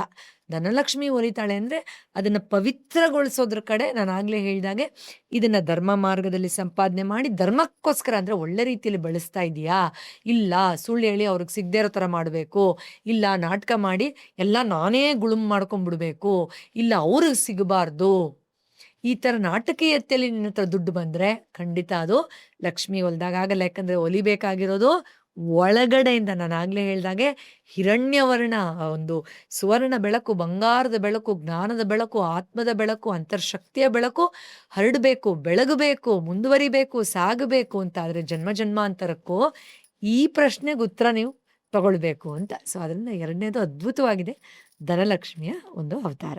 ಮೂರನೇದು ಧಾನ್ಯಲಕ್ಷ್ಮಿ. ಧಾನ್ಯ ಅಂದ ತಕ್ಷಣ ನಮಗೆ ಗೊತ್ತಿದೆ, ಲಕ್ಷ್ಮಿ ಕೇವಲ ದುಡ್ಡಲ್ಲೇ ಅಲ್ಲ. ನಾನು ಆಗಲೇ ಹೇಳಿದಾಗೆ ಹಿಂದಿನ ಕಾಲದಲ್ಲಿ ದುಡ್ಡಕ್ಕಿಂತ ಹೆಚ್ಚು ಅನ್ನ, ಆ ಒಂದು ಏನು ಫಲ ಇದೆ ಅದಕ್ಕೆ ನಾವು ಹೆಚ್ಚು ಸಂಪತ್ತು ಅಂತ ಅದನ್ನು ಪರಿಗಣಿಸ್ತಾ ಇದ್ವಿ ಅಂತ. ಖಂಡಿತ ಹೌದು. ಆದರೆ ನಾನು ಆಗಲೇ ಕತೆ ಮೂಲಕ ಹೇಳಿದ ಹಾಗೆ ಹಣದಿಂದ ಆರೋಗ್ಯವನ್ನು ಕೊಂಡ್ಕೊಳ್ಳೋಕ್ಕಾಗಲ್ಲ ನೋಡಿ, ಅಲ್ವಾ? ನಾನು ಈಗೆಲ್ಲ ಹೇಗೆ ಅಂದರೆ, ಫಾರ್ ಎಕ್ಸಾಂಪಲ್ ಹೇಳ್ತೀನಿ. ಈಗ ಕಿಡ್ನಿ ಹಾಳಾಗಿದೆ ಅಂತ ಅಂದ್ಕೊಳ್ಳಿ ಯಾರ್ದಾದ್ರೂ. ನನ್ನ ಹತ್ರ ಇಷ್ಟು ಕೋಟಿ ಇದೆ ಅಂದರೂ ಕಿಡ್ನಿ ಅದಕ್ಕೆ ಮ್ಯಾಚ್ ಆಗೋರು ಕೊಡೋರು ಇಲ್ಲ, ಇದ್ರೂ ಅಲ್ಲಿ ನಿಮಗದು ಸರಿ ಹೋಗದೇ ಇರಬಹುದು, ಅಲ್ವಾ? ಎಸ್. ಆದ್ದರಿಂದ ಎಷ್ಟೋ ದೊಡ್ಡ ದೊಡ್ಡ ಹುದ್ದೆಯಲ್ಲಿರೋರು, ಸಿಕ್ಕಾಪಟ್ಟೆ ಸಾವಿರ ಕೋಟಿ ಸಂಪಾದನೆ ಮಾಡಿರೋರು ಏನೇ ಎಷ್ಟೇ ಹಮ್ ತೋರಿಸಿದ್ರು ಒಂದು ಸಣ್ಣ ಬೆರಳನ್ನು ನಾವು ರೀಪ್ಲೇಸ್ ಮಾಡುವಷ್ಟು ಸಂಪಾದನೆ ಮಾಡಿದ್ದೀವಿ ಅಂತ ನಮಗನ್ಸಲ್ಲ. ಅದೇ ಒಂದು ಕತೆ ಇದೆಯಲ್ಲ, ಇದನ್ನು ಅರ್ಥ ಮಾಡ್ಕೊಳ್ಳೋಕೆ ಐ ಥಿಂಕ್ ಅದು ತುಂಬ ಸೂಕ್ತವಾದ ಸಂದರ್ಭ ಅನಿಸುತ್ತೆ ಆ ಕತೆ ನೆನಪು ಮಾಡ್ಕೊಳ್ಳೋದು. ಒಬ್ಬ ಕೇಳಿದ್ರಂತೆ, ನಾನು ಎಷ್ಟು ಹಣ ಸಂಪಾದನೆ ಮಾಡಿದ್ದೀನಿ ಗೊತ್ತಾ, ನೋಡು ನೀನು ಎಷ್ಟು ಬಡವ ಇದೆಯಾ ಅಂತ ಒಬ್ಬರು ಸಂತರಿಗೆ ಒಬ್ಬ ದೊಡ್ಡ ರಾಜ ಕೇಳಿ ನಗ್ತಾ ಇದ್ನಂತೆ. ಅದಕ್ಕೆ ಅವರು ಹೇಳಿದ್ರಂತೆ, ಹೌದಪ್ಪ, ಹಾಗಾದರೆ ನಿನಗೊಂದು ಪ್ರಶ್ನೆ ಕೇಳ್ತೀನಿ ಹೇಳು, ನೀನು ಒಂದು ಬರಡು ಪ್ರದೇಶದಲ್ಲಿದೆಯಾ, ನಿನಗೆ ನೀರೇ ಸಿಕ್ಕಲಿಲ್ಲ ಅಂತ ಇಟ್ಕೋ, ಆಗ ನಿನಗೆ ಇನ್ನೇನು ಪ್ರಾಣ ಹೋಗುತ್ತೆ ಅನ್ಬೇಕಾದ್ರೆ ಇಷ್ಟು ದುಡ್ಡು ಕೊಡ್ತೀನಿ ನೀರು ಕೊಡು, ಅಷ್ಟು ದುಡ್ಡು ಕೊಡ್ತೀನಿ ನೀರು ಕೊಡು ಅಂತ ಹೇಳ್ತಾ ನೀರು ಸಿಕ್ಕಿದ್ರೆ ಸಾಕು ಅಂತ ಕೊನೆಗೆ ಇಲ್ಲ ಕೊಡಲ್ಲ, ಅಷ್ಟು ಕೊಡಲ್ಲ ಅಂದಾಗ ನಂದು ಇಡೀ ಸಂಪತ್ತನ್ನೇ ಕೊಟ್ಬಿಡ್ತೀನಿ, ದಯವಿಟ್ಟು ನೀರು ಕೊಡು, ನನ್ನ ಪ್ರಾಣ ಹೋಗ್ತಾ ಇದೆ ಅಂತ ಹೇಳ್ತೀವಿ ಒಂದೇ ಒಂದು ಗ್ಲಾಸ್ ನೀರಿಗೆ. ಸೊ ಅವ್ರು ಹೇಳ್ತಾರಂತೆ, ನೀನು ಅಷ್ಟು ಕೋಟಿ ಸಂಪಾದನೆ ಮಾಡಿರೋದು, ಅಷ್ಟೆಲ್ಲ ನೀನು ಯುದ್ಧ ಗಿದ್ದ ಎಲ್ಲ ಮಾಡಿ ಅಷ್ಟು ಹೆಮ್ಮೆಯಲ್ಲಿ ಅಹಮಲ್ಲಿರೋದು ಒಂದೇ ಒಂದು ಗ್ಲಾಸ್ ನೀರಿಗೆ ಸಮಾನ ಆಗೋಯ್ತು ನೋಡಿದ್ಯಾ ಅಂತ. ಹಾಗೆ ಆ ಧಾನ್ಯಲಕ್ಷ್ಮಿ ನನಗೆ ನೆನಪಿಸ್ತಾಳೆ ನಮ್ಮೆಲ್ಲರಿಗೂ, ನಿನ್ನ ಆರೋಗ್ಯಕರ ದೇಹನೂ ಸಂಪತ್ತು. ಆಹಾರ ಏನು ನೀನು ಸಾತ್ವಿಕವಾಗಿ ನಿನ್ನ ಮತಿಯನ್ನು ಬಳಸ್ಕೊಂಡು ಉತ್ತಮವಾದ ಆಹಾರವನ್ನು ಸೇವನೆ ಮಾಡ್ತೀಯಾ, ಅದು ಕೂಡ ಸಂಪತ್ತು. ಸಸ್ಟೈನಬಲ್ ಲಿವಿಂಗ್ ಅಂತ ಹೇಳ್ತೀವಿ ಅಲ್ವಾ? ಅದರಿಂದ ಆ ಸಮತೋಲನವಾದ ಸೌಹಾರ್ದತೆ ಭರಿತ ಆ ಜೀವನ ಶೈಲಿಯೂ ಸಂಪತ್ತೇ. ನೀವು ಖಂಡಿತ ಅನ್ಕೋಬೇಡಿ, ಎಷ್ಟು ಚೆನ್ನಾಗಿದ್ದೀನಿ ನಾನು, ಏನು ಬಂತು ಅಂತ ಅನ್ಕೊಳ್ಬೇಡಿ. ಆ ಒಂದು ಒಳ್ಳೆ ಆರೋಗ್ಯನೂ ಸಂಪತ್ತೆ, ಒಳ್ಳೆ ವಿದ್ಯೆನೂ ಸಂಪತ್ತೆ. ಸೊ ಅದರಿಂದ ಧಾನ್ಯಲಕ್ಷ್ಮಿನ ನಾವು ಈ ರೀತಿಯಾಗಿ ಅರ್ಥ ಮಾಡ್ಕೊಳ್ಬೇಕು. ಕೇವಲ ಹಣ ಅಲ್ಲ, ಆ ಹಣದ ಮೂಲಕ ವ್ಯಾಯಾಮ ಮಾಡೋದನ್ನು ನೀವು ನಿರ್ಲಕ್ಷ್ಯ ಮಾಡೋಕ್ಕೆ ಹೋಗಬೇಡಿ. ಆ ಹಣದ ಮೂಲಕ ಒಳ್ಳೊಳ್ಳೆ ವಿದ್ಯೆಗಳನ್ನು ಕಲಿತು ದೇಹನ ಚೆನ್ನಾಗಿ ಇಟ್ಕೊಳ್ಳುವಂಥ ಒಂದು ಕ್ರಿಯೆಗಳನ್ನು, ಅದು ವ್ಯಾಯಾಮ ಆಗಿರ್ಬೋದು, ಇನ್ನೊಂದಾಗಿರ್ಬೋದು, ಮತ್ತೊಂದಾಗಿರ್ಬೋದು, ಅದನ್ನು ಮಾಡೋದಕ್ಕೂ ಅದನ್ನು ಉಪಯೋಗಿಸ್ಕೊಳ್ಳಿ. ಒಳ್ಳೊಳ್ಳೆ ಆಹಾರ ತಗೊಳ್ಳೋದಕ್ಕೂ ಅದನ್ನು ಉಪಯೋಗಿಸ್ಕೊಳ್ಳಿ ಅಲ್ವಾ? ಇನ್ನೊಂದು ವಿಷಯ ನಾನು ಹೇಳಬೇಕು ಇಲ್ಲಿ, ಮಹಾಲಕ್ಷ್ಮಿ ಕಲಿಯುಗಕ್ಕೆ ಅತ್ಯಂತ ಸೂಕ್ತವಾದವಳು. ಯಾಕೆಂದರೆ ಈಗ ಎಲ್ಲರೂ ಕಲಿಯುವುದೇ, ಎಲ್ಲರಿಗೂ ದುಡ್ಡೇ ಬೇಕಪ್ಪ, ಇವಾಗೆಲ್ಲ ದುಡ್ಡಿಗೆ ಮರ್ಯಾದೆ, ಆವಾಗಿನ ಕಾಲದ್ದು ಹೋಯಿತು, ಈಗ ಯಾರಿಗೆ ಬೇಕಾಗಿದೆ ಒಳ್ಳೆತನ, ದುಡ್ಡು ಅಂತ. ಆ ಥರ ನಾವು ಅಜ್ಞಾನದಲ್ಲಿ ಮಾತಾಡಿದ್ರೂ ಲಕ್ಷ್ಮಿಗೆ ಪ್ರಾಮುಖ್ಯತೆ ಕೊಡ್ತೀವಿ. ಅಥವಾ ಅಯ್ಯೋ ದುಡ್ಡೆಲ್ಲ ಮುಖ್ಯ, ವಾಸ್ತವದಲ್ಲಿ ನಾವು ಒಳಗಡೆಯಿಂದ ಬೆಳಿಬೇಕು, ಆನಂದ ಇರಬೇಕು, ಆ ಥರ ಮಾತಾಡಿದ್ರೂ ನಾವು ಆ ಮಹಾಲಕ್ಷ್ಮಿಯ ಆ ನಿಜವಾದ ಆ ಜ್ಞಾನದ ಬಗ್ಗೆನೇ ಮಾತಾಡ್ತೀವಿ. ಸೊ ಯಾಕೆ ಅಂತಂದರೆ, ನಮಗೆ ತುಂಬ ದೊಡ್ಡದಾಗಿ ಕಾಡೋದು ಆರೋಗ್ಯದ ವಿಷಯದಲ್ಲಿ ಅಥವಾ ನೆಮ್ಮದಿಯ ವಿಷಯದಲ್ಲಿ ಅಂದರೆ ಭಯ. ಕೆಲವ್ರಿಗೆ ಸಾವಿನ ಭಯ ಇದ್ದರೆ, ಕೆಲವ್ರಿಗೆ ಕಾಯಿಲೆ ಭಯ ಇರುತ್ತೆ, ಕೆಲವ್ರಿಗೆ ನಂದು ತೊಗೊಂಡೋಗ್ಬಿಡ್ತಾರೆ ಅಂತ ಭಯ ಇದ್ದರೆ, ಕೆಲವ್ರಿಗೆ ನನ್ನ ಪ್ರೀತಿ ಪಾತ್ರ ಬಿಟ್ಟು ಹೋಗ್ಬಿಡ್ತಾರೆ ಅನ್ನೋ ಭಯ ಇರುತ್ತೆ, ಕೆಲವ್ರಿಗೆ ನನ್ನ ಹುದ್ದೆ ಬಿಟ್ಟು ಹೊಟ್ಟೋಗುತ್ತೇನೋ, ನನ್ನ ಕುರ್ಚಿ ಬಿಟ್ಟು ಹೊಟ್ಟೋಗುತ್ತೇನೋ ಅಂತ ಭಯ ಇದ್ದರೆ, ಕೆಲವ್ರಿಗೆ ಇವಾಗಿರೋದು ಮುಂದೆ ಕಳೆದು ಹೋಗುತ್ತೇನೋ ಅಂತ ಭಯ ಇರುತ್ತೆ. ಈ ಭಯ ಯಾಕೆ ಬರುತ್ತೆ ಅಂದರೆ ಎಷ್ಟೋ ಸತಿ ಪೂರ್ವಜನ್ಮದ ಕರ್ಮಗಳಿಂದ ನಕಾರಾತ್ಮಕ ಆಲೋಚನೆಗಳು ಅಥವಾ ಭಯಗಳು ಬರ್ತಾ ಇರುತ್ತೆ. ಯಾಕೆ ಕೆಲವ್ರ ಮನಸ್ಥಿತಿ ತುಂಬ ವಿಚಲಿತವಾಗುತ್ತೆ, ಕೆಲವ್ರ ಮನಸ್ಸು ಯಾವಾಗಲೂ ಧನಾತ್ಮಕವಾಗೇ ಯೋಚನೆ ಮಾಡ್ತಾ ಇದರಲ್ಲೇ ಸಂತೃಪ್ತವಾಗಿರುವಂಥ ಮನಸ್ಥಿತಿಗೆ ಇರ್ತಾರೆ ಅಂತ ನಾವು ನೋಡೋಕೆ ಹೋದರೆ ಕೆಲವು ಸತಿ ಆ ಪ್ರಶ್ನೆಗೆ ಉತ್ತರ ಸಿಗಲ್ಲ. ಅಫ್ಕೋರ್ಸ್ ನಾವು ಹೀಲಿಂಗ್ ಆಸ್ಪೆಕ್ಟಲ್ಲಿ ಎಷ್ಟೊಂದು ನಾವು ಹೇಳ್ತೀವಿ, but sometimes you really can't find the answer. ಯಾಕೆ ಅಂತಂದರೆ ಎಷ್ಟೋ ಸಾರಿ ಪೂರ್ವಜನ್ಮದ ಪಾಪಕರ್ಮಗಳಿಂದ ಮನಸ್ಸು ಆ ಒಂದು ಕೆಟ್ಟ ಸಂಸ್ಕಾರಗಳನ್ನು ಹಾಗೇ ತೊಗೊಂಡು ಬಂದ್ಬಿಟ್ಟು ಅದು ಹಾಗೆ ಮಾಡ್ತಾ ಇರುತ್ತಂತೆ. ಆದರೆ ಆ ಮಹಾಲಕ್ಷ್ಮಿಯ ಕೃಪೆ ನಿಜವಾದ ರೀತಿಯಲ್ಲಿ ಅವಳ ಅರ್ಥ ಮಾಡಿಕೊಂಡಾಗ ಅವಳು ಆಂತರಿಕ ಜ್ಞಾನ ಮಾರ್ಗದಲ್ಲಿ ಆ ಪಾಪಗಳನ್ನೆಲ್ಲ ಕಳೆದು ಬಿಡ್ತಾಳಂತೆ. ಆಗ ಭಯದಿಂದ ನಮ್ಮನ್ನು ವಿಮೋಚನೆಗೊಳಿಸ್ಬಿಡ್ತಾಳೆ ಅಂತ. ಸೊ ಧಾನ್ಯಲಕ್ಷ್ಮಿಗೆ ಇಷ್ಟೆಲ್ಲ ಸುಂದರವಾದ ಅರ್ಥವನ್ನು ನಾವು ಪಡ್ಕೊಳ್ಬೋದಾಗಿದೆ. ಸೊ 3ನೇದು ಧಾನ್ಯಲಕ್ಷ್ಮಿ. 4ನೇದು ಗಜಲಕ್ಷ್ಮಿ. ನಾವು ನೋಡಿರ್ತೀವಿ ಎಲ್ಲ ದೇವಸ್ಥಾನದಲ್ಲೂ ಆ ದ್ವಾರದ ಮೇಲೆ ಗಜಲಕ್ಷ್ಮಿ ಇದ್ದೇ ಇರ್ತಾರೆ. ಎಸ್, ಅದಕ್ಕೆ ಬೇರೆ ಬೇರೆ ಅರ್ಥಗಳಿದೆ. ಬಟ್ ಇಲ್ಲಿ ಈ ನಿಟ್ಟಿನಲ್ಲಿ ನಾವು ನೋಡ್ತಾ ಹೋದರೆ 2 ಗಜ, ಅದು ದೇವಿಯ ಮೇಲೆ ಆ ಒಂದು ಪವಿತ್ರವಾದ ನೀರನ್ನು ಅಥವಾ ಚಿನ್ನದ ನಾಣ್ಯಗಳನ್ನು ಸುರಿಸೋದು ಇತ್ಯಾದಿ ಇತ್ಯಾದಿ ಚಿತ್ರಪಟಗಳಲ್ಲಿ ನಾವು ನೋಡಿರ್ತೀವಿ. ಸೊ ಇಲ್ಲಿ ಗಜಲಕ್ಷ್ಮಿಯ ಒಂದು ಅವತಾರವನ್ನು ಅರ್ಥ ಮಾಡ್ಕೊಳ್ಬೇಕಾದ್ರೆ ಹಲವಾರು ರೀತಿಯಲ್ಲಿ ನಾವು ಇದನ್ನು ತಿಳ್ಕೊಳ್ಬೋದು. ಬಟ್ ನಾವು ಹಣ ತುಂಬ ಸಂಪಾದನೆ ಮಾಡಿ ಒಳ್ಳೆ ಹೆಸರು ಬಂದಿಲ್ಲ, ಕೀರ್ತಿ ಇಲ್ಲ ಅಂದರೆ ನಾವೇನು ಹೇಳ್ತೀವಿ, ಎಷ್ಟು ಹಣ ಇದ್ರೆ ಏನಂತೆ, ಚಿಚಿ ಎಷ್ಟು ಕೆಟ್ಟ ಬುದ್ಧಿ ಅವ್ರಿಗೆ, ಕೆಟ್ಟವ್ರವರು, ಬೇಡ ಅವ್ರ ಸಹವಾಸ ಅಂತೆಲ್ಲ ಹೇಳ್ತೀವಿ. ಸೊ ಆ ಒಳ್ಳೆ ಹೆಸರು, ಕೀರ್ತಿ ಸಂಪಾದನೆಯೂ ಕೂಡ ಲಕ್ಷ್ಮಿದೇ ಒಂದು ಭಾಗ. ಇನ್ಫ್ಯಾಕ್ಟ್ ಮೋಸ ಮಾಡಿ, ದ್ರೋಹ ಮಾಡಿ, ನಾಟಕ ಮಾಡಿ, ಸುಳ್ಳು ಹೇಳಿ ಹಣ ಸಂಪಾದನೆ ಮಾಡಿರೋರಿಗೆ ಜನಬಲ ಬೇಕು. ಸೊ ಅವ್ರೇನು ಮಾಡ್ತಾರೆ, ಒಳ್ಳೊಳ್ಳೆ ಕೆಲಸ ಶುರು ಮಾಡ್ತಾರೆ, ಒಳ್ಳೊಳ್ಳೆ ಕೆಲಸ ಮಾಡೋಕ್ಕೆ ಶುರು ಮಾಡ್ತಾರೆ. ಹಾಗಾದರೂ ಒಳ್ಳೆ ಇಂಪ್ರೆಷನ್ ಬಂದು ನಂಗೆ ಒಳ್ಳೆ ಹೆಸರು ಬರಲಿ, ಇಲ್ಲಾಂದರೆ ನನ್ನ ಪವರ್ ಬಿದ್ದು ಹೋಗ್ಬಿಡುತ್ತೆ, ನನಗೆ ಹಣ ಇದ್ರೂ ಯಾರೂ ಇಷ್ಟಪಡಲ್ಲ ಅಂತ. ಅದನ್ನು ನಾವು ಚೆನ್ನಾಗಿ ಅರ್ಥ ಮಾಡ್ಕೋಬಹುದು. ನಮ್ಮ ಸುತ್ತಮುತ್ತ ಪ್ರಾಬ್ಲಿ ಸ್ವಲ್ಪ ಪೊಲಿಟಿಷಿಯನ್ಸ್ನ ನೋಡಿದ್ರೂ ಅರ್ಥ ಮಾಡ್ಕೊಳ್ಬೋದು. ಸೊ ಗಜಲಕ್ಷ್ಮಿ ನಮಗೆ ಆ ಒಂದು the rain of good name, good fame, power, ಆ ಒಂದು ಸ್ಟೆಬಿಲಿಟಿ, ಅದನ್ನು ಆ ಗ್ರೌಂಡೆಡ್ನೆಸ್ ಅದನ್ನು ರೆಪ್ರೆಸೆಂಟ್ ಮಾಡ್ತಾರೆ. ಸೊ ಇದನ್ನೆಲ್ಲ ಸಂಪಾದನೆ ಮಾಡ್ಕೊಳ್ಳೋದು ಕೂಡ ಲಕ್ಷ್ಮಿಯ ಬೇರೆ ಬೇರೆ ಅವತಾರಗಳೇ ಅನ್ನೋದನ್ನು ನಾವು ತಿಳ್ಕೊಳ್ಬೇಕು. ಆ ವಿಜಯದ ಸಂಕೇತವಾಗಿ ಗಜ, ಆ ಸಕ್ಸಸ್ಸಿನ ಸಂಕೇತವಾಗಿ ಗಜ ಏನಂತ ತೋರಿಸುತ್ತೆ, ಟ್ರೂ ಸಕ್ಸಸ್ ರಿಸೈಡ್ಸ್ ಇನ್ ಟ್ರೂ ಡಿಗ್ನಿಟಿ ಅಂತ. ಸೊ ಅದರಿಂದ ನಾವು ಈ ಚಿಕ್ಕ ಚಿಕ್ಕ ಅಂಶಗಳನ್ನು ದುಡ್ಡಿನ ಮುಂದೆ ಏನೂ ಇಲ್ಲ ಅಂತ ನಿರ್ಲಕ್ಷ್ಯ ಮಾಡ್ತೀವಿ. ಆದರೆ ಲಕ್ಷ್ಮಿ ಅನಾವರಣ ಆಗಬೇಕು, ಸ್ಥಾಪನೆ ಆಗಬೇಕು, ವಾಸ್ತವದಲ್ಲಿ ಆಕೆಯ ಸಂಪೂರ್ಣ ದರ್ಶನ ಆಗಬೇಕು ಅಂದರೆ ಈ ಎಲ್ಲ ಸಣ್ಣ ವಿಚಾರಗಳನ್ನು ಸಣ್ಣ ಬೀಜಗಳಾಗಿ ನಮ್ಮ ಮನಸ್ಸಿನ ಒಳಗಡೆ, ನಮ್ಮ ಬುದ್ಧಿ ಒಳಗಡೆ ನಾವು ಬಿತ್ತುತ್ತಾ ಹೋದರೆ ಅದು ತಾನಾಗಿಯೇ ದೊಡ್ಡ ಮರವಾಗಿ ನಮಗೂ ಅದರ ಫಲವನ್ನು ಕೊಟ್ಟು ಇತರರಿಗೂ ಒಳಿತನ್ನು ಮಾಡುತ್ತೆ. ಅದರಿಂದ ಗಜಲಕ್ಷ್ಮಿ ಅನ್ನೋದು ಮುಖ್ಯವಾಗಿ 4ನೇ ಅವತಾರವಾಗಿ ನಾವು ಈ ಅಷ್ಟಲಕ್ಷ್ಮಿಯರಲ್ಲಿ ಅರ್ಥ ಮಾಡ್ಕೊಳ್ಬಹುದು. ಇನ್ನು 5ನೇದು ಸಂತಾನಲಕ್ಷ್ಮಿ. ಸಂತಾನಲಕ್ಷ್ಮಿ ಅಂದ ತಕ್ಷಣ ನಮ್ಗೆ ಗೊತ್ತು ಅಂತ ಅನಿಸ್ಬಿಡುತ್ತೆ. ಆದರೆ ಇಲ್ಲೊಂದು ಇಂಪಾರ್ಟೆಂಟ್ ವಿಷಯ ಇದೆ. ಸಂತಾನಲಕ್ಷ್ಮಿ ಅಂದಾಗ ಅದೇ ಮಕ್ಕಳು ಬೇಕು ಅನ್ನೋರು ಪೂಜೆ ಮಾಡೋ ಲಕ್ಷ್ಮಿ ಅಲ್ವಾ, ಮಕ್ಕಳು ಕೊಡೋ ಲಕ್ಷ್ಮಿ ಅಲ್ವಾ? ಖಂಡಿತ ಅಷ್ಟಕ್ಕೆ ಸೀಮಿತ ಅಲ್ಲ ಅದು. ಸಂತಾನ ಲಕ್ಷ್ಮಿ ಎಂದಾಗ ಸಂತಾನ ಅಂದರೆ ಕೇವಲ ನಮ್ಮ ಗರ್ಭದಲ್ಲಿ ನಮ್ಮ ಹೊಟ್ಟೆಲಿ ಹುಟ್ಟೋ ಮಕ್ಕಳೇ ಸಂತಾನ ಅನ್ನೋ ಥರ ನೋಡಬೇಕು ಅಂತೇನೂ ಇಲ್ಲ. ನಾವು ಸೃಷ್ಟಿ ಮಾಡುವ, ಜನ್ಮ ಕೊಡುವ ಪ್ರತಿಯೊಂದು ವಿಚಾರ ಅಥವಾ ನಾವು ವಿದ್ಯಾರ್ಥಿಗಳ ರೂಪದಲ್ಲಿ ಆ ಸಂತಾನವನ್ನು ಬೆಳೆಸೋದು ಕೂಡ ಸಂತಾನ.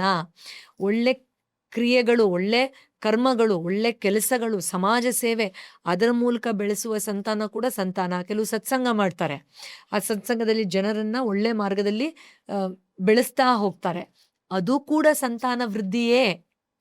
ಸೊ ಆದ್ದರಿಂದ ಅದು ಲೆಗಸಿ ಅಂತೀವಿ, ಆ ಒಂದು ಹೈರಾರ್ಕಿ, ಆ ಒಂದು ಡಿಸಿಪ್ಲಿನ್, ಆ ಒಂದು ಕಮ್ಯುನಿಟಿನ ಬಿಲ್ಡ್ ಮಾಡೋದು, ಅದೆಲ್ಲವೂ ಸಂತಾನವೇ. ಈಗ ಒಂದಷ್ಟು ನಾನಾಗಲೇ ಹೇಳಿದಾಗ ಒಂದಷ್ಟು ವಿಡಿಯೋಗಳನ್ನು ಕ್ರಿಯೇಟ್ ಮಾಡೋದು, ಅದರದ್ದೊಂದಷ್ಟು ರಾಶಿ ಒಂದು ಲೈಬ್ರರಿ ಆಗುತ್ತೆ, ಅದು ಸಂತಾನನೇ. ಒಂದಷ್ಟು ಒಳ್ಳೊಳ್ಳೆ ಪುಸ್ತಕಗಳನ್ನು ಬರೀತಾರೆ, ಅದು ಸಂತಾನವೇ. ಒಂದಷ್ಟು ಗಿಡ ಮರಗಳನ್ನು ನೆಡ್ತಾರೆ, ಅದು ಸಂತಾನವೇ. ಸೊ ನಾವು ಈ ಜನ್ಮದಲ್ಲಿ ಲಕ್ಷ್ಮೀ ಕೃಪೆಯಲ್ಲಿ ಇಷ್ಟೆಲ್ಲ ಪಡೆದ ಮೇಲೆ ಈ ಥರದ್ದೊಂದು ಸಂತಾನಾಭಿವೃದ್ಧಿಯನ್ನ ಮಾಡ್ತಾ ಇದ್ದೀವಾ, ಮಾಡಬೇಕು ಅನ್ನೋದು ಕೂಡ ಅತ್ಯಂತ ಮುಖ್ಯವಾಗತ್ತೆ. ಕೆಲವರು ಒಂದು ದೊಡ್ಡ ಆರ್ಗನೈಸೇಷನ್ ಕಟ್ತಾರೆ, ಎಷ್ಟೋ ಜನಕ್ಕೆ ಅನ್ನ ಹಾಕ್ತಾರೆ, ವೃತ್ತಿ ಜೀವನದಲ್ಲಿ ಸಹಾಯ ಮಾಡ್ತಾರೆ, ಅವ್ರಿಗೆ ಉದ್ಯೋಗ ಪ್ರೊವೈಡ್ ಮಾಡ್ತಾರೆ, ಒದಗಿಸ್ಕೊಡ್ತಾರೆ. ಸೊ ಅದು ಕೂಡ ಸಂತಾನ ಲಕ್ಷ್ಮಿಯ ಕೃಪೆಯೇ ಅಲ್ವಾ? ಸೊ ಆ ಥರದ್ದು ನಾವೇನು ಮಾಡ್ತಾ ಇದ್ದೀವಿ, influencing people, doing creative work, ಎಲ್ಲವೂ ಇದರಲ್ಲಿ ಬರುತ್ತೆ. ಆದ್ದರಿಂದ 6ನೇದು ಅತ್ಯಂತ ಸುಂದರವಾದ ಸಂತಾನ ಲಕ್ಷ್ಮಿ. ಸೊ ಸಂತಾನ ಲಕ್ಷ್ಮಿ ಅಂದ ತಕ್ಷಣ ಬರೀ ಹೆಣ್ಮಕ್ಳಿಗೆ, ಮಗು ಬೇಕು ಅನ್ನೋರ್ಗೆ, ಮಗು ಆಗಿರೋರ್ಗೆ ಅನ್ನೋದಲ್ಲ, ಎಲ್ಲರಿಗೂ ಗಂಡು ಹೆಣ್ಣು ಭೇದವಿಲ್ಲದೆ ಆ ಸಂತಾನದ ಶಕ್ತಿಯನ್ನು ಸೂಚಿಸುವಂಥದ್ದು. 6ನೇದು ಧೈರ್ಯಲಕ್ಷ್ಮಿ ಅಥವಾ ವೀರಲಕ್ಷ್ಮಿ ಅಂತಲೂ ಹೇಳ್ತೀವಿ.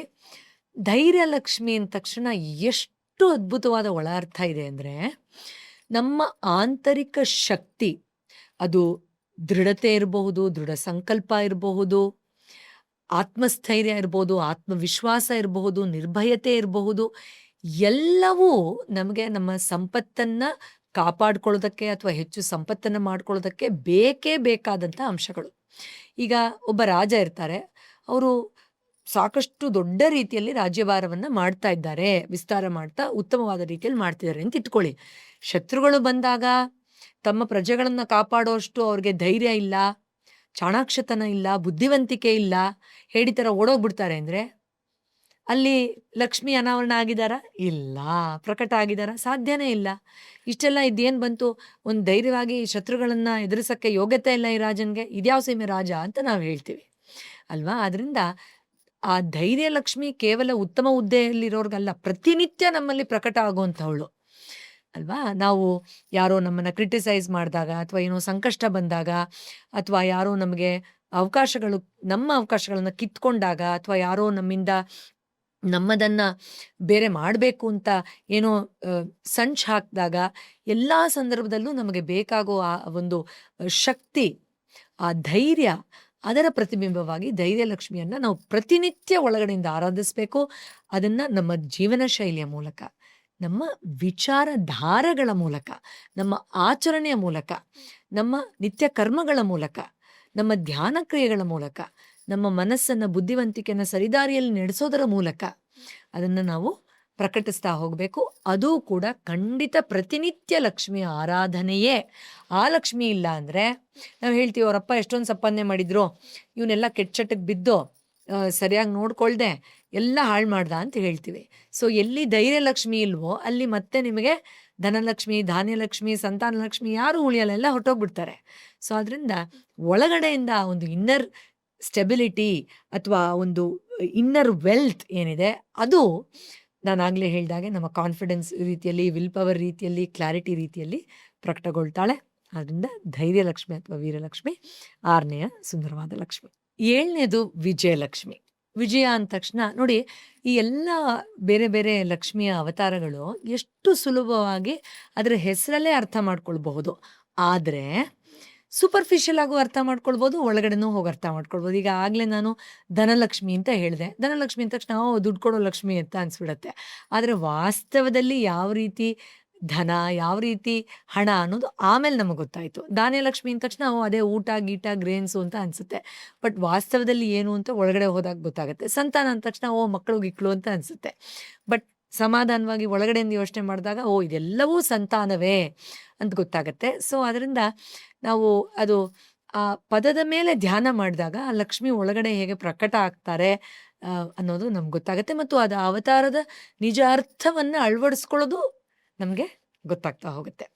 ಅದೇ ರೀತಿ ವಿಜಯಲಕ್ಷ್ಮಿ, ಈ ಸುಂದರವಾದ 7ನೇ ಅವತಾರದಲ್ಲಿ ವಿಜಯಲಕ್ಷ್ಮಿ ಅಂದ ತಕ್ಷಣ ಬರೀ ಶತ್ರುಗಳ ಮೇಲೆ ವಿಜಯ ಅನ್ನೋದಾ? ಹೌದು, ಅದು ಕೂಡ. ಬಟ್ ಅದಷ್ಟೇ ಅಲ್ಲ. ಯಾವುದ್ರ ಮೇಲೆ ವಿಜಯ? ಎಸ್, ನಮ್ಮ ಅಹಂಕಾರದ ಮೇಲೆ ವಿಜಯ, ನಮ್ಮ ಅಜ್ಞಾನದ ಮೇಲೆ ವಿಜಯ, ನಮ್ಮ ಭಯದ ಮೇಲೆ ವಿಜಯ, ನಮ್ಮ ಕೋಪದ ಮೇಲೆ ವಿಜಯ, ನಮ್ಮ ನಿರ್ಲಕ್ಷ್ಯತನದ ಮೇಲೆ ವಿಜಯ, ನಮ್ಮ ಸೋಂಬೇರಿತನದ ಮೇಲೆ ವಿಜಯ, ನಮ್ಮ ಸ್ವಯಂ ವಿಧ್ವಂಸಕ ಅಂಶಗಳು, ಸೆಲ್ಫ್ ಸಬಟಾಶ್, ಅದರ ಮೇಲೆ ವಿಜಯ ಅಲ್ವಾ? ನಮ್ಮ ಪಾಪಕರ್ಮಗಳನ್ನು ನಾವು ಅರ್ಥ ಮಾಡಿಕೊಂಡು ಜ್ಞಾನ ಮಾರ್ಗದಲ್ಲಿ ಗೆದ್ದು ಬರ್ತೀವಲ್ಲ, ಅದರ ಒಂದು ಆ ಪಥದಲ್ಲಿ ಸಿಗುವಂತಹ ವಿಜಯ. ಓಕೆ, ಯಾವ ತಾತ್ಕಾಲಿಕ ಸುಖವನ್ನೇ ನಿಜವಾದ ಸುಖ ಅಂತ ಅನ್ಕೊಂಡು ಅದರಿಂದ ಓಡ್ತಾ ಇರ್ತೀವೋ ಆ ಅಜ್ಞಾನದಿಂದ ವಿಜಯ. ಸೊ ಈ ರೀತಿ ವಿಜಯಲಕ್ಷ್ಮಿಯನ್ನ ನಾವು ಪ್ರತಿ ಹಂತದಲ್ಲೂ ಕೇವಲ ಪಡ್ಕೊಳ್ಳೋದಷ್ಟೇ ಅಲ್ಲ, ಯಾವುದನ್ನ ಕಳ್ಕೊಳ್ತಾ ಇದ್ದೀನಿ ಅನ್ನೋದನ್ನು ಕೂಡ ಆಕೆ ಸೂಚಿಸ್ತಾ ಹೋಗ್ತಾಳೆ. ಅದೂ ಕೂಡ ಲಕ್ಷ್ಮಿಯೇ, ಲಕ್ಷ್ಮಿಯ ಅವತಾರವೇ, ಲಕ್ಷ್ಮಿಯ ಅನಾವರಣವೇ, ಲಕ್ಷ್ಮಿಯ ಪೂಜೆಯೇ, ಲಕ್ಷ್ಮಿಯ ಆರಾಧನೆಯೇ. ಅದಕ್ಕೆ ಹೇಳ್ತಾರೆ ನೋಡಿ, ವರ್ಕ್ ಇಸ್ ವರ್ಷಿಪ್. ನೀನೇನು ಕೆಲಸ ಮಾಡ್ತೀಯೋ ಅದೇ ದೇವರು ಅಂತ. ಸೊ ನೀವು ಇದೆಲ್ಲ ಮಾಡಿ, ಇದನ್ನೆಲ್ಲ ಸಂಪಾದನೆ ಮಾಡಿ, ಇದನ್ನೆಲ್ಲ ಅನುಭವಿಸ್ತಾ ಇದ್ದೀರಾ ಅಂದರೆ ನೀವು ಲಕ್ಷ್ಮಿಯನ್ನ ಆರಾಧಿಸ್ತಾ ಇದ್ದೀರಾ ಅಂತಾನೆ ಅರ್ಥ. ಅದಕ್ಕೇನೋ ಬೇರೆ ಮಾಡಬೇಕು, ಮಾಡಿದ್ರೇ ಲಕ್ಷ್ಮಿ ಹೊಲಿತಾಳೆ ಅಂತಲ್ಲ. ಅದಕ್ಕೆ ಎಷ್ಟೋ ಜನ ಹೇಳ್ತಾರೆ, ನಾನು ಅದೆಲ್ಲ ಏನೂ ಮಾಡಲ್ಲ, ನನ್ನ ಕೆಲಸ ನಂಬಿದ್ದೀನಪ್ಪ, ಒಳ್ಳೆತನ ನಂಬಿದ್ದೀನಿ, ದೇವ್ರು ನನ್ನನ್ನು ಚೆನ್ನಾಗಿಟ್ಟಿದ್ದಾರೆ ಅಂತ. ಹೌದು, ಯಾಕೆಂದರೆ ಆ ಗುಣಗಳೇ ಲಕ್ಷ್ಮಿ.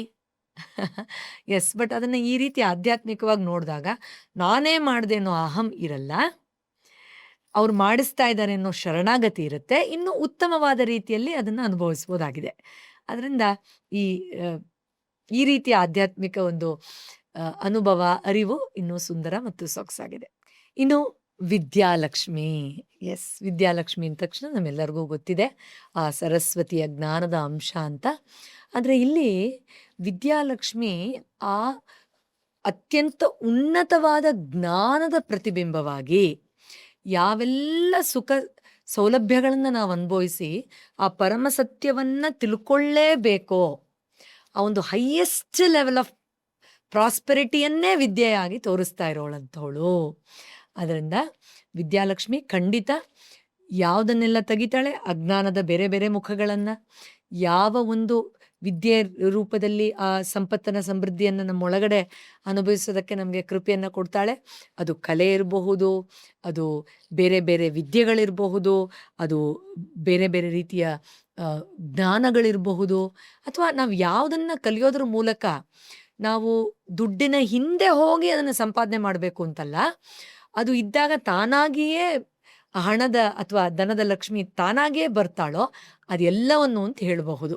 ಅದಕ್ಕೆ ತಿಳ್ಕೊಂಡಿರೋರು ಯಾವಾಗಲೂ ಹೇಳ್ತಾರೆ, ದುಡ್ಡಿಂದೆ ಹೋಗಬೇಡ, ನೀನು ಜ್ಞಾನ ಸಂಪಾದನೆ ಮಾಡ್ಕೊಳ್ತಾ ಇರೋ, ನೀನು ಬೆಳೀತಾ ಇರೋ ಎಲ್ಲ ರೀತಿಯಲ್ಲೂ, ಧೈರ್ಯ ಸಂಪಾದನೆ ಮಾಡ್ಕೋ, ದುಡ್ಡು ತಾನಾಗೇ ಬರುತ್ತೆ ಅಂತ ಹೇಳ್ತಾರೆ. ತುಂಬ ಸಂಪತ್ಭರಿತರಾಗಿರೋರು, ಜ್ಞಾನಿಗಳು ಯಾವಾಗಲೂ ಇದನ್ನು ಹೇಳ್ತಾ ಇರ್ತಾರೆ, ನಾನು ದುಡ್ಡು ಅಂತ ದುಡ್ಡುಗೋಸ್ಕರ ಇದನ್ನು ಶುರು ಮಾಡಲಿಲ್ಲಪ್ಪ, ನಾನು ಆನಂದದಿಂದ ಮಾಡಿದೆ, 10 ಜನಕ್ಕೆ ಒಳ್ಳೇದು ಮಾಡಬೇಕು ಅಂತ ಮಾಡಿದೆ, ಒಳ್ಳೆ ಉದ್ದೇಶದಲ್ಲಿ ಶುರು ಮಾಡಿದೆ, ಅದು ತಾನಾಗೆ ಅದ್ರ ಜೊತೆಯಲ್ಲೇ ದುಡ್ಡು ಬಂತಪ್ಪ ಅಂತ ಹೇಳ್ತಾರೆ. ಆದ್ದರಿಂದ ಕಲಿಕೆ ಅನ್ನೋದು ಅಥವಾ ಅದು ಯಾವ ನಿರ್ದಿಷ್ಟವಾದ ವಿಚಾರವನ್ನು ನಾನು ತಿಳ್ಕೊಂಡು ಆನಂದವನ್ನು ಪಡ್ತೀನೋ ಅದೆಲ್ಲವೂ ಈ ವಿದ್ಯಾಲಕ್ಷ್ಮಿಯ ಸಂಕೇತವೇ.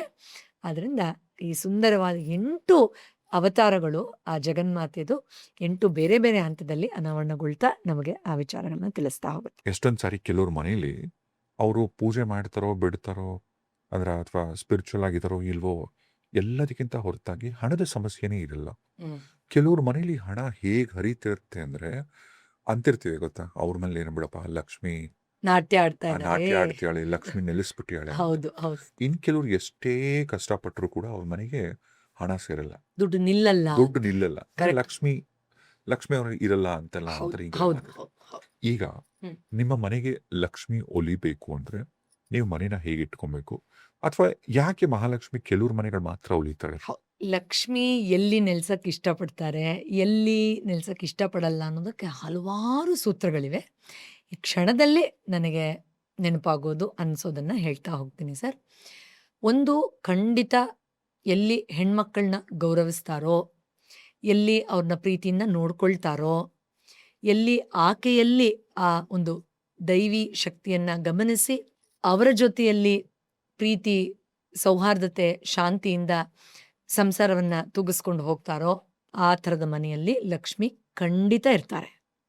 ಅಷ್ಟೇ ಅಲ್ಲ, ಶುಭ್ರವಾಗಿ ಸ್ವಚ್ಛವಾಗಿ ಮನಸ್ಸನ್ನು ಇಟ್ಕೊಂಡು ಜಾಗವನ್ನು ಅದೇ ರೀತಿಯಾಗಿ ಸ್ವಚ್ಛಂದವಾಗಿ ಇಟ್ಕೊಳ್ಳೋರ ಮನೆಯಲ್ಲಿ ಲಕ್ಷ್ಮಿ ಯಾವಾಗಲೂ ಇರೋದಕ್ಕೆ ಇಷ್ಟಪಡ್ತಾರೆ. ಮತ್ತು ತನ್ನ ವೃತ್ತಿ ಧರ್ಮವನ್ನು ಯಾರು ಅಂದರೆ ಇಲ್ಲಿ ಮತ್ತೆ ನೋಡಿ, ಲಕ್ಷ್ಮಿ ಅಂದ ತಕ್ಷಣ ದುಡ್ಡು ಯಾರಿಗೆ ಬರುತ್ತೆ ಅನ್ನೋದಲ್ಲ. ಅಷ್ಟಲಕ್ಷ್ಮಿಯರ ಬಗ್ಗೆ ಹೇಳಿ ಇದನ್ನು ಯಾಕೆ ಹೇಳ್ತಾ ಇದ್ದೀವಿ ಅಂದರೆ, ವಾಸ್ತವದಲ್ಲಿ ನಿಮಗೆ ಲಕ್ಷ್ಮಿ ಬೇಕಾ? ನಾನು ಆಗಲೇ ಹೇಳಿದೆ, ದುಡ್ಡಿರುತ್ತೆ, ಬಟ್ ಲಕ್ಷ್ಮಿ ತತ್ವ ಇರೋದು ನೀವು ಧರ್ಮ ಮಾರ್ಗದಲ್ಲಿದ್ದು ಧರ್ಮ ಮಾರ್ಗದಲ್ಲಿ ಇದನ್ನು ಬಳಸುವಂಥ ಒಂದು ಜ್ಞಾನ ಇದ್ದಾಗ ಅಂತ. ಸೊ ಈ ಎಲ್ಲ ರೀತಿಯಲ್ಲೂ ಯಾವುದನ್ನು ನಾವು ಆ, ವೇದಗಳ ಒಂದು ಶ್ರೀ ಸೂಕ್ತದಲ್ಲಾಗಿರಬಹುದು ಅಥವಾ ಆ ಆಳದಲ್ಲಿ ಅರ್ಥ ಮಾಡ್ಕೊಳ್ತೀವಿ, ವಾಸ್ತವದಲ್ಲಿ ಏನದು ಕೇವಲ ಆ ರೂಪಕ್ಕೆ ಆಚರಣೆಗೆ ಸೀಮಿತವಾಗಲ್ಲ, ಅದನ್ನು ಬದುಕುವುದು ಹೇಗೆ, ಅನುಭವಿಸುವುದು ಹೇಗೆ ಅಂತ ನೋಡ್ತೀವೋ ಆ ಲಕ್ಷ್ಮಿಯನ್ನ ಗಮನಿಸೋದಾದ್ರೆ ನಮ್ಮ ಆಚಾರ ವಿಚಾರಗಳ ಮೇಲೇನೆ ನಾವು ಗಮನ ವಹಿಸ್ಬೇಕಾಗತ್ತೆ. ಸೊ ಎಲ್ಲಿ ವೃತ್ತಿ ಧರ್ಮವನ್ನ ಪಾಲನೆ ಮಾಡ್ತಾರೋ, ತನ್ನ ವೃತ್ತಿಯಲ್ಲಿ ಯಾವುದೇ ರೀತಿ ಸ್ವಾರ್ಥ ಇಲ್ಲದೆ, ಇನ್ನೊಬ್ಬರಿಗೆ ಅನ್ಯಾಯ ಮಾಡಿ ನಾನೇನೋ ಸಂಪಾದನೆ ಮಾಡಬೇಕು ಅನ್ನೋ ಮನಸ್ಥಿತಿ ಇಲ್ಲದೆ, ಎಲ್ಲರಿಗೂ ಒಳಿತಾಗಬೇಕು ಅನ್ನೋ ಒಂದು ಸಾತ್ವಿಕ ಮನೋಭಾವನೆಯಿಂದ ತನ್ನ ಕೆಲಸವನ್ನ ಮಾಡ್ತಾರೋ ಅವರ ಬಳಿ ಲಕ್ಷ್ಮಿ ಇರೋದಕ್ಕೆ ಇಷ್ಟಪಡ್ತಾರೆ. ಅಷ್ಟೇ ಅಲ್ಲ, ಮುಗ್ಧತೆಯನ್ನ ಲಕ್ಷ್ಮಿ ತುಂಬಾ ಇಷ್ಟಪಡ್ತಾರೆ. ಆ ಮುಗ್ಧವಾದ ಪ್ರೀತಿ, ಮುಗ್ಧವಾದ ಭಕ್ತಿ, ಮುಗ್ಧವಾಗಿ ಪ್ರಕೃತಿಯ ಜೊತೆಯಲ್ಲಿ ಶರಣಾಗತಿಯಲ್ಲಿ ಇರೋರು, ಅದನ್ನ ಆ ಜಗನ್ಮಾತೆ ಬಹಳ ಇಷ್ಟಪಡ್ತಾರೆ. ಮತ್ತು ನಾನು ಯಾವಾಗಲೂ ಹೇಳೋದು, ನಮ್ಮ ಜೀವನ ಶೈಲಿಯಲ್ಲೂ ಕೂಡ ಸಾಕಷ್ಟು ಅದರ ಶಕ್ತಿ ಪ್ರಕಟ ಆಗ್ತಾ ಹೋಗುತ್ತೆ. ಬೆಳಗ್ಗೆ ಬೇಗ ಎದ್ದೇಳೋದಾಗಿರಬಹುದು, ಯೋಗ ಧ್ಯಾನಗಳ ಆಚರಣೆ ಇರಬಹುದು, ನಮ್ಮೊಳಗಿರುವ ನ್ಯೂನತೆಗಳನ್ನು ಕಂಡುಹಿಡ್ಕೊಳ್ಳೋದಕ್ಕೆ ನಾವೇ ಮಾಡುವಂಥ ಸ್ವಯಂ ವಿಮರ್ಶೆಯ ಕೆಲವೊಂದು ಪ್ರಯತ್ನಗಳಾಗಿರಬಹುದು, ಮತ್ತು ಒಂದು ಸಾತ್ವಿಕ ಜೀವನ ಶೈಲಿ, ಸರಿಯಾದ ಹೊತ್ತಿನಲ್ಲಿ ಊಟ, ಸಾತ್ವಿಕವಾದ ಊಟವನ್ನು ಮಾಡೋದು, ತೀರಾ ತಡರಾತ್ರಿ 12 ಗಂಟೆಗೆ ಊಟ ಮಾಡೋದು, ಮತ್ತೆ ನೆಕ್ಸ್ಟ್ ಡೇ 12 ಗಂಟೆಗೆ ಎದ್ದೇಳೋದು, ಇದೆಲ್ಲ ಖಂಡಿತ ಡಿಸಿಪ್ಲಿನ್ಗೆ ಅಲೈನ್ಡ್ ಅಲ್ಲ. ಸೊ ಎಲ್ಲಿ ಡಿಸಿಪ್ಲಿನ್ ಅಲೈನ್ ಇರಲ್ವೋ ಅಲ್ಲಿ ನ್ಯಾಚುರಲಿ ಧೈರ್ಯ ಲಕ್ಷ್ಮಿನೂ ಇರಲ್ಲ, ಏನು ನೀವು ಕ್ರಿಯೇಟ್ ಮಾಡೋಕ್ಕಾಗಲ್ಲ ಅಷ್ಟು ದೊಡ್ಡದು. ಸೊ ಸಂತಾನ ಲಕ್ಷ್ಮಿನೂ ಇರಲ್ಲ, ವಿದ್ಯಾಲಕ್ಷ್ಮಿ ಅಂತೂ ಮೊದಲೇ ಇರಲ್ಲ. ಸೊ ಅದರಿಂದ ನಿಮಗೆ ಧನಲಕ್ಷ್ಮಿ ಧಾನ್ಯಲಕ್ಷ್ಮಿ ಬರೋದಕ್ಕೆ ಸಾಧ್ಯನೇ ಇಲ್ಲ. ಅದು ಒಂದು. ಮತ್ತು ಯಾರ್ಯಾರು ಧನ್ಯತಾ ಮನೋಭಾವನೆಯಲ್ಲಿ ತನಗೆ ಏನಿದೆಯೋ ಅದನ್ನು ಸಂಭ್ರಮಿಸ್ತಾರೋ, ಯಾಕಂದರೆ ನಮ್ಮ ಪೂರ್ವಜನ್ಮದ ಕರ್ಮಗಳಿಂದ ನಮಗೆ ಇಷ್ಟು ಸಿಕ್ಕಿರೋದೇ ಆಕೆಯ ಕೃಪೆ. ನಾವು ಮಾಡಿರೋ ಎಷ್ಟೋ ಪಾಪಕರ್ಮಗಳಲ್ಲಿ ಇದೂ ಸಿಗಬಾರ್ದಾಗಿತ್ತು, ಆದರೆ ಆ ಜಗನ್ಮಾತೆಯ ಕೃಪೆಯಿಂದ ಅಯ್ಯೋ ಮಗುಗೆ ಇಷ್ಟೊಂದು ತೊಂದರೆ ಮಾಡೋದು ಬೇಡ ಅಂತ ಇರೋದ್ರಲ್ಲಿ ಬೆಸ್ಟ್ ಕೊಟ್ಟಿದ್ದಾಳೆ. ಈಗ ನಮ್ಮ ಅಪ್ಪ ಅಮ್ಮ ನಮಗಿರೋದ್ರಲ್ಲಿ ಬೆಸ್ಟ್ ಕೊಡ್ತಾರೆ, ಹೌದಲ್ವಾ? ನಾವು ಏನೇನೋ ತಪ್ಪುಗಳನ್ನ ಮಾಡಿರ್ತೀವಿ, ಅದರಲ್ಲಿ ಇರೋದ್ರಲ್ಲಿ ಬೆಸ್ಟ್ ಕೊಟ್ಟಿರ್ತಾರೆ. ಇನ್ನು ಆ ಜಗನ್ಮಾತೆ ನಮಗಿರೋದ್ರಲ್ಲಿ ಬೆಸ್ಟ್ ಕೊಟ್ಟಿರಲ್ವಾ? ಎಷ್ಟೊಂದು ಕನ್ಸೆಷನ್ ಕೊಟ್ಬಿಟ್ಟಿರ್ತಾಳೆ ಅವಳು, ಅಲ್ವಾ? ಎಷ್ಟೋ ಜನ ಟೀಚರ್ಸು ಮಗು ಇನ್ನೇನು ಪಾಸಿಂಗ್ ಮಾರ್ಕ್ಸ್ ಹತ್ರ ಬರ್ತಾ ಇದೆ, ಫೇಲ್ ಆಗಿಬಿಡುತ್ತೆ ಅಂದಾಗ ಪಾಪ ಹಂಗೆ ಹೋಗ್ಲಿ ಅಂತ ಟಿಕ್ ಮಾಡಿ ಗ್ರೇಸ್ ಮಾರ್ಕ್ ಕೊಟ್ಬಿಟ್ಟು ಪಾಸ್ ಮಾಡಿಬಿಟ್ಟಿರ್ತಾರೆ. ನಮ್ಗೆ ಗೊತ್ತಿದೆ ಅಲ್ವಾ? ಒಂದು ಟೀಚರ್ಗೆ ಅವ್ರಿಗೆ ರಕ್ತ ಸಂಬಂಧ ಇಲ್ಲ, ಒಂದು ಟೀಚರ್ಗೆ ಎಷ್ಟೋ ಸತಿ ಪಾಠ ಹೇಳ್ಕೊಡೋರೆ ಯಾರೋ, ಎಕ್ಸಾಮಲ್ಲಿ ನಿಂತ್ಕೊಳ್ಳೋರೆ ಯಾರೋ, ಕರೆಕ್ಷನ್ ಮಾಡೋರೆ ಯಾರೋ, ಆ ಮಗು ಪರಿಚಯನೇ ಇರಲ್ಲ, ಹೋಗ್ಲಿ ಪಾಪ ಮಗು ಅಂತ 1-2 ಮಾರ್ಕ್ಸ್ ಎಕ್ಸ್ಟ್ರಾ ಕೊಟ್ಬಿಟ್ಟಿರ್ತಾರೆ. ನಮ್ಗೆ ಗೊತ್ತಿದೆ ಅದು ನಡೆಯುತ್ತೆ. ಆ ಥರದೊಂದು ಮನೋಭಾವನೆ ಬರೀ ಪೇಪರ್ ಕರೆಕ್ಷನ್ ಮಾಡೋರ್ಗೆ ಬರುತ್ತೆ ಅಂದರೆ, ನಮ್ಮನ್ನು ಕರೆಕ್ಷನ್ ಮಾಡಬೇಕು ಅಂತಿರೋ ಜಗನ್ಮಾತೆಗೆ ಎಷ್ಟು ಬರಬಾರ್ದು? ಅದರಿಂದ ಅದಿಲ್ಲ ಇದಿಲ್ಲ ಅನ್ನೋದಲ್ಲ, ಅಯ್ಯೋ ಇದು ಕೊಟ್ಬಿಟ್ಟಿದ್ಯಾ ತಾಯಿ, ಇದು ಕೊಟ್ಬಿಟ್ಟಿದ್ಯಾ ತಾಯಿ ಅಂತ ಆ ಮನೋಭಾವನೆಯಲ್ಲಿ ಎಲ್ಲವನ್ನೂ ಮಾಡೋರಿಗೆ ಹೆಚ್ಚು ಲಕ್ಷ್ಮಿ ಖಂಡಿತ ಒಲಿತಾರೆ. ಅದರಲ್ಲಿ ಎರಡನೇ ಮಾತೇ ಇಲ್ಲ. ಆಮೇಲೆ ಕ್ಲಾರಿಟಿ ಯಾರಿಗಿರುತ್ತೋ, ನಾನು ಇದನ್ನು ಮಾಡಬಾರ್ದು, ಇದನ್ನೇ ಮಾಡಬೇಕು, ಹೀಗೆ ಬದುಕಬೇಕು, ಇದೆಲ್ಲ ನನಗೆ ಬೇಡ, ಅದು ಏನು ಬೇಕಾದ್ರೆ ಆಗಿರ್ಬೋದು, ಗಾಸಿಪ್ ಮಾಡೋರ ಸಂಘ ನನಗೆ ಬೇಡ, ಕೆಟ್ಟ ಚಟಗಳಿರೋರ ಸಹವಾಸ ನನಗೆ ಬೇಡ, ಅವ್ರ ಹತ್ರ ದುಡ್ಡಿರ್ಬೋದು, ನನಗೆ ಅವ್ರಿಗೆ ಗೊತ್ತು ಅನ್ನೋ ಈಗೋಲಿ ನಾನು ಅವ್ರ ಜೊತೆಲಿ ಕಿಟಿ ಪಾರ್ಟಿಲಿ ಇರಬಹುದು, ಬಟ್ ಅವ್ರ ಥಾಟ್ಸ್ ತುಂಬ ಲೋ ಇದೆ, ಸೊ ನನಗೆ ಬೇಡ ಅಂತವರು. ಇವ್ರು ಬಡವ್ರು ಇರ್ಬೋದು, ಬಟ್ ತುಂಬ ವಿದ್ಯೆ ಇದೆ ಇವ್ರ ಹತ್ರ, ಇವ್ರ ಸಂಘ ನನಗೆ ಚೆನ್ನಾಗಿ ಅನಿಸುತ್ತೆ, ನನಗೆ ಒಳಗಡೆಯಿಂದ ನಂಗೆ ಕ್ಲಾರಿಟಿ ಕೊಡ್ತಾ ಇದೆ, ಸೊ ಇವ್ರು ಹೇಳೋದನ್ನು ಕೇಳಬೇಕು ಅನ್ಸೋದಿರಬಹುದು. ಇದು ನನಗೆ ದುಡ್ಡು ಕೊಡ್ತಾ ಇದೆ, ಆದರೆ ನಾನು ಮೋಸ ಮಾಡ್ತಾ ಇದ್ದೀನಿ ಯಾರಿಗೋ, ಆದ್ದರಿಂದ ಈ ರೀತಿ ಸಂಪಾದನೆ ನನಗೆ ಬೇಡ ಅನ್ನೋದಿರಬಹುದು. ಈ ಥರ, ಅಥವಾ ಇದು ನನ್ನನ್ನು ಒಳ್ಳೆಯವಳು ಅಂತ ಅಥವಾ ಒಳ್ಳೆಯವನು ಅಂತ ಸಮಾಜದಲ್ಲಿ ತೋರಿಸ್ತಾ ಇರಬಹುದು, ಬಟ್ ಇಲ್ಲಿ ನಾನು ನಾಟಕ ಮಾಡ್ತಾ ಇದ್ದೀನಿ, ಅದನ್ನು ನಾಟಕ ಬಿಟ್ಬಿಟ್ಟು ನಾನು ವಾಸ್ತವದಲ್ಲಿ ಏನೋ ಅದನ್ನೇ ತೋರಿಸ್ತೀನಿ. ಆ ಒಂದು ಕ್ಲಾರಿಟಿ ಇರೋರು ಇರ್ಬೋದು, ಅವ್ರ ಹತ್ರನೂ ಹಣ ಖಂಡಿತ ನಿಜವಾದ ರೀತಿಯಲ್ಲಿ ಲಕ್ಷ್ಮಿ ಬಂದು ಸೇರ್ತಾರೆ. ಆ್ಯಂಡ್ ನಾನು ತುಂಬ ಇಷ್ಟಪಡೋದು ನಮ್ರತೆ. ಸರ್ ಖಂಡಿತ ತುಂಬ ಫಿಲ್ತಿ ರಿಚ್ ಅಂತೀವಲ್ಲ, ಆ ಥರ ಕ್ಲೈಂಟ್ಸ್ ತುಂಬ ಜನ ನಾನು ನೋಡಿದ್ದೀನಿ. ಅಬ್ಬಾ ಅದು ಏನು ವಿನಮ್ರತೆ, ಅಪಾಯಿಂಟ್ಮೆಂಟ್ ತೊಗೊಂಡು ಬರಲಾ ಅಂತ ಕೇಳ್ತಾರೆ. ಅಷ್ಟು ದೊಡ್ಡ ದೊಡ್ಡ ವ್ಯಕ್ತಿಗಳು ರಿಸೆಪ್ಷನ್ ಬಂದು ನಾನು ಬಂದಿದ್ದೀನಿ ಅಂತ ಹೇಳಕ್ಕೆ ಹೋಗಬೇಡಿ ಮೇಡಮ್, ಯಾವಾಗ ಫ್ರೀ ಆಗ್ತಾರೋ ಅವಾಗ ಹೋಗ್ತೀನಿ ಅಂತ ಎಲ್ಲರ ಜೊತೆ ಕೂತಿರ್ತಾರಲ್ಲಿ ವೇಟ್ ಮಾಡಿಕೊಂಡು.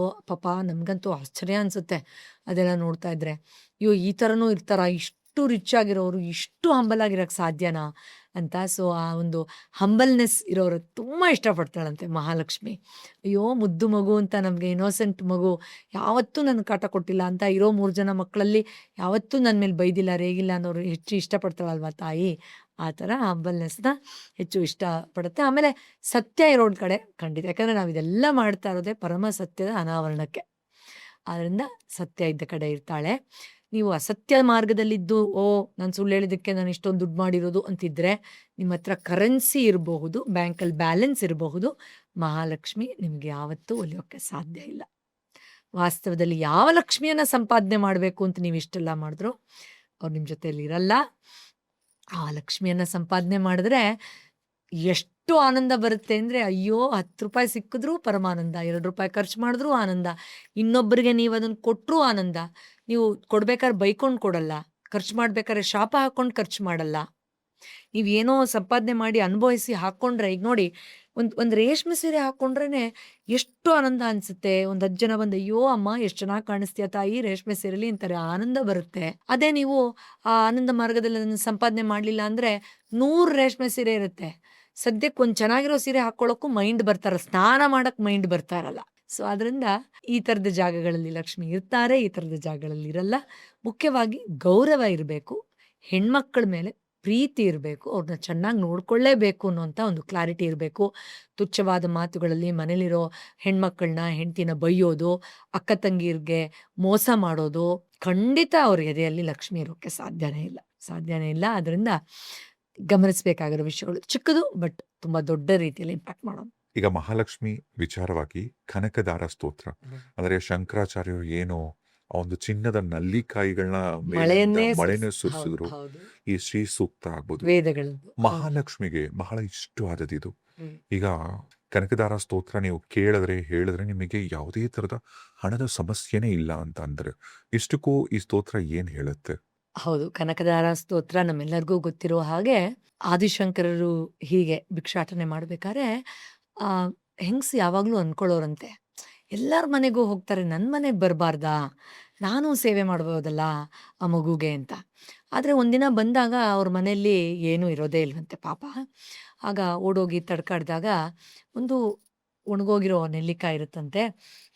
ಏನು ಮಾಡೋದು ಅಂತ ಯೋಚನೆ ಮಾಡಿ, ಸರಿ ಅದನ್ನೇ ಕೊಡೋಣ, ಇನ್ನೇನು ಇಲ್ವಲ್ಲ ಬರಿಗೈಯಲ್ಲಿ ಕಳ್ಸೋಕ್ಕಾಗಲ್ಲ ಅಂತ ಅವರು ದುಃಖಪಟ್ಟು ಹತ್ಕೊಂಡು, ಅಪ್ಪ ಬೇಜಾರು ಮಾಡ್ಕೊಳ್ಬೇಡಪ್ಪ, ಇವತ್ತು ನನ್ನ ಮನೇಲಿ ಏನೂ ಅಂದರೆ ಏನೂ ಇಲ್ಲ ಅಂತ ತುಂಬ ದುಃಖದಲ್ಲಿ ನೋವಲ್ಲಿ ಅದನ್ನು ಕೊಡ್ತಾರಂತೆ. ಹೇಗೆ ಕೊಡೋದು ಅಂತ ಕೈ ಭಾರ ಆಗ್ತಾ ಇದೆ, ಮನಸ್ಸಿನಲ್ಲಿ ನೋವಾಗ್ತಾ ಇದೆ, ಅಂದರೂ ಕೊಡ್ತಾರಂತೆ. ಆಗ ಆದಿಶಂಕರರು ಮಹಾಲಕ್ಷ್ಮಿಯನ್ನು, ಜಗನ್ಮಾತೆಯನ್ನು ಕೇಳ್ಕೊಳ್ತಾರಂತೆ, ಅಮ್ಮ ಇವ್ರಿಗೆ ಸಂಪತ್ತು ಕೊಡು ಅಂತ. ಮಹಾಲಕ್ಷ್ಮಿ ಹೇಳ್ತಾರಂತೆ, ಇಲ್ಲ, ಆಕೆ ಪೂರ್ವಜನ್ಮದಲ್ಲಿ ಪಾಪ ಮಾಡಿದ್ದಾರೆ, ಅದರಿಂದಾನೇ ನಾನು ಆಕೆನ ಹೀಗಿರಿಸಿದ್ದೀನಿ. ಅಂದ್ರೂ ಕರುಣೆ ತೋರಿಸಿದಾಳೆ ಅವಳು. ಯಾಕೆ? ನಾನು ಆಗ್ಲೇ ಹೇಳಿದ್ನಲ್ಲ, ಅದರಲ್ಲೂ ಕರುಣೆ ತೋರಿಸಿದಾಳೆ. ಯಾಕೆ ಹೇಳಿ? ಆಕೆಯ ಮನೆ ಬಾಗಿಲಿಗೆ ಆದಿಶಂಕರನ್ನ ಕಳಿಸಿದಾಳಲ್ಲ ತಾಯಿ, ನೋಡಿದ್ರಾ? ಸೊ ಅದರಿಂದ ನಮ್ಗೆ ಅನ್ನಿಸ್ಬೋದು, ಆದರೆ ದೇವ್ರು ಯಾವತ್ತೂ ಕಠೋರ ಆಗಿರೋಕ್ಕೆ ಸಾಧ್ಯನೇ ಇಲ್ಲ. ಕೇಳಿದಾಗ ಇಲ್ಲ ಪಾಪ ಮಾಡಿದ್ದಾರೆ, ನಾನು ಅಷ್ಟೆಲ್ಲ ಕೊಡೋಕ್ಕಾಗಲ್ಲ ಅಂತ ಹೇಳ್ಬಿಡ್ತಾಳೆ ಮಹಾಲಕ್ಷ್ಮಿ. ಆಗ ಆದಿಶಂಕರರು ಕೇಳ್ತಾರಂತೆ, ಅಮ್ಮ ನಾನು ಮಾಡಿದ್ದೀನಲ್ಲ, ನನ್ನ ಪುಣ್ಯ ಕರ್ಮವನ್ನು ಪರಿಗಣಿಸಿ ನನ್ನ ಪುಣ್ಯದಲ್ಲೊಂದು ಭಾಗವನ್ನು ಆಕೆಗೆ ಕೊಟ್ಟು ಬಿಡು ಅಂತ ಹೇಳ್ತಾರಂತೆ. ಆಗ ಕನಕಧಾರ, ಚಿನ್ನದ ನೆಲ್ಲಿಕಾಯಿಯ ಮಳೆಯೇ ಸುರಿದು ಹೋಯ್ತಂತೆ. ಇದು ಮೆಟಾಫಿಸಿಕಲ್ ಲೆವೆಲಲ್ಲಿ ಹೇಳ್ತಾ ಇದ್ದಾರೋ ರಿಯಲ್ ಆಗಾಯ್ತೋ, ದಟ್ ಇಸ್ ಸೆಕೆಂಡ್ರಿ. ಆದರೆ ಜ್ಞಾನ ಮಾರ್ಗದಲ್ಲಿ, ಶರಣಾಗತಿಯಲ್ಲಿ, ಭಕ್ತಿಯಲ್ಲಿ, ಅಂತರ್ಜ್ಞಾನದ ಅನಾವರಣದಲ್ಲಿ, ಗುರುಮಾರ್ಗದರ್ಶನದಲ್ಲಿ ಯಾವ ರೀತಿ ಅದು ಅನಾವರಣಗೊಳ್ಳುತ್ತೆ ಅನ್ನೋದನ್ನು ನಾವು ಎಷ್ಟು ಅದ್ಭುತವಾಗಿ ಕನಕಧಾರ ಸ್ತೋತ್ರದಲ್ಲಿ ಗಮನಿಸ್ತಾ ಹೋಗ್ಬೋದು. ಮತ್ತು ಪ್ರತಿ ಹಂತದಲ್ಲೂ ಮಧುಸೂದನನ ಒಡತಿ, ವಿಷ್ಣುವಿನ ಅರ್ಧಾಂಗಿ ಅಂತ ನಾವು ನಾರಾಯಣ್ ಬಗ್ಗೆ ಪದ್ಮನಾಭ ಸ್ವಾಮಿ ಪಾಡ್ಕಾಸ್ಟಲ್ಲಿ ತುಂಬ ವಿಸ್ತಾರವಾಗಿ ಅರ್ಥ ಮಾಡ್ಕೊಳ್ಳೋ ಪ್ರಯತ್ನವನ್ನು ಪಟ್ವಿ. ಆತನ ಅರ್ಥ ಮಾಡ್ಕೊಳ್ತಾ ಅದ್ರ ಒಳಗಡೆ ಇರೋ ಮೂಲ ತತ್ವವನ್ನು ಪ್ರಕಟಗೊಳಿಸ್ತಾ ಹೋಗ್ತೀವಿ. ಅದನ್ನು ನಾವು ತಿಳ್ಕೊಳ್ಬೇಕು, ತುಂಬ ಮುಖ್ಯ ಆಗುತ್ತೆ. ಇನ್ನು ಶ್ರೀ ಸೂಕ್ತದಲ್ಲಿ, ವೇದದಲ್ಲಿ ಮೊದಲನೇ ಇದರಲ್ಲೇನೆ ಜಾತವೇದ ಅಂತ ಹೇಳ್ತಾರೆ. ಅಂದರೆ ಎಲ್ಲವೂ ತಿಳಿದಿರೋವರು ಅಗ್ನಿಗೆ ಇದನ್ನು ಹೇಳ್ತಾರೆ. ಸೊ ಎಲ್ಲ ಗೊತ್ತಿರೋರು, ಸೊ ಎಲ್ಲವೂ ತಿಳಿದಿರೋ, ಎಲ್ಲ ಗೊತ್ತಿರೋ ಅಗ್ನಿ ಮಹಾಲಕ್ಷ್ಮಿಯನ್ನ, ಆ ಭಕ್ತ ಯಾರು ಕೇಳ್ಕೊಳ್ತಾ ಇದ್ದಾರೆ ಈ ಸಕಲ ಸಂಪತ್ತು ಅದನ್ನು ನನಗೆ ಬರೋ ಥರ ಮಾಡು. ಆ ಒಂದು ಸುವರ್ಣ ಬೆಳಕಿನ ಬಂಗಾರದ ಆ ಬೆಳಕಿನ ಶಕ್ತಿಯನ್ನ ನನ್ನೊಳಗೆ ಇಳಿಯುವ ಹಾಗೆ ಮಾಡು, ಆ ದರ್ಶನವನ್ನು ಕೊಡು ಅಂತ ಕೇಳ್ಕೊಳ್ಬೇಕಾದ್ರೆ, ಎಲ್ಲವೂ ಗೊತ್ತಿರುವ ಆ ಶಕ್ತಿಯನ್ನ ಪ್ರಾರ್ಥಿಸ್ಬೇಕಾದ್ರೆ, ಪುರೋಹಿತರ ರೀತಿ ಅಗ್ನಿಯನ್ನೇ ನಾವು ಪ್ರಾರ್ಥಿಸ್ಬೇಕಾದ್ರೆ, ಅದರಲ್ಲಿ ಯಾವ ರೀತಿ ಶ್ರೀ ಸೂಕ್ತದಲ್ಲಿ ಹೇಳ್ತಾ ಹೋಗ್ತಾರೆ ಅಂತಂದ್ರೆ, ಇಲ್ಲಿ ಹಣ, ದುಡ್ಡು ಅಥವಾ ನಮ್ಮ ತಿಜೋರಿ ಬರ್ತಿ, ಈ ನಿಟ್ಟಿನಲ್ಲಿ ಅದನ್ನ ಎಲ್ಲೂ ಹೇಳೋದೇ ಇಲ್ಲ ಅಂದ್ರೆ ನಿಮ್ಗೆ ಆಶ್ಚರ್ಯ ಆಗೋಗ್ಬಹುದು. ಕೇವಲ ಅಂತರ್ಜ್ಞಾನದ ಅಂತರ್ಶಕ್ತಿಯ ಬೆಳಕಿನ ಆ ಒಂದು ವಿಸ್ತಾರವಾದ ರೀತಿಯಲ್ಲಿಯೇ ಈ ಸಂಪೂರ್ಣ ಶಕ್ತಿಯನ್ನ ನಮಗೆ ತಿಳಿಸ್ಕೊಡ್ತಾ ಹೋಗ್ತಾರೆ. ಆದ್ರಿಂದ ದಯವಿಟ್ಟು ಲಕ್ಷ್ಮಿಯನ್ನ ಕೇವಲ ದುಡ್ಡು ಅನ್ನುವ ತಾತ್ಪರ್ಯವಾಗಿ ಅಲ್ಲ, ಈ ವಿಸ್ತಾರವಾದ ಆಳವಾದ ಪಾಪಕರ್ಮವನ್ನ ಕಳಿಯೋದು, ಜ್ಞಾನ ಮಾರ್ಗಕ್ಕೆ ಬರೋದು, ಗುರು ಮಾರ್ಗದರ್ಶನವನ್ನು ಪಡ್ಕೊಳ್ಳೋದು, ಅಂತರ್ಜ್ಞಾನದ ಅನಾವರಣ ಮಾಡೋದು, ಆ ಬೆಳಕನ್ನ, ಆ ಸಂತಾನವನ್ನ ಮುಂದುವರಿಸೋದು, ಲಕ್ಷ್ಯವನ್ನ ಮರಿದೇ ಇರೋದು, ಅದನ್ನ ಪಡೆದೇ ತೀರುವಂತ ಒಂದು ದೃಢ ಸಂಕಲ್ಪ ಇರೋದು, ಆ ಕೃಪೆಯಲ್ಲಿ ಸಂಭ್ರಮಿಸೋದು, ಆನಂದಿಸೋದು, ಅದು ಎಲ್ಲವನ್ನೂ ನಾವು ಸಂಪತ್ತು ಅಂತ ನೋಡ್ತಾ ಹೋಗ್ತೀವಿ. ಅದರಿಂದ ನಾವು ಇದಾಗ್ಲಿ, ಮತ್ತೊಂದಾಗ್ಲಿ, ಇನ್ನೊಂದಾಗ್ಲಿ, ತಾಯಿಯ ಎಲ್ಲ ಶ್ಲೋಕ ಮಂತ್ರಗಳನ್ನ ಗಮನಿಸಿದಾಗ ನಮಗೆ ತಿಳಿಯೋದು ಪರಮಜ್ಞಾನದ ರಹಸ್ಯ. ಆ ಪರಮ ಪ್ರೀತಿಯ ಅನಾವರಣ ಅದು ಮುಖ್ಯ. ಅದು ಇಷ್ಟು ತಿಳ್ಕೊಳ್ತಾ ಹೋದ್ರೆ ಆ ಹಂತಕ್ಕೂ ನಾವು ಹೋಗಬಹುದು, ಅದನ್ನು ತಿಳ್ಕೊಳ್ಬಹುದು. ನಾವು ಈಗ ಕೆಲವರು ದುಡ್ಡು ಅಂತ ಅಂತಿದ್ದಂಗೆ ಮಹಾಲಕ್ಷ್ಮಿ ಅಂದ್ರೆ ದುಡ್ಡು ಅಂತ ತೋರಿಸ್ತಾರೆ. ಇನ್ ಕೆಲವರು ಮಹಾಲಕ್ಷ್ಮಿ ಅಂದ್ರೆ ಹೆಣ್ಮಕ್ಳು ನೀಟಾಗಿ ಬಂಗಾರ ಹಾಕೊಂಡಿರೋದು ಅಂತ ಡಿಸ್ಕ್ರೈಬ್ ಮಾಡಿ. ಹೌದು. ಈಗ ನಿಜವಾಗ್ಲೂ ಮಹಾಲಕ್ಷ್ಮಿನ, ಆ ಸಾಕ್ಷಾತ್ ಜಗನ್ಮಾತೆನ ನಾವು ಲಕ್ಷ್ಮಿ, ಮಹಾಲಕ್ಷ್ಮಿ ನಾವು ಹೇಗೆ ಅರ್ಥ ಮಾಡ್ಕೊಬೇಕು? ಸರ್, ಇದು ಎಷ್ಟು ಸೂಕ್ತವಾದ ಪ್ರಶ್ನೆ ನೀವು ಕೇಳಿದ್ದೀರಾ. ಇದನ್ನ ನಾನು ಸ್ವಲ್ಪ ಒಂದ್ ರೀತಿ ವೈಯಕ್ತಿಕವಾಗಿ ನಾನು ಯಾವ ತರ ನೋಡ್ತೀನಿ ಲಕ್ಷ್ಮಿಯ ಶಕ್ತಿಯನ್ನ ಅಂತ ಹೇಳೋದ್ರ ಮೂಲಕ ಇದನ್ನ ಎಕ್ಸ್ಪ್ರೆಸ್ ಮಾಡಕ್ ಇಷ್ಟಪಡ್ತೀನಿ. ಇದು ಹೀಗೆ ಅಥವಾ ಇದನ್ನ ಈ ತರ ಎಲ್ಲೋ ಹೇಳಿದ್ದಾರೆ ಅಲ್ಲ. ನಾವು ಆ ಶಕ್ತಿಯ ಜೊತೆ ಕೂತಾಗ ನಮ್ಗೆ ಈ ರೀತಿಯೆಲ್ಲ ಅನುಭವಕ್ಕೆ ಬರಬಹುದು ಅನ್ನುವಂಥ ಒಂದು ಸಲಹೆ ರೀತಿ, ಮಾರ್ಗದರ್ಶನದ ರೀತಿ ಹೇಳ್ತಾ ಇದ್ದೀನಿ. ನಮ್ಗೆ ಗೊತ್ತಿದೆ, ನಾವು ಚಕ್ರಗಳ ಬಗ್ಗೆ ಪಾಡ್ಕಾಸ್ಟ್ ಮಾಡ್ಬೇಕಾದ್ರೆ ಸಪ್ತ ಚಕ್ರಗಳ ಬಗ್ಗೆ ಹೇಳಿದ್ವಿ, ಮತ್ತು ಕುಂಡಲಿನಿ ಬಗ್ಗೆ ಹೇಳ್ಬೇಕಾದ್ರೂ ಅದ್ರ ಬಗ್ಗೆ ಹೇಳ್ತಾ ಹೋದ್ವಿ, ಯಾವ ರೀತಿ ವಾಸ್ತವದಲ್ಲಿ ನಾವು ಅದನ್ನು ತಿಳ್ಕೊಳ್ಬೇಕು ಅಂತ. ಇಲ್ಲಿ ವರಮಹಾಲಕ್ಷ್ಮಿ ವ್ರತ ಮಾಡಬೇಕಾದ್ರೆ, ಪೂಜೆ ಮಾಡಬೇಕಾದ್ರೆ, ಅಥವಾ ವೈಭವ ಲಕ್ಷ್ಮಿ ವ್ರತ ಮಾಡಬೇಕಾದ್ರೆ ನಾವು ಹಂತವಾಗಿ ಆಕೆನ ನಮ್ಮ ಒಳಗಡೆನೆ ನಾವೇ ಆ ಲಕ್ಷ್ಮಿ ಆಗಬೇಕು ಅಲ್ವಾ, ನೋಡ್ತಾ ಹೋಗಬಹುದು. ಯಾವ ರೀತಿ ಅಂದ್ರೆ, ಮೂಲಾಧಾರ ಚಕ್ರದಲ್ಲಿ ಆ ದೇವಿ ಧಾನ್ಯ ಲಕ್ಷ್ಮಿಯಾಗಿ, ಅಂದ್ರೆ ಈ ಸ್ಥೂಲ ಶರೀರಕ್ಕೆ ಬೇಕಾದ ಸಂಪತ್ತು, ಅದು ಸಂಪತ್ಭರಿತವಾದಂತಹ ಆ ಒಂದು ಶಕ್ತಿಯನ್ನ ಆಹಾರದ ರೂಪದಲ್ಲಿ, ಶುಶ್ರೂಷೆಯನ್ನ ಮಾಡುವ ರೀತಿಯಲ್ಲಿ, ಉತ್ತಮವಾದ ಜೀವನ ಶೈಲಿಯ ಆ ಒಂದು ಸಂಪತ್ತಿನ ಸಮೃದ್ಧಿಯ ರೀತಿಯಲ್ಲಿ ನೋಡ್ತಾ ಹೋಗೋದು. ಇನ್ನು ಸಂತಾನ ಲಕ್ಷ್ಮಿ ನಮ್ಮ ಸ್ವಾದಿಷ್ಠಾನ ಚಕ್ರದಲ್ಲಿ ಹೇಗೆ ಗರ್ಭದಿಂದ ಒಳ್ಳೊಳ್ಳೆ ಸಂತಾನವನ್ನ ಸೃಷ್ಟಿಯಲ್ಲಿ ಎಲ್ಲಾ ಕ್ರಿಮಿಕೀಟಗಳಿಂದ ಹಿಡಿದು ಜೀವರಾಶಿಗಳೆಲ್ಲ ಉದ್ಭವ ಮಾಡ್ತಾ ಹೋಗುತ್ತೋ, ಆ ರೀತಿ ನಮ್ಮ ಕ್ರಿಯಾಶೀಲತೆಯಲ್ಲಿ ಅದ್ಭುತವಾದ, ನಾನಾಗ್ಲೇ ಹೇಳ್ದಾಗೆ, ಸಂತಾನಗಳನ್ನ ಸಾತ್ವಿಕ ಆಲೋಚನೆಯಿಂದ ಹಿಡಿದು ಉತ್ತಮವಾದ ಕಾರ್ಯಗಳ ಮೂಲಕ ಅದನ್ನ ಸಂತಾನ ವೃದ್ಧಿಯನ್ನ, ಸೃಷ್ಟಿಯನ್ನ ಮಾಡ್ತಾ ಹೋಗೋದು, ಜನ್ಮ ಕೊಡ್ತಾ ಹೋಗುವಂಥದ್ದು. ಇನ್ನು ಮಣಿಪುರ ಚಕ್ರ ಆ ಧೈರ್ಯವನ್ನ, ಡಿವೈನ್ ವಿಲ್ ಅಂತ ಹೇಳ್ತೀವಿ, ಆ ಧೈರ್ಯವನ್ನ, ಅಂತರ್ಶಕ್ತಿಯನ್ನ, ಆತ್ಮವಿಶ್ವಾಸವನ್ನ, ದೃಢತೆಯನ್ನ ಧೈರ್ಯ ಲಕ್ಷ್ಮಿಯಾಗಿ ನಮ್ಮ ಮಣಿಪೂರಕ ಚಕ್ರದಲ್ಲಿ ಅನುಭವಿಸ್ತಾ ಹೋಗೋದು. ಇನ್ನು ಗಜಲಕ್ಷ್ಮಿಯಾಗಿ ಪ್ರಾಮಾಣಿಕತೆ, ಮರ್ಯಾದೆ, ನಿಷ್ಠೆ, ಸತ್ಯ, ಬಲ, ಆ ರೀತಿಯಲ್ಲಿ ಗಜಲಕ್ಷ್ಮಿಯಾಗಿ, ಸೊ ಈ ರೀತಿಯಾಗಿ ಆಕೆ ಎದೆಯಲ್ಲಿ ಪ್ರಕಟ ಆದ್ರೆ, ವಿಜಯಲಕ್ಷ್ಮಿಯಾಗಿ ನಮ್ಮ ವಿಶುದ್ಧಿ ಚಕ್ರದಲ್ಲಿ, ನಾನು ಆಗ್ಲೇ ಹೇಳ್ದಾಗೆ ನೋಡಿ, ನಾವು ಸುಳ್ಳು ಹೇಳೋದು, ತಪ್ಪು ಮಾತಾಡೋದು, ಅಥವಾ ಹೇಳ್ದೇನೆ ಇರೋದು, ದೌರ್ಜನ್ಯಕ್ಕೊಳಗಾಗೋದು, ಅಥವಾ ವಿಪರೀತವಾಗಿ ನಾವು ಮಾಡಕ್ ಹೋಗಿ ಇನ್ನೊಂದೇನೋ ಸಮಸ್ಯೆಯಲ್ಲಿ ಸಿಕ್ಕಾಕೊಳ್ಳೋದು, ಇದೆಲ್ಲದ ಸಂಘರ್ಷವನ್ನ ನಾವು ವಿಶುದ್ಧಿ ಚಕ್ರದಲ್ಲಿ ನೋಡ್ತೀವಿ. ಸೊ ವಿಜಯಲಕ್ಷ್ಮಿಯಾಗಿ ನಾವು ಅನುಭವವನ್ನ ವಿಶುದ್ಧಿ ಚಕ್ರದಲ್ಲಿ ಕೆಟ್ಟ ಮತ್ತು ದುರ್ಬಲವಾದದ ಮೇಲೆ ವಿಜಯವನ್ನ ಸಾಧಿಸೋದ್ರ ಮೂಲಕ ಆಕೆಯನ್ನ ವಿಶುದ್ಧಿ ಚಕ್ರದಲ್ಲಿ, ಧ್ಯಾನ ಮಾರ್ಗದಲ್ಲಿ ನಾವು ನೋಡಬಹುದು. ಇನ್ನು ಆಜ್ಞಾ ಚಕ್ರದಲ್ಲಿ ವಿದ್ಯಾಲಕ್ಷ್ಮಿಯಾಗಿ ಜ್ಞಾನ, ಬುದ್ಧಿವಂತಿಕೆ, ತಿಳುವಳಿಕೆ, ಇದರ ಮೂಲಕ ನಾವು ವಿದ್ಯಾಲಕ್ಷ್ಮಿಯನ್ನ ಡಿವೈನ್ ಡಿಸ್ಕ್ರಿಮಿನೇಷನ್ ಅಂತ ಹೇಳ್ತೀವಿ. ವೇದದಲ್ಲಿ ಡಿಸ್ಕ್ರಿಮಿನೇಷನ್ಗೆ ತುಂಬ ಇಂಪಾರ್ಟೆನ್ಸ್ ಇದೆ.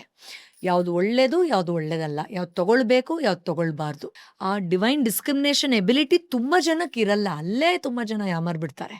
ಸೊ ಅದನ್ನ ಕೊಡುವಂಥವಳು ವಿದ್ಯಾಲಕ್ಷ್ಮಿಯಾಗಿ ನಮ್ಮ ಆಜ್ಞಾಚಕ್ರದಲ್ಲಿ ನಾವು ಪ್ರಕಟಗೊಳಿಸ್ಕೊಳ್ಬೋದಾಗಿದೆ, ಆರಾಧಿಸ್ಬೋದಾಗಿದೆ. ಇನ್ನು ಆದಿಲಕ್ಷ್ಮಿಯಾಗಿ ನಮ್ಮ ಸಹಸ್ರಾರ ಚಕ್ರದಲ್ಲಿ ಆಕೆಯನ್ನು ಅನುಭವಿಸ್ಬೋದಾಗಿದೆ.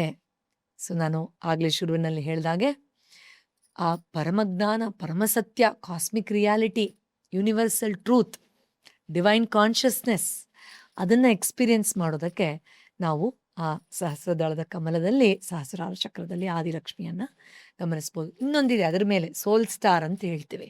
ಅದು ನಿಜವಾದ ಧನಲಕ್ಷ್ಮಿ. ಸೊ ನಾವು ಯಾವುದನ್ನ ಧನ ಅಥವಾ ಹಣ ಅಥವಾ ಸಂಪತ್ತು ಅಂತ ಅನ್ಕೊಂಡಿದೀವೋ ಅದು ಕೇವಲ ಆ ಪೇಪರ್ಗಳಿಗೆ ಅಥವಾ ಆ ತಿಜೋರಿಲೋ ದುಡ್ಡಿಗೆ ಸೀಮಿತನ ಖಂಡಿತ ಅಲ್ಲ. ನಿಜವಾದ ಧನಲಕ್ಷ್ಮಿ ನಿನ್ನ ಆತ್ಮದ ಸಂಪತ್ತಿನ ಜೊತೆಯಲ್ಲಿ ಸಂಪರ್ಕ ಹೊಂದಿದ್ದಾಳೆ.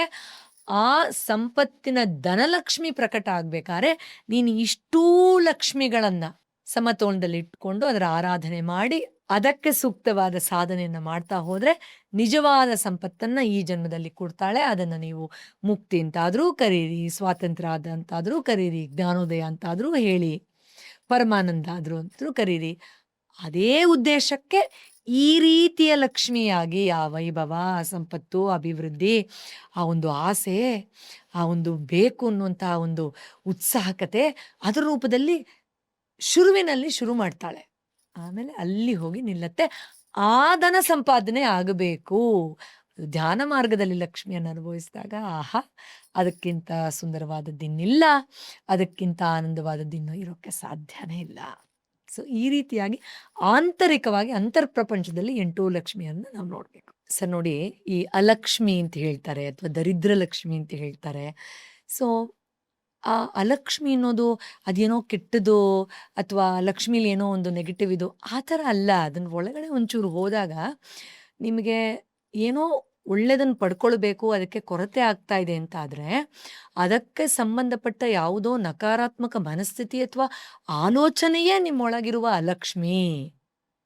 ಸೊ ಅದು ಸಾಲದ ರೂಪದಲ್ಲಿರಬಹುದು, ಅಥವಾ ನಿಮ್ಮ ಸಂಬಂಧಗಳು ಚೆನ್ನಾಗಿಲ್ಲದೆ ಇರೋದ್ರ ರೂಪದಲ್ಲಾಗಿರಬಹುದು, ಒಳ್ಳೆ ಹೆಸರಿಲ್ಲ ನಿಮಗೆ ಸಮಾಜದಲ್ಲಿ ಅನ್ನೋದಾಗಿರಬಹುದು, ಅಥವಾ ನೀವು ಇನ್ನೊಬ್ಬರಿಗೆ ಒಳ್ಳೇದು ಮಾಡೋಕ್ಕೆ ಆಗದೆ ಇರೋ ಥರದ್ದೊಂದು ಅಸಹಾಯಕತೆಯಲ್ಲಿ ಇರುವಂಥ ಪರಿಸ್ಥಿತಿ ಆಗಿರಬಹುದು, ಅಥವಾ ಕೆಲವೊಂದು ಕಮಿಟ್ಮೆಂಟ್ಗಳಿದೆ ನೀವು ಆದರೆ ಕೆಲವೊಂದು ನಿರ್ಬಂಧದಲ್ಲಿ ಸಿಕ್ಕಾಕೊಂಡು ಬಿಟ್ಟಿದ್ದೀರಾ ಅನ್ನೋದಾಗಿರಬಹುದು, ಅಥವಾ ಯಾವುದೋ ಕೆಲವೊಂದು ಕ್ಷುಲ್ಲಕ ಸುಖಕ್ಕೆ ಕೆಟ್ಟ ರೀತಿಯಲ್ಲಿ ಏನೋ ಮಾಡಕ್ಕೆ ಹೋಗಿ ನೀವು ಅದರಲ್ಲಿ ಸಿಲುಕಾಕೊಂಡಿದ್ದೀರಾ ಅನ್ನೋದು ಕೂಡ ಲಕ್ಷ್ಮಿಯ ಬೇರೆ ಬೇರೆ ಪ್ರತಿಬಿಂಬಗಳೇ. ಸೊ ಅದು ಯಾವುದೋ ಒಂದು ಬೇರೆ ಎಂಟಿಟಿ ಅದನ್ನು ನೀವು ಓಡಿಸ್ಬೇಕು ಅನ್ನೋದಲ್ಲ.